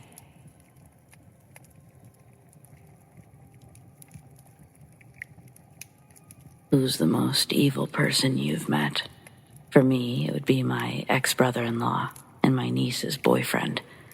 My sister, who had always had high standards for the guys she would date, was so excited for me to meet this new guy she was dating. She thought that he was the one. We had a cookout at my parents' house for Memorial Day, and she was bringing him for all of us to meet. He was a restaurant manager and sounded like a decent guy. Everyone was sitting out in the yard when my sister and her new boyfriend arrived. I was just bringing out the food and setting it on the picnic table. By this time, everyone but me had introduced themselves. I wiped off my hands on a napkin and turned around as my sister started to introduce me to her new guy. He extended his hand for me to shake. I was looking at my hands to make sure that all the sauce was off of them. As I extended my hand and started to say, "Hi, and raised my eyes to meet his, the exact same second our hands touched, I looked up at our eyes. My knees gave way for an instant. I got a sharp pain going through my eyes and chest. I lost my breath and couldn't speak. The most evil, terrifying feeling went through me as I watched his brown pupils turn laser red. I jerked my hand back. He gave me such an evil smile, like he knew that I had just saw the demon in him, like he knew that I had just seen his secret. I could only think Dear God, he's a demon. Everyone was looking at me. I couldn't take my eyes off of him, like I was just stunned. I could only whisper my name. I backed up from him and excused myself into the house. I couldn't believe what I'd just seen. His eyes glowed red. I knew he was evil, and I knew he was going to hurt my sister. My sister came into the house all happy, asked me what I thought of him. I told her I didn't like him. I told her what I saw and that he was going to hurt her.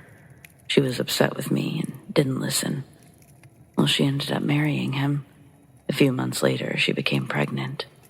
In her 4th month, she miscarried the baby. The very next day, he was late coming home. She called the restaurant and they told her he had left hours ago.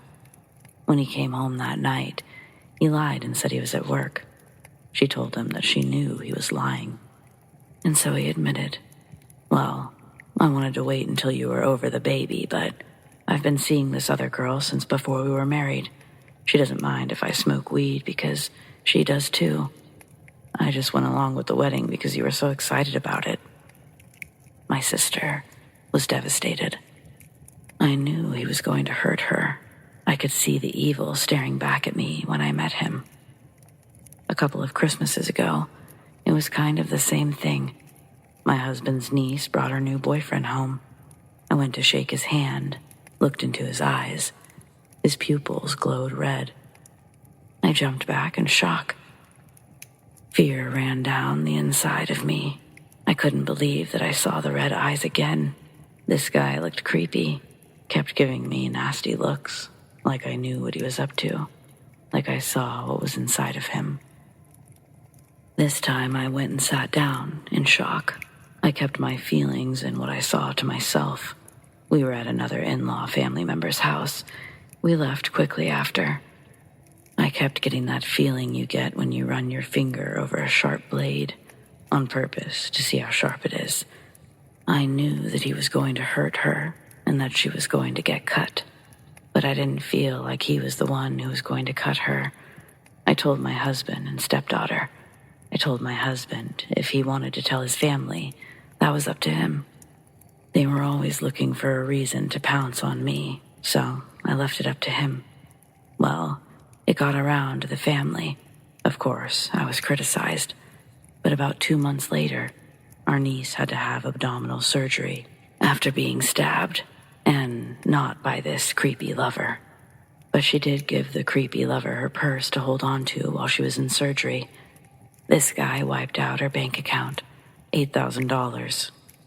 All while she was in the OR. She'd just gotten her tax return. She has 3 little kids, too. So it was hard on her financially as well as emotionally. Everything about this guy was creepy. Even if it hadn't been the glowing eyes, I still wouldn't have liked him. I'm not sure if they filed a police report. We weren't included in that info. I'm mainly also curious if anyone else has ever experienced something like this. Like, can you just feel when something is wrong?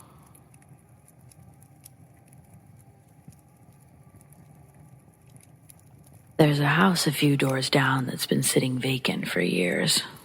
Now its decay has become an eyesore on our street and probably brings the house value of our own neighborhood down. It's one of the first things you see when you pull into our cul-de-sac. The house is in shambles from years of neglect. The yard's overgrown with tall grass and weeds. A large part of a tree had fallen through the roof long ago, and the house was never fixed. My dad used to golf with the man that lived there.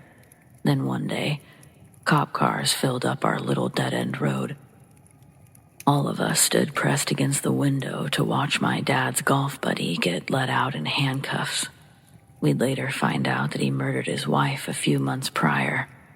My dad had hung out with this man multiple times during those months. His name was Eric. I remember my dad was genuinely shook to the core about this.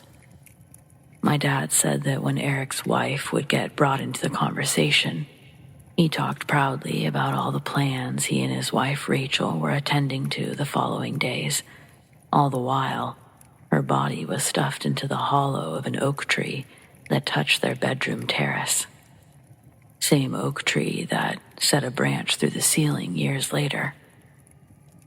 The HOA board that Rachel used to be a part of helped organize the funeral with the family, and everyone in the neighborhood showed up to pay their respects.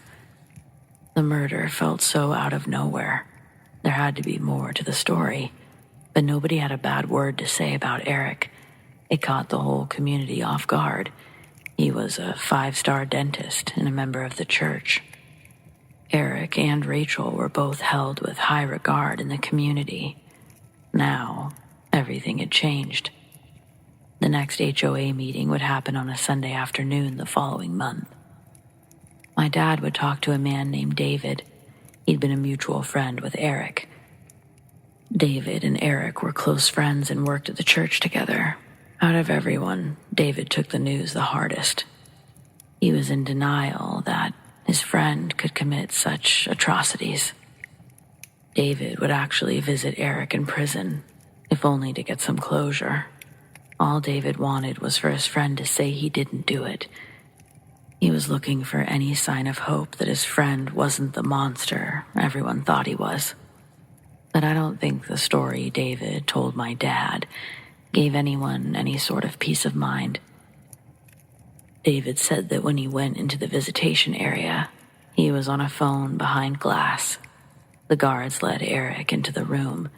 He'd lost a lot of weight, and the dark rings around his eyes, they led David to believe he wasn't doing too well in his new conditions. When Eric saw David, however, he smiled a big, joyful smile, almost a creepy smile, at David. Given the circumstances, he thought Eric would be acting as somber and exhausted as he looked. But when David picked up his end of the phone, his voice was chipper. Eric told David that he was hopeful about his release. In the same positive tone, Eric fully admits to murdering his wife. David asks, why? Eric explains that his actions were forced upon him by a higher power. Since Eric's childhood, he said that angels in blue light would visit him, describing them as 3 tall, magnificent beings in white robes. They had large black eyes that he could see his reflection in when they got close. These beings visited Eric multiple times throughout his adolescence. He'd be woken up by a large orb of blue light that would float into his room, divide itself into 3 separate orbs. Then those orbs would stretch into angels in his room. This even happened once when Eric had a friend stay the night in his room. No matter what Eric did, he couldn't wake him up until they were gone, and the blue glow had finally extinguished from the room. On his later encounter, they implanted a triangular chip into the back of his neck. David would confirm that Eric did have a triangular scar, about the size of a dime on the back of his neck. Eric had shaved his head while incarcerated, and the nape of his neck was no longer hidden by hair. The skin, according to David, it looked raised, like a new tattoo, but with no ink. Could he have done this right before seeing David?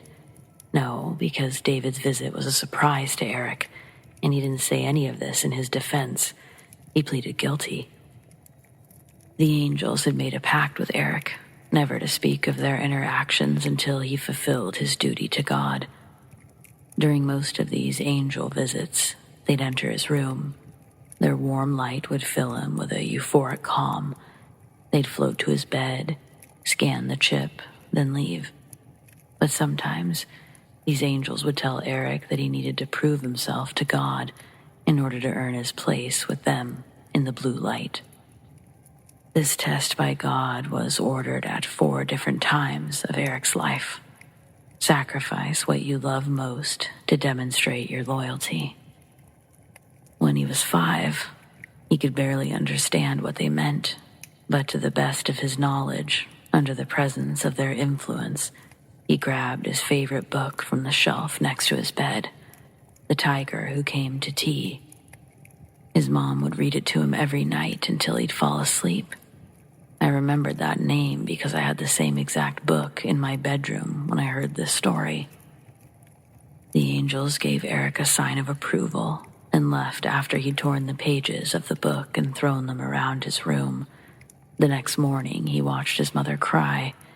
He couldn't tell her why he'd done it, so he said, "I don't know."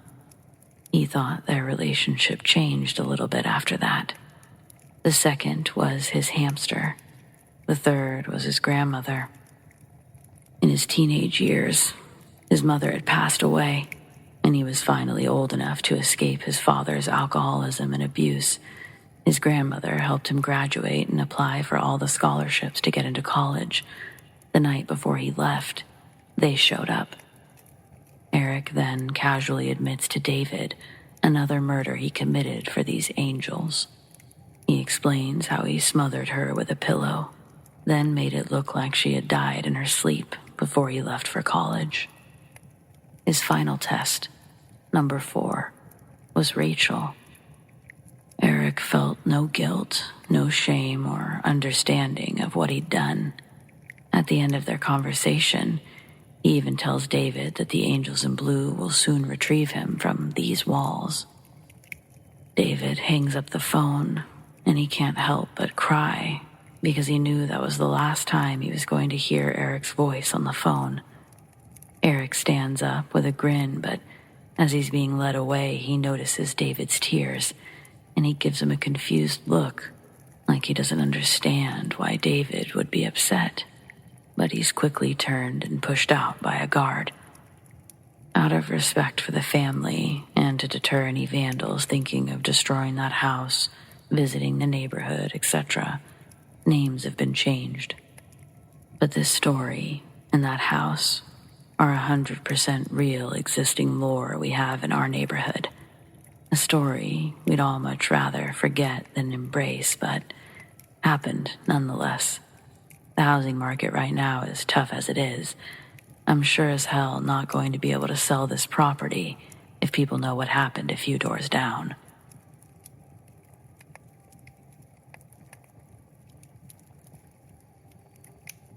There I was, sitting in a strange house I'd never seen before, sitting awfully close to a guy whose name I was sure I didn't know, trying to figure out how to read the word Player 2 at the top of the battleship game on this stranger's phone.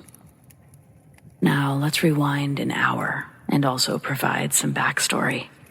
I live in Southern California, but had traveled to Connecticut with my boyfriend for his close friend's wedding.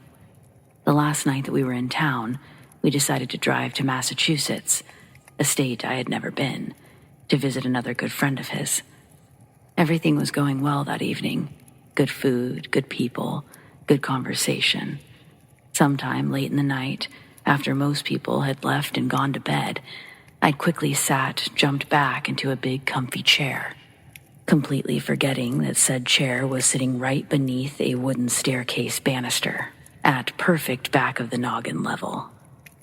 While animatedly jumping into my seat, I also apparently very animatedly slammed the back of my skull into said wooden overhang.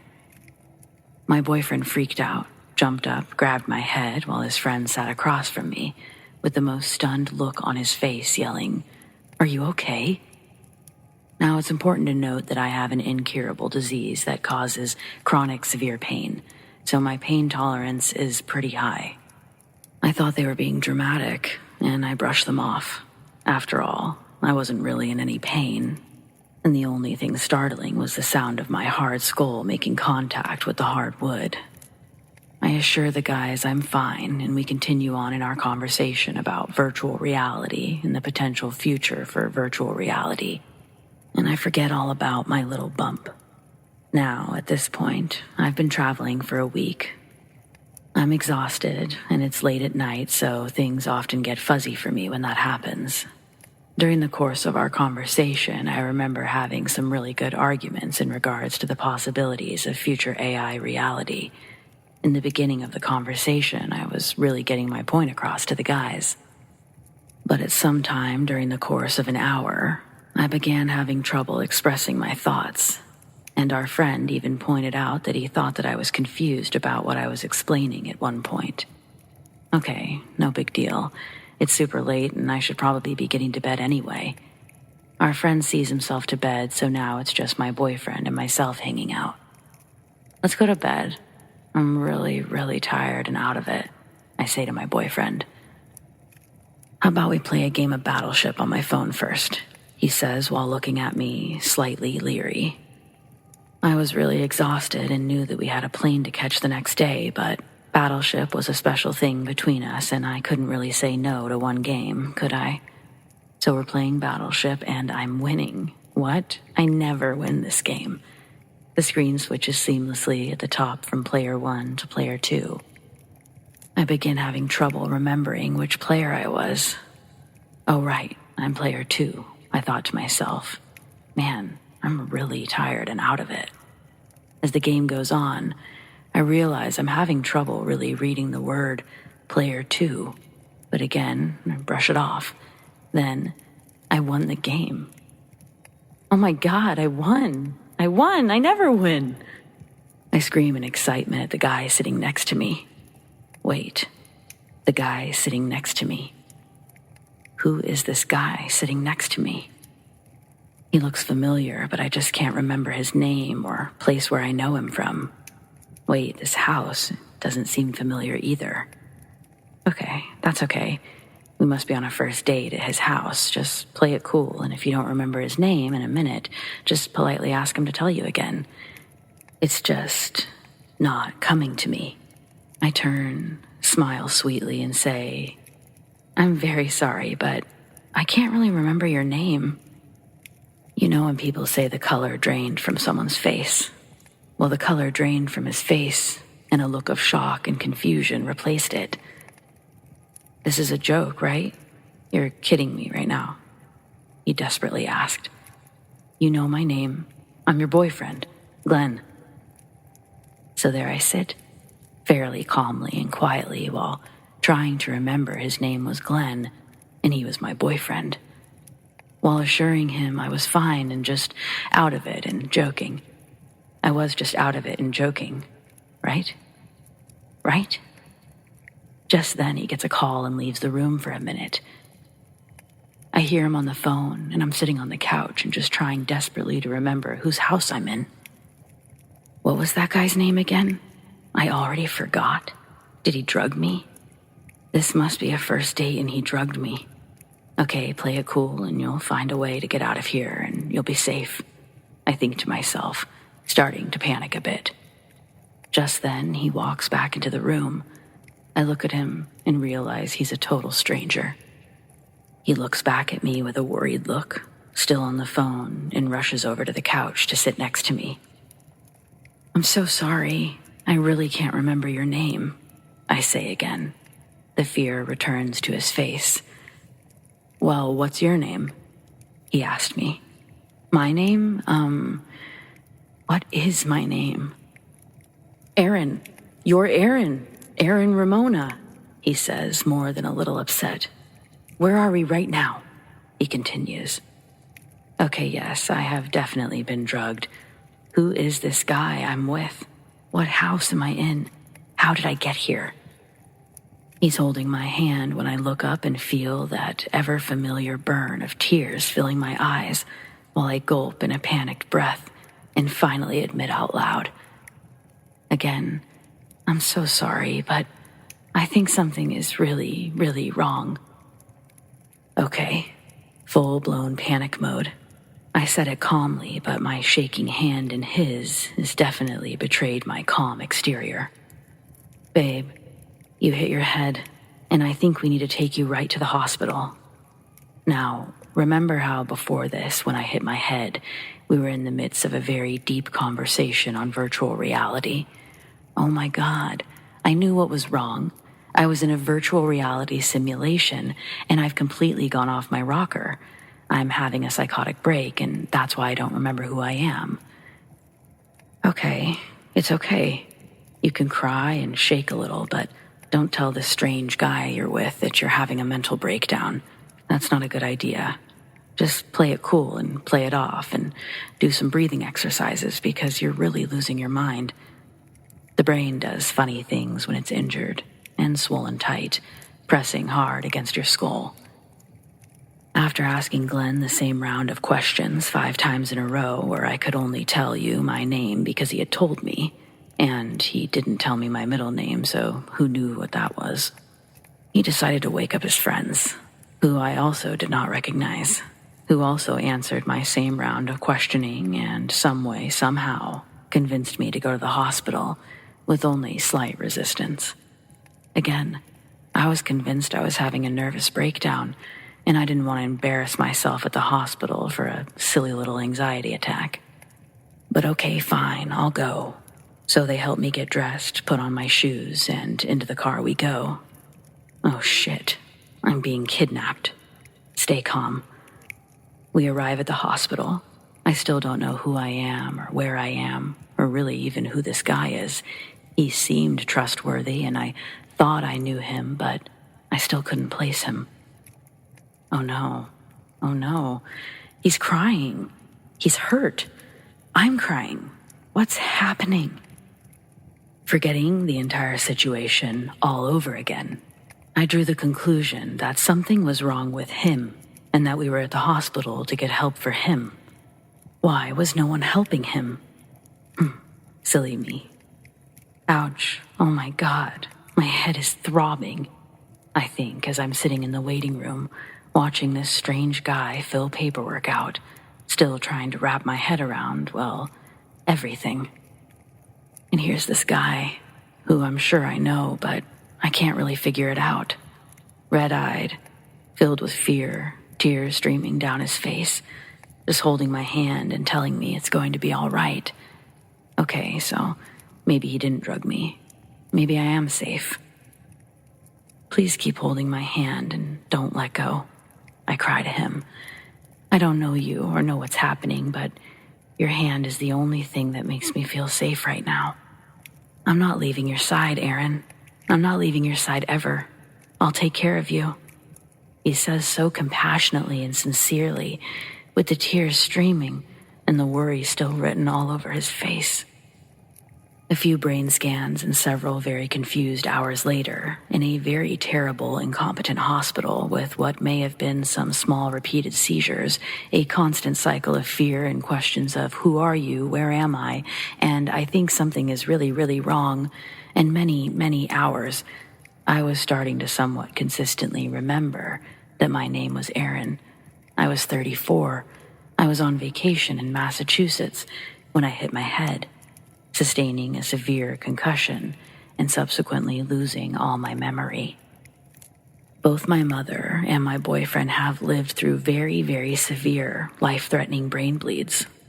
My boyfriend's requiring a craniotomy, so when I hit my head and slowly lost all memory, my boyfriend feared the worst and was worried that I had a brain bleed and could be having a stroke. I can't even imagine the fear and pain that he was experiencing, watching the girl he loved forget everything she knew. I learned a few things that day and the days following as I started to regain my memory. 1.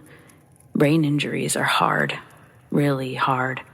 Losing all memory of your entire life is even harder. And the headaches? Oh Lord, the headaches. The dizziness, the blurred vision in my right eye from all the pressure, the weakness in my knees that wouldn't let me stand, and the nausea. Holy moly, recovering from a brain injury is hard. Remembering your life all over again is kind of cool, though. Wait, I drive my dream truck? Are these super cool tie-dye vans mine? I have long hair. Oh my God, I have beautiful long hair. Seeing yourself in a mirror after you lose your memory is a very, very weird experience. Flying on a plane 3 days post-severe concussion is a very painful, hard, dizzying experience, made even worse by the fact that I couldn't sleep on the plane, wasn't allowed to read books or play on my phone. Basically, I just had to sit and wait it out, feeling like I was going to barf the entire contents of my stomach on the plane, and also faint simultaneously. Sustaining a brain injury while 3,000 miles away from home with a guy that you've only dated for a few months, who doesn't leave your side for a second, takes care of you for days on end, bringing you endless glasses of icy, icy water, my favorite, holding your hand pretty much every second of the day to keep you somewhat grounded in reality, rubbing your back while you're crying and your body shakes uncontrollably. That, my friends, is love. And that man is what you'd call a keeper. Nothing like a serious medical scare to solidify a newish relationship. Several months and unfortunately several hospital visits later, I'm still in love with this guy more than ever, and I know that I'm so very lucky to have him in my life. I know this isn't a traditional scary story, but this was the scariest thing that's ever happened to me. So my dad told me a pretty crazy story involving him, my Uncle Joey, and a household name I'd only ever known as Pablo. Until a while back, I had no idea what the beef was. I just knew Pablo as the butt of a lot of Uncle Joey's jokes. Anyhow, I knew my dad could tell the story best, so I asked him to write it out for me several weeks ago. And yay, he finally did it. I've attached his email with the story here. Thanks for sharing. Hey, honey. Sorry it took me so long to get you this story, but here you are. Back when me and your Uncle Joey were in high school, there was a kid named Pablo in our group of friends. He was like Joey's secret arch rival. They would always be in competition over girls, pinball, even who could eat more pizza in a single sitting. I'll never forget having to sit and watch Joey and Pablo lightheartedly go, slice for slice, on a large meat pizza, and then another. Joey would end up winning that one when Pablo had to exit the establishment before our table became a biohazard. Their rivalry made no sense, but it existed strong between the two of them all throughout high school. Our junior prom rolls around and Joey and I got matching plum purple 3-piece suits. We're looking good with our dates, getting ready to leave the dance when Pablo walks up to me and sheepishly asks if he and his date could get a ride home that night. Pablo's car had a flat, and the spare was already in use from when Joey had shot it with a dart in archery class a few days prior. Needless to say, Joey owed Pablo this favor. The car Joey was driving at the time was a small Ford Pinto. Me and my date were already squished in the back on the ride there. Adding another 2 passengers was going to make it next to impossible to fit in there. Pablo suggests that he could ride in the trunk if his date was able to squeeze herself between the two of us in the back. We probably looked like a circus clown car trying to load in, but we all managed to fit. When we're on the road, Joey starts to speed up and whip the car from left to right. Me and the girls are packed like sardines in the back seat, but behind us, Pablo's getting bounced back and forth off the walls. The trunk of the Pinto isn't really a trunk. It's basically an open floor behind the back seats and a big square rear window. Finally, he starts screaming at Joey to knock it off, and Joey pretends not to know what Pablo's freaking out about. They get to a red light, and Pablo's able to regain his balance and starts leaning past me and the girls, pointing and cussing at Joey. Then, Joey starts turning around and cussing at Pablo, calling him a pussy, telling him to calm down. They're at it like this until Joey's girlfriend Renee just starts shrieking from the front passenger seat. But her screaming has nothing to do with what the boys are fighting about. She's staring at a large black mass that's standing outside Joey's side window. When me and the other girls turned to see it, we all started screaming too. It's enough to finally interrupt the original shouting match that was taking place, and Joey turns around, confused. He looks at Renee, and then he turns to look out of his window. I see both the left and the right passenger windows get smashed in. The figure that was standing outside Joey's window was now reaching in and fighting with Joey. Someone else had apparently been on Renee's side too that we didn't see, because as Joey's getting his ass beat over there, Renee's getting dragged through the broken window by her hair out onto the street. Joey's car door gets forced open, and the same thing happens to him next. Some dirty old man sticks his head into the car and sees us crammed in the back. His head leaves the car, and his arms replace the open space. In his hand is a literal sawed-off shotgun. The face that briefly dipped into the car did not look like someone trained in the art of gunsmithing. If he pulled that trigger, We were all getting sprayed, and he was probably going to lose his hand in the process. With his other hand, he starts pounding on the roof of the car, shouting, "Get the fuck out! Get the fuck out!" Ellie pops Renee's vacant seat forward, and we follow her out of the passenger side door. There's another bald man in a flannel with what looked like a leg of wooden chair held against his chest like a sword. My girlfriend's the last one out, and when she hits the pavement, both men jump in the car and crank it into gear. Lying in the street, we watch it peel out and speed into the darkness, with Pablo still in the trunk, pounding on the rear glass. It was absolutely unreal what we had just witnessed, what had just taken place. We were all sitting there dazed until Joey hopped up and started running, looking for a payphone or an open business. Around the block, he found a bar that would let us use their phone. We called the police and our parents. The bartender gave us French fries while we waited for everyone to arrive. I remember that because it was really nice. One of the nicer parts of the night, obviously. It would be basically 2 whole days before we would hear from Pablo. Those men had taken him back to a hotel and planned on using him as a hostage, but Pablo actually escaped on the second night when the men passed out. Once he got out, he ran straight to the front desk and told them everything. And I remember he was still in his prom outfit when his parents picked him up and brought him home. Those 2 men were arrested, but Joey wasn't able to get back the Pinto because it had to be used as evidence in other crimes those men had committed that night. So, you would think some crazy doodle like this would bring Pablo and Joey closer together through some sort of bonding and trauma, right? Not in the slightest. Maybe now you just understand their beef a bit deeper. Uncle Joey did love that car. Okay, kiddo. Sorry again this took so long. You know your father. He's a talker, not a writer. Love ya.